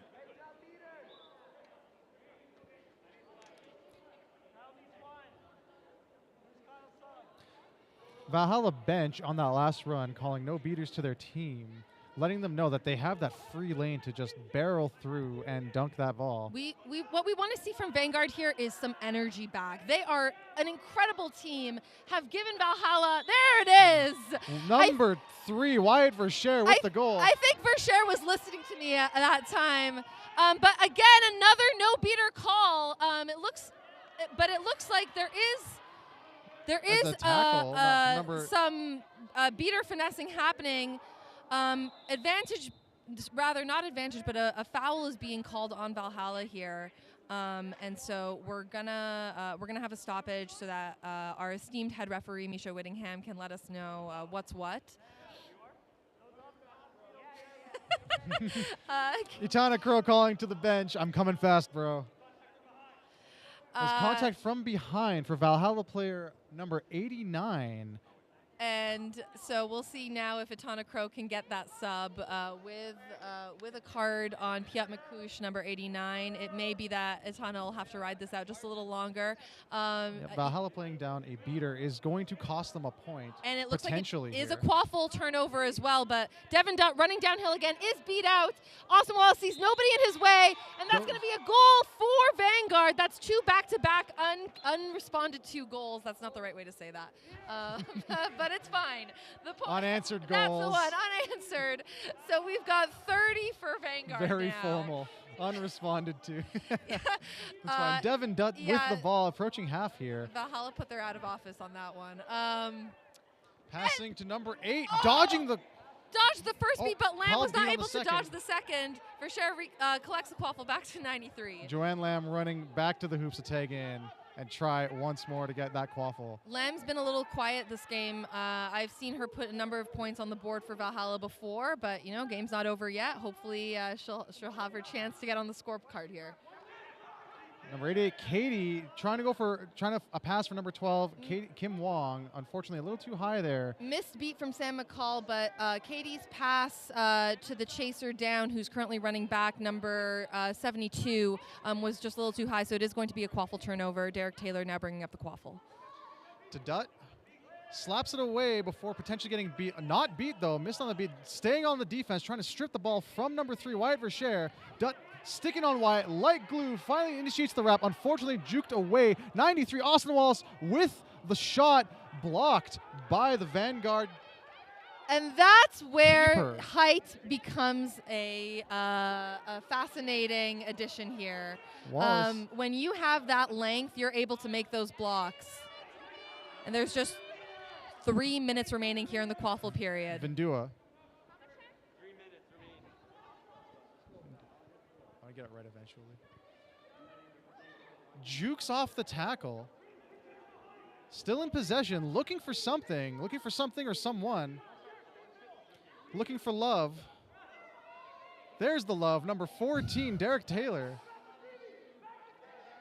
Taylor calling for a screen, but we're hearing some extremely vocal bench coaching from Atana Crow, directing his chasers, literally telling them play by play where he wanted that quaffle, and it looks like Crow made the right call there. Vindua gets another point for Valhalla. The whistle is being called so that we don't waste time, clock time, retrieving the quaffle, which had flown off pitch. 2 minutes, 19 seconds remaining in this quaffle period. Valhalla looking to guard this 10-3 lead. Before we enter the snitch period. Arjun Patel, number 66, with a commanding beat. And a great pass from Austin Wallace to Schmidt. Play is called dead, but the goal was still called good. Time out. Time out Valhalla. And looks like Valhalla's coaches saw that goal, didn't like what they saw, decided they needed to reassess, and rightly so. That was a beautiful pass from Austin Wallace. Absolutely. To, I believe that is, which Schmidt was that scored that goal? I believe it was number 28, Max Schmidt. Max Schmidt. In case folks at home aren't aware, we do have twins. How do you we have some two here twins. Yes, that's been the theme of this game. Again, those scores bring a lot of anxiety to the players. They want to make sure they know what the goal is, because the score determines a lot of the strategy. But as I was saying, Vanguard do have a set of twins playing for them. Max Schmidt, who is beating, Max Schmidt, who is chasing, and Alex Schmidt, who is beating for Vanguard.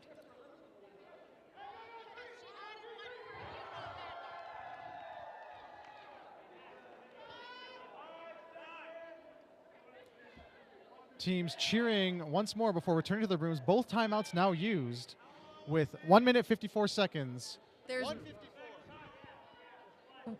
is 1 minute and 54 seconds remaining in this quaffle period.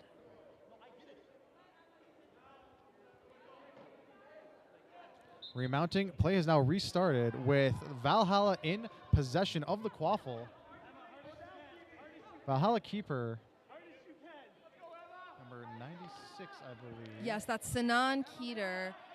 Sends it to Stevie Vindua. Stevie Vindua's had some great hands all tournament. Another tackle from Katie Olford, but it is going to be a goal called good, and hands raised from the ARs. Nice. So that's going to be a stoppage. It looks like there's just going to be an injury stoppage here to make sure that all is well.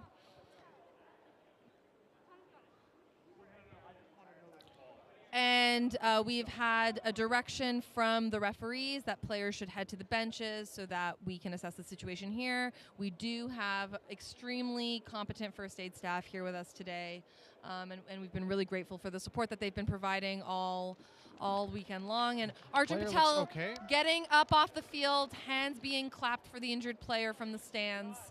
And there's just 1 minute, 32 seconds remaining in this quaffle period.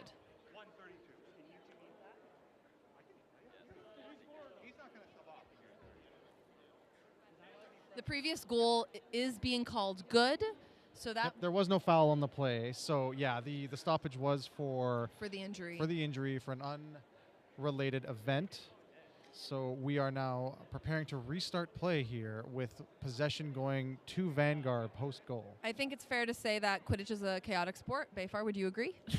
Absolutely. So Quidditch is the most chaotic sport I've ever played. A lot of brain power required to go into Quidditch, play Quidditch. So many positions, so many balls to keep track of. The number of times I have just run into someone while playing this sport just because I was trying to focus on the 30 other things that were going on is actually more than I care to admit out of fear of embarrassing myself. But these players here are doing a much better job than I would, and they've brought a lot of expertise and skill to the game all weekend long. Yeah, and the complexity to this game is what draws many athletes from other games as well to the sport. Referee Misha confirming that the goal is still good, so our score is 11-4 in favor of Valhalla. Looks like we have no bludgers back for Valhalla. Austin Wallace has made the same recognition, gets the ball off to Schmidt once more, and that's going to be another goal for Vanguard. Vanguard number 28, Max Schmidt, assisted by Austin Wallace. Emma Sherwood and Alex Sugar beating for Valhalla, and it's going to be a stoppage here.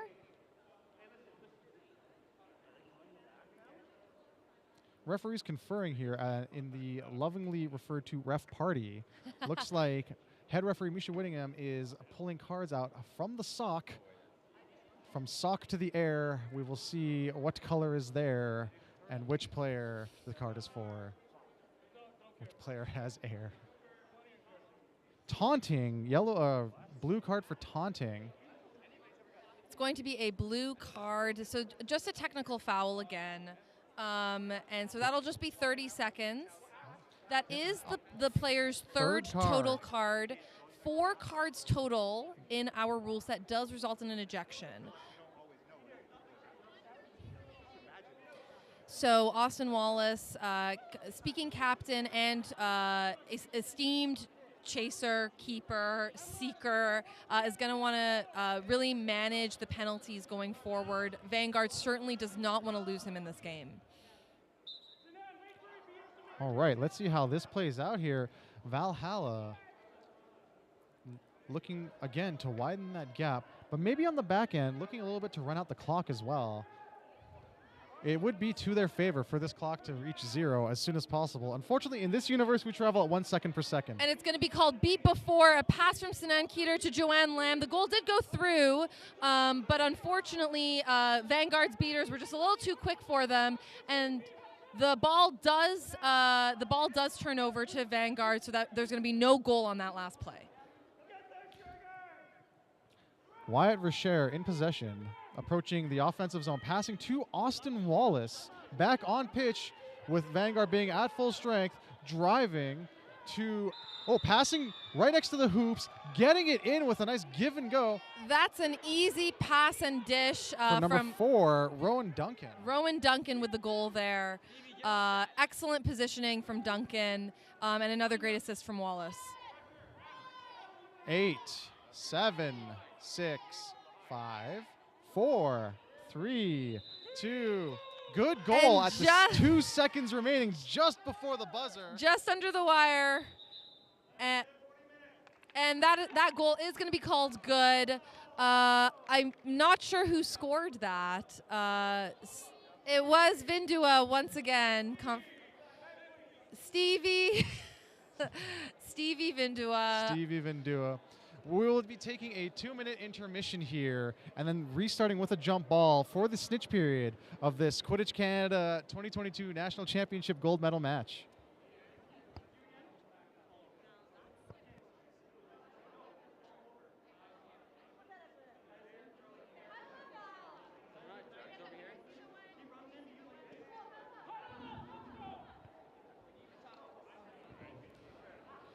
And back on the mic with me, we have Aaron, who is I've asked them back here to provide their insights as to what they've been seeing from behind the camera here. Aaron, what are you liking about this game so far? I mean, what's not to like? The energy is high. We've got tackles. We've got penalties. We've got hoops getting knocked over. All the best parts of the sport. Absolutely. I do want to note, excellent shout out to Austin, an esteemed multi-hyphenate. You mentioned he's a keeper, chaser, seeker. He has snitched. He's an esteemed head ref and Oliver Wood lookalike. Amazing. So Austin really was born to play the sport, is what you're telling me. The man who recruited me to play Quidditch. Oh, so we owe a lot. We owe a lot to Austin because at the end of the day, Austin's what enabled you to be here, bringing this sport to life as a critical and essential volunteer. Yeah, and I'm sure I'm not the only one. The passion for sharing this sport is something that honestly many people have, and I think everyone's out telling everyone they know they should try it, they should watch it. I'll give the shout out on the flip end. These two community programs don't have the built-in recruitment pipeline that university programs do. So it really is reliant on that individual passion and willingness to go out and invite people to try the sport. That's what allows these programs to thrive and succeed as they have. So I'll give credit to Alex Scherger, the ABC Always Be Cruton player on Valhalla, who I would say maybe mirrors Austin in that regard, and has invited, I'm sure, a number of people who currently play the sport or to play that. ABC stood for Always Beautiful Curls. Sugar's got those as well, so we'll give him both of those. Awesome, Aaron. Thank you so much. Yeah, I'm going to get ready to keep filming. Hopefully you've been able to see the action. Back to you, Bayfar. Fantastic. Thank you so much. Getting ready for this jump ball. But while we're at it, I will also give a shout out to Nicole, who got me into Quidditch after losing a bet on a quantum physics midterm. I agree. The bet was if I were to score higher, they would have had to come to fencing practice. But if they did, then I would have to come to a Quidditch. So And did look, you I'm still here. bet on a Quidditch game to see if you would play Quidditch? We bet on our scores on a quantum physics midterm. Oh, I understand. Well, quantum physics, Quidditch, those two seem like similar activities, if you ask me. Oh yeah, no doubt.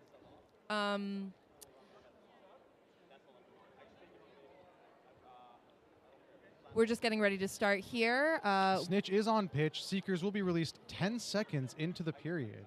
And we have Duran Allison seeking for Vanguard. And it looks like we have Emma Sherwood, equally multi-hyphenated player, who will be seeking for Valhalla.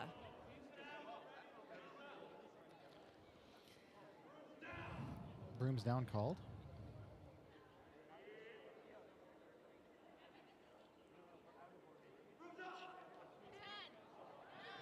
Brooms up.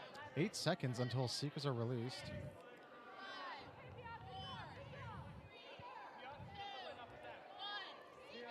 Seekers now released, going for that Snitch. Vanguard probably trying equally hard to grab it, to get those extra 35 points in their favor. That goal was so close there. I think it was just an errant pass there from Joanne Lamb to Kyle Ross. But Wyatt Verschere falls on that Quaffle quickly, and Austin Wallace is now bringing up the ball. Duran Allison trying to use length, arm wingspan to get through the legs of that Snitch and get that Snitch tail. Unfortunately, unsuccessful thus far. We're seeing no beater play on the Snitch either. Wyatt, we're also seeing Vanguard focusing on the Quaffle play. Yes, it looks like looks like we're hearing that call, exactly confirming what you just said, Bayfar, from Etana Crow, coach on Valhalla. Leave the Seeker, focus on Quaffle. And it looks like Vanguard has made the same decision as well. So both Seekers are on their own out there. Whoever makes that catch, makes that catch. And it looks like the coaches of both teams are trusting Alex Naftel, who is the Snitch for this game, to hold his own. We are seeing this as being Vanguard Snitch to catch. It would put them forward 35 points, decreasing that 5-goal differential by 3. An almost goal once again from Joanne Lamb, gets knocked out just in time. We do have a delayed advantage call coming up here. A delayed advantage call here. And Matthew Bunny Bun, that's not the right word, but Bunny Buns from now on. Matthew Bunn is currently seeking for Valhalla. Slams on the ground. Looks like there was maybe a close attempt there. Blue card, Vancouver number 2 for an illegal swat. Again, the SWAT's coming to haunt these players. They've haunted me in my time, I know. Duran Allison here, the Seeker for the Vanguard. This puts them at an extremely disadvantageous position to get the Snitch, in that they can't until Duran is released from the box. Fortunately, this is just a 30-second penalty, and Alex Naftel is an incredible Snitch. All likelihood that he'll be able to hold his own. Of course, Matthew Bunn, also an excellent Seeker.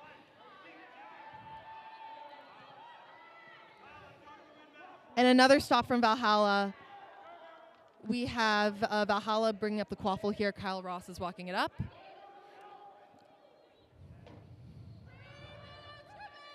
Matthew Bunn doing the old jump dive strategy. Unfortunately, not effective against this particular Snitch. And Vanguard beaters really ready for that attempted goal there. Unfortunately, Wyatt Verschere tries to pass off to number 47 on Vanguard, but she was beat before.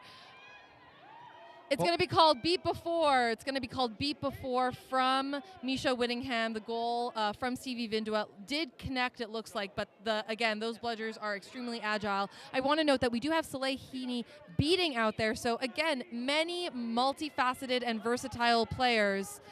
Matthew Bunn doing his darndest to protect the Snitch from Vanguard's Durant Allison, who's now subbing off after being knocked down and beat out, running back and forth a little too much here. Literally, we are seeing bludgers fly across this field. Alex Sugar beating for Valhalla deep in the zone here. Rim shot, unfortunately, did not go through. A great spin move from Katie Brown, but it looks like the Quaffle just rolled out of the rim here, and we have Austin Wallace running it up the side. Alex Sugar hightailing it behind him, chasing him out of bounds. Takes Austin out of the play, and Vindua picks it up, number 69, running down the field. Can he beat the Quaffle player and the beater? That Quaffle also rolls out. And Joanne Lamb collects the loose Quaffle, but Unrao is there and gets the beat out there. Snitch tail falling off the Snitch. 3-second countdown before the Seekers can re-engage. We have just 1 minute and 20 seconds left in the Snitch period. 1 minute and 15 seconds left in the Snitch period. When we get to 5 minutes, the game will either end at a Snitch catch or will go till 10 minutes.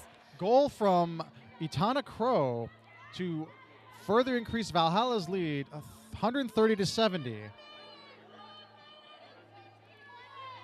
1 minute remaining in Snitch period before, as my lovely co-commentator has said, extra time if the Snitch remains uncaught. And we have Kyle Ross, as well as number 27, Shirley Liu, now seeking for Valhalla. And that was going to be a good goal for Vanguard. Crowd going wild at these Snitch. Shirley Liu giving Naftal a run for his money. She is doing a great job there. That last goal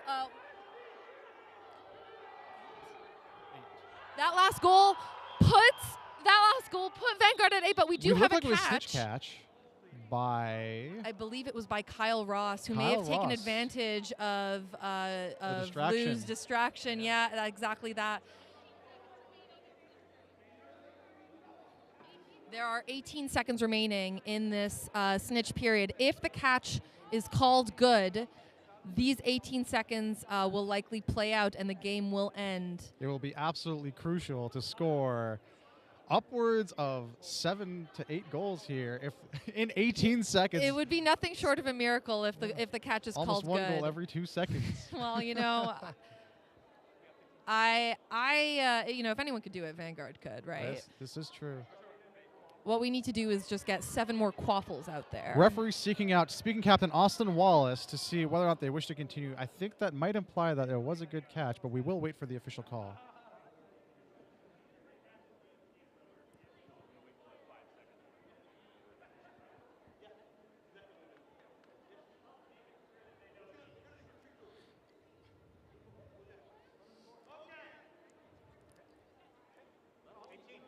The goal was ruled as no good. The catch, the Snitch catch, is related as the good. catch is called good by Misha Whittingham, Kyle Ross. Vancouver has... No, go ahead, Bayfar. My apologies. Sorry about that. Vancouver has declined to continue. That makes Valhalla Quidditch the 2022 Quidditch Canada National Champions. And some extremely delightful cheers, hugs going all around from Valhalla. Valhalla bringing home gold once again. Valhalla, of course, the gold medal winners in 2018, back when Quidditch Canada National Championships was played at Tycat Stadium. And now we have Valhalla once again bringing gold back to the program. An incredibly fought game from both teams, Vancouver Vanguard and Valhalla, just really putting their hearts out there on the field. Vancouver Vanguard silver medalists should be coming out of this holding their heads high. Sporting behavior observed right here as we see both teams shaking hands. Nobody looks down in the slumps here. They are all walking away from this match. They put everything they had into it. Vanguard came out ahead this time around. And both teams should be extremely proud of the performance they put out today. And let's definitely not discount the fact that Vanguard took the hard road here. They lost their earlier game today against Valhalla, which put them in the lower bracket of the double elimination bracket. They had to play Carleton, another extremely talented team. I'm sure that may have played a factor in their showing here today, just in terms of number of games, number of hours. This is not an easy sport to play, and folks who've been watching either in the stands or at home can see the athleticism required to play this game at a high level. But Vanguard keeping their heads high, bringing home the silver medal, and you know, you love to see it. Some great applause from the crowd here as well. Now, viewers from home, please stick around. We will be streaming the awards ceremony as well in a few minutes here if you would like to continue watching for that. We're getting some candid photos here of the commentators. Obviously, we are the stars of today's game. Bayfar, if you had to give an MVP out to a single person or player in this game, who'd you give it to? Myself. No. I was going to say you too, Bayfar. Thank you. No, I fundamentally believe that that Valhalla Quidditch has brought such a high level of gameplay in no small part due to coach Itana Crow. Fantastic. I believe Team Canada coach as well. Yes, an assistant coach for the national program.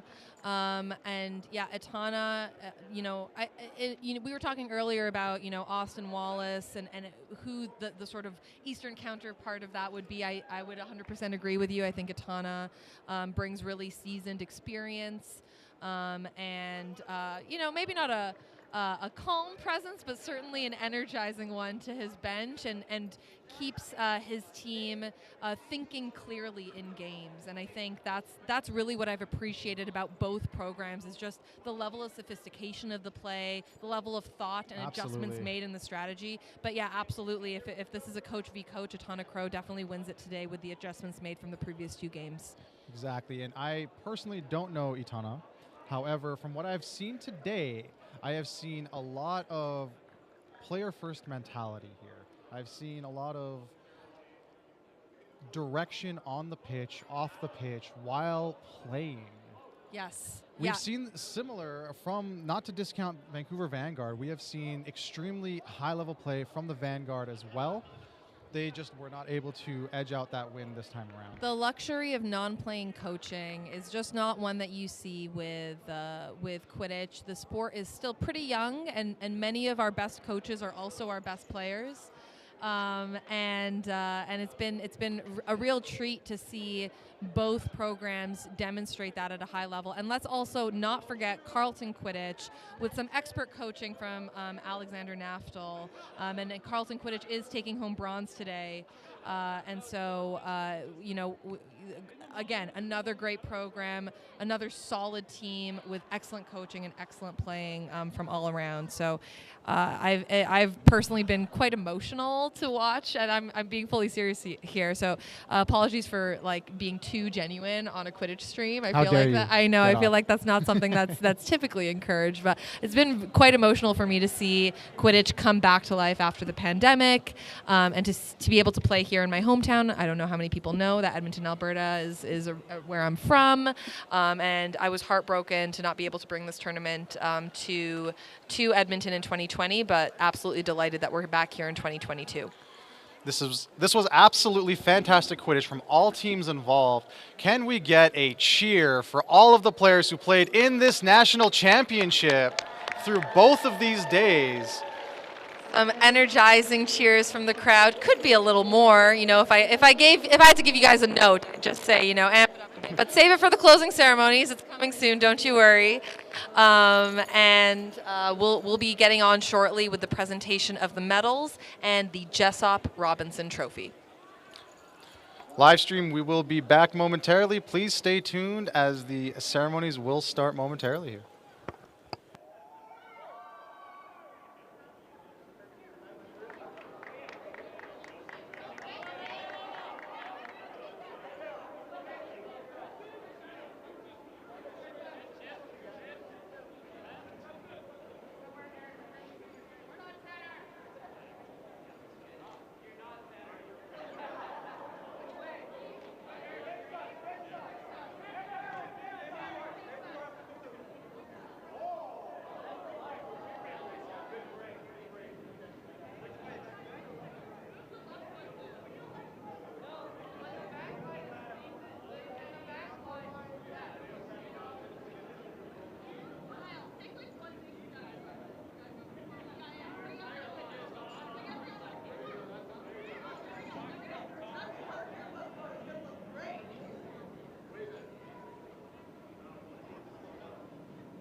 just setting up here for the awards ceremony.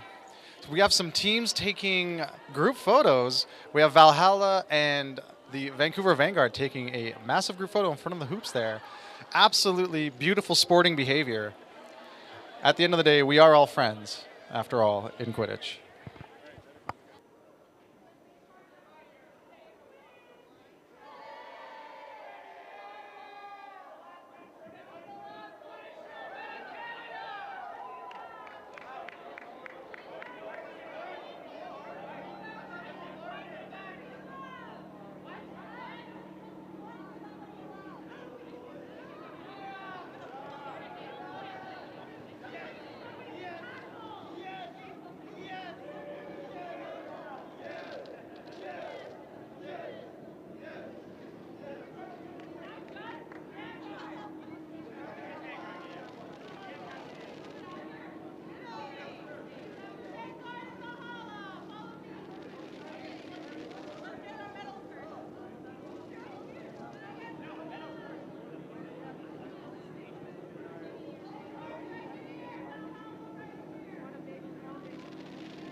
Welcome to the awards ceremony for the 2022 Quidditch Canada National Championship. There we go. Welcome, everyone. We are so excited to present our 3 medaling teams here with their medals, and of course, the Jessup Robinson Trophy to our gold medal winner. Say that 5 times fast. So first up, I'd like to invite Carleton Ravens, the Carleton Ravens program, to these hoops to receive their bronze medals. And optional hugs from a soft Udi. If you are in need of some TLC from my incredible co-commentator Bayfar here, absolutely. We would love to give you hugs and congratulations. Carleton Ravens making an incredible showing this tournament.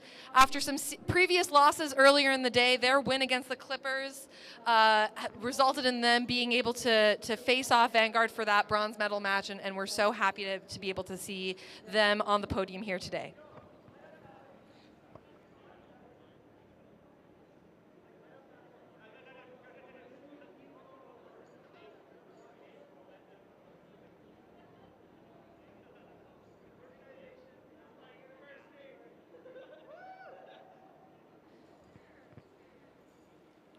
I want to note that we have many Carleton players who are not here with us. They unfortunately were not able to make the trip out to Edmonton, Alberta this weekend, but their presence on the program has put Carleton in the position to be as strong as it is today and to get them that bronze medal. Carleton has not medaled in a number of years here, so this will be the first Carleton medal that I've seen since I started volunteering with Quidditch Canada in 2017. So absolutely incredible to see them on the podium here. The Udi hug is clearly the best part of this process. lining up for a team photo before we move on to our silver medalists. And while they're getting that photo, can I get another hand, a big round of applause for the Carleton Ravens?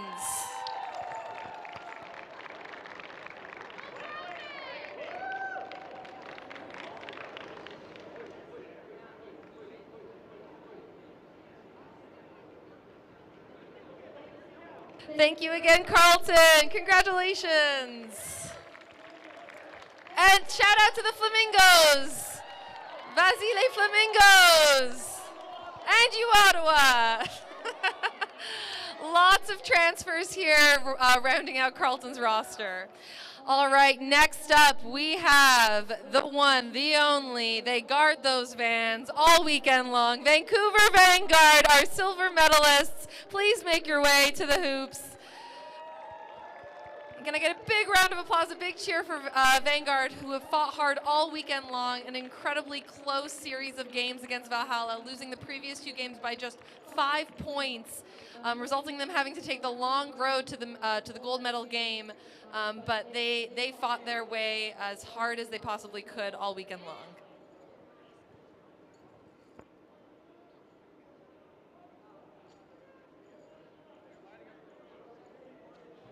And we have Alex Downey-Gin and Pierce McKinney giving congratulations and presenting these teams with their medals. Alex and Pierce, instrumental volunteers who have helped round out this tournament, who truly made this tournament possible.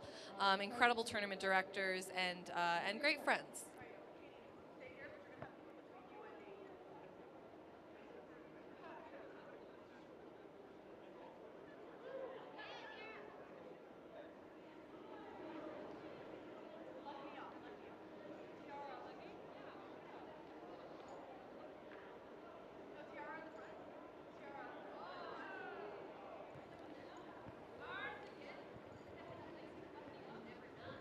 And we have Lou here directing the photography. Shirley Lou is, of course, an expert Instagram aficionado.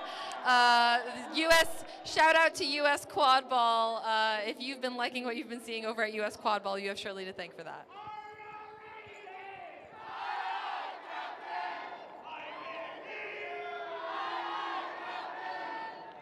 Can I get a big round of applause for Vancouver Vanguard, our silver medal winners?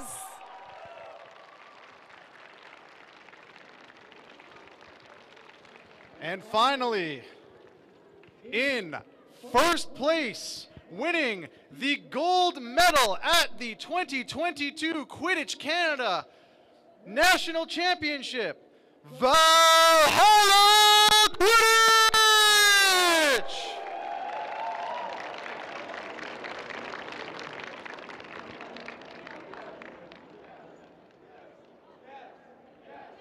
Optional free hugs.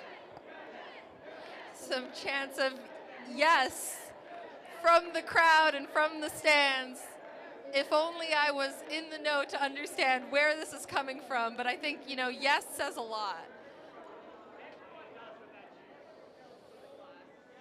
Valhalla Quidditch making a strong showing, and I will add, Valhalla has completed what has never been done before, an undefeated season for Valhalla this year. That has never been done before, and they were chasing it. They've come close many times. I think the 2019-2020 season was the last time that they'd come even close to that, but this gold medal will round out an undefeated season for them. They're bringing back the championship after winning it in 2018 in the Ticats Stadium in Hamilton, and I'm sure they're going to be happy to see their name on the Jessup Robinson Trophy again.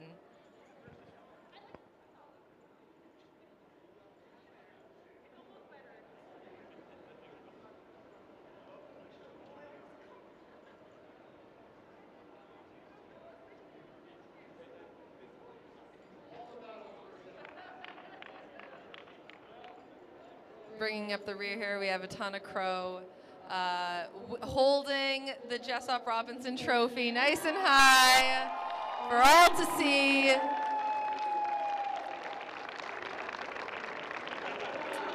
One last loud cheer for the We the Norse Valhalla Quidditch gold medal winners.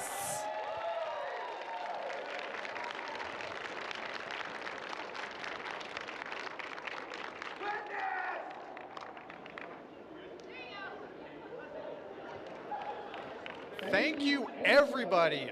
Players, spectators, parents, family, extended friends, non-playing volunteers. Thank you, Bayfar. Oh, I did nothing. It's fine. Thank you all for coming out to lovely Edmonton, Alberta, bearing the cold and the frost for this lovely indoor Quidditch tournament. One last shout out to Explore Edmonton, to the folks here at Footfield, to our incredible first aid and streaming partners, and of course to all of you, whether you're watching online or at home. We couldn't have done this without you. We do this because we love this game. We hope you've learned to love it as much as we do. I've been Yara Kodersha. I am Bayfar Lockfizade. And that brings us to a wrap on our 2022 National Championship. Thanks so much, everyone. Thank you, everybody. And as a reminder, we do have the after party at the Beercade on White Avenue. You can show up anytime after 5 p.m. But before 5 p.m., please help us clean up.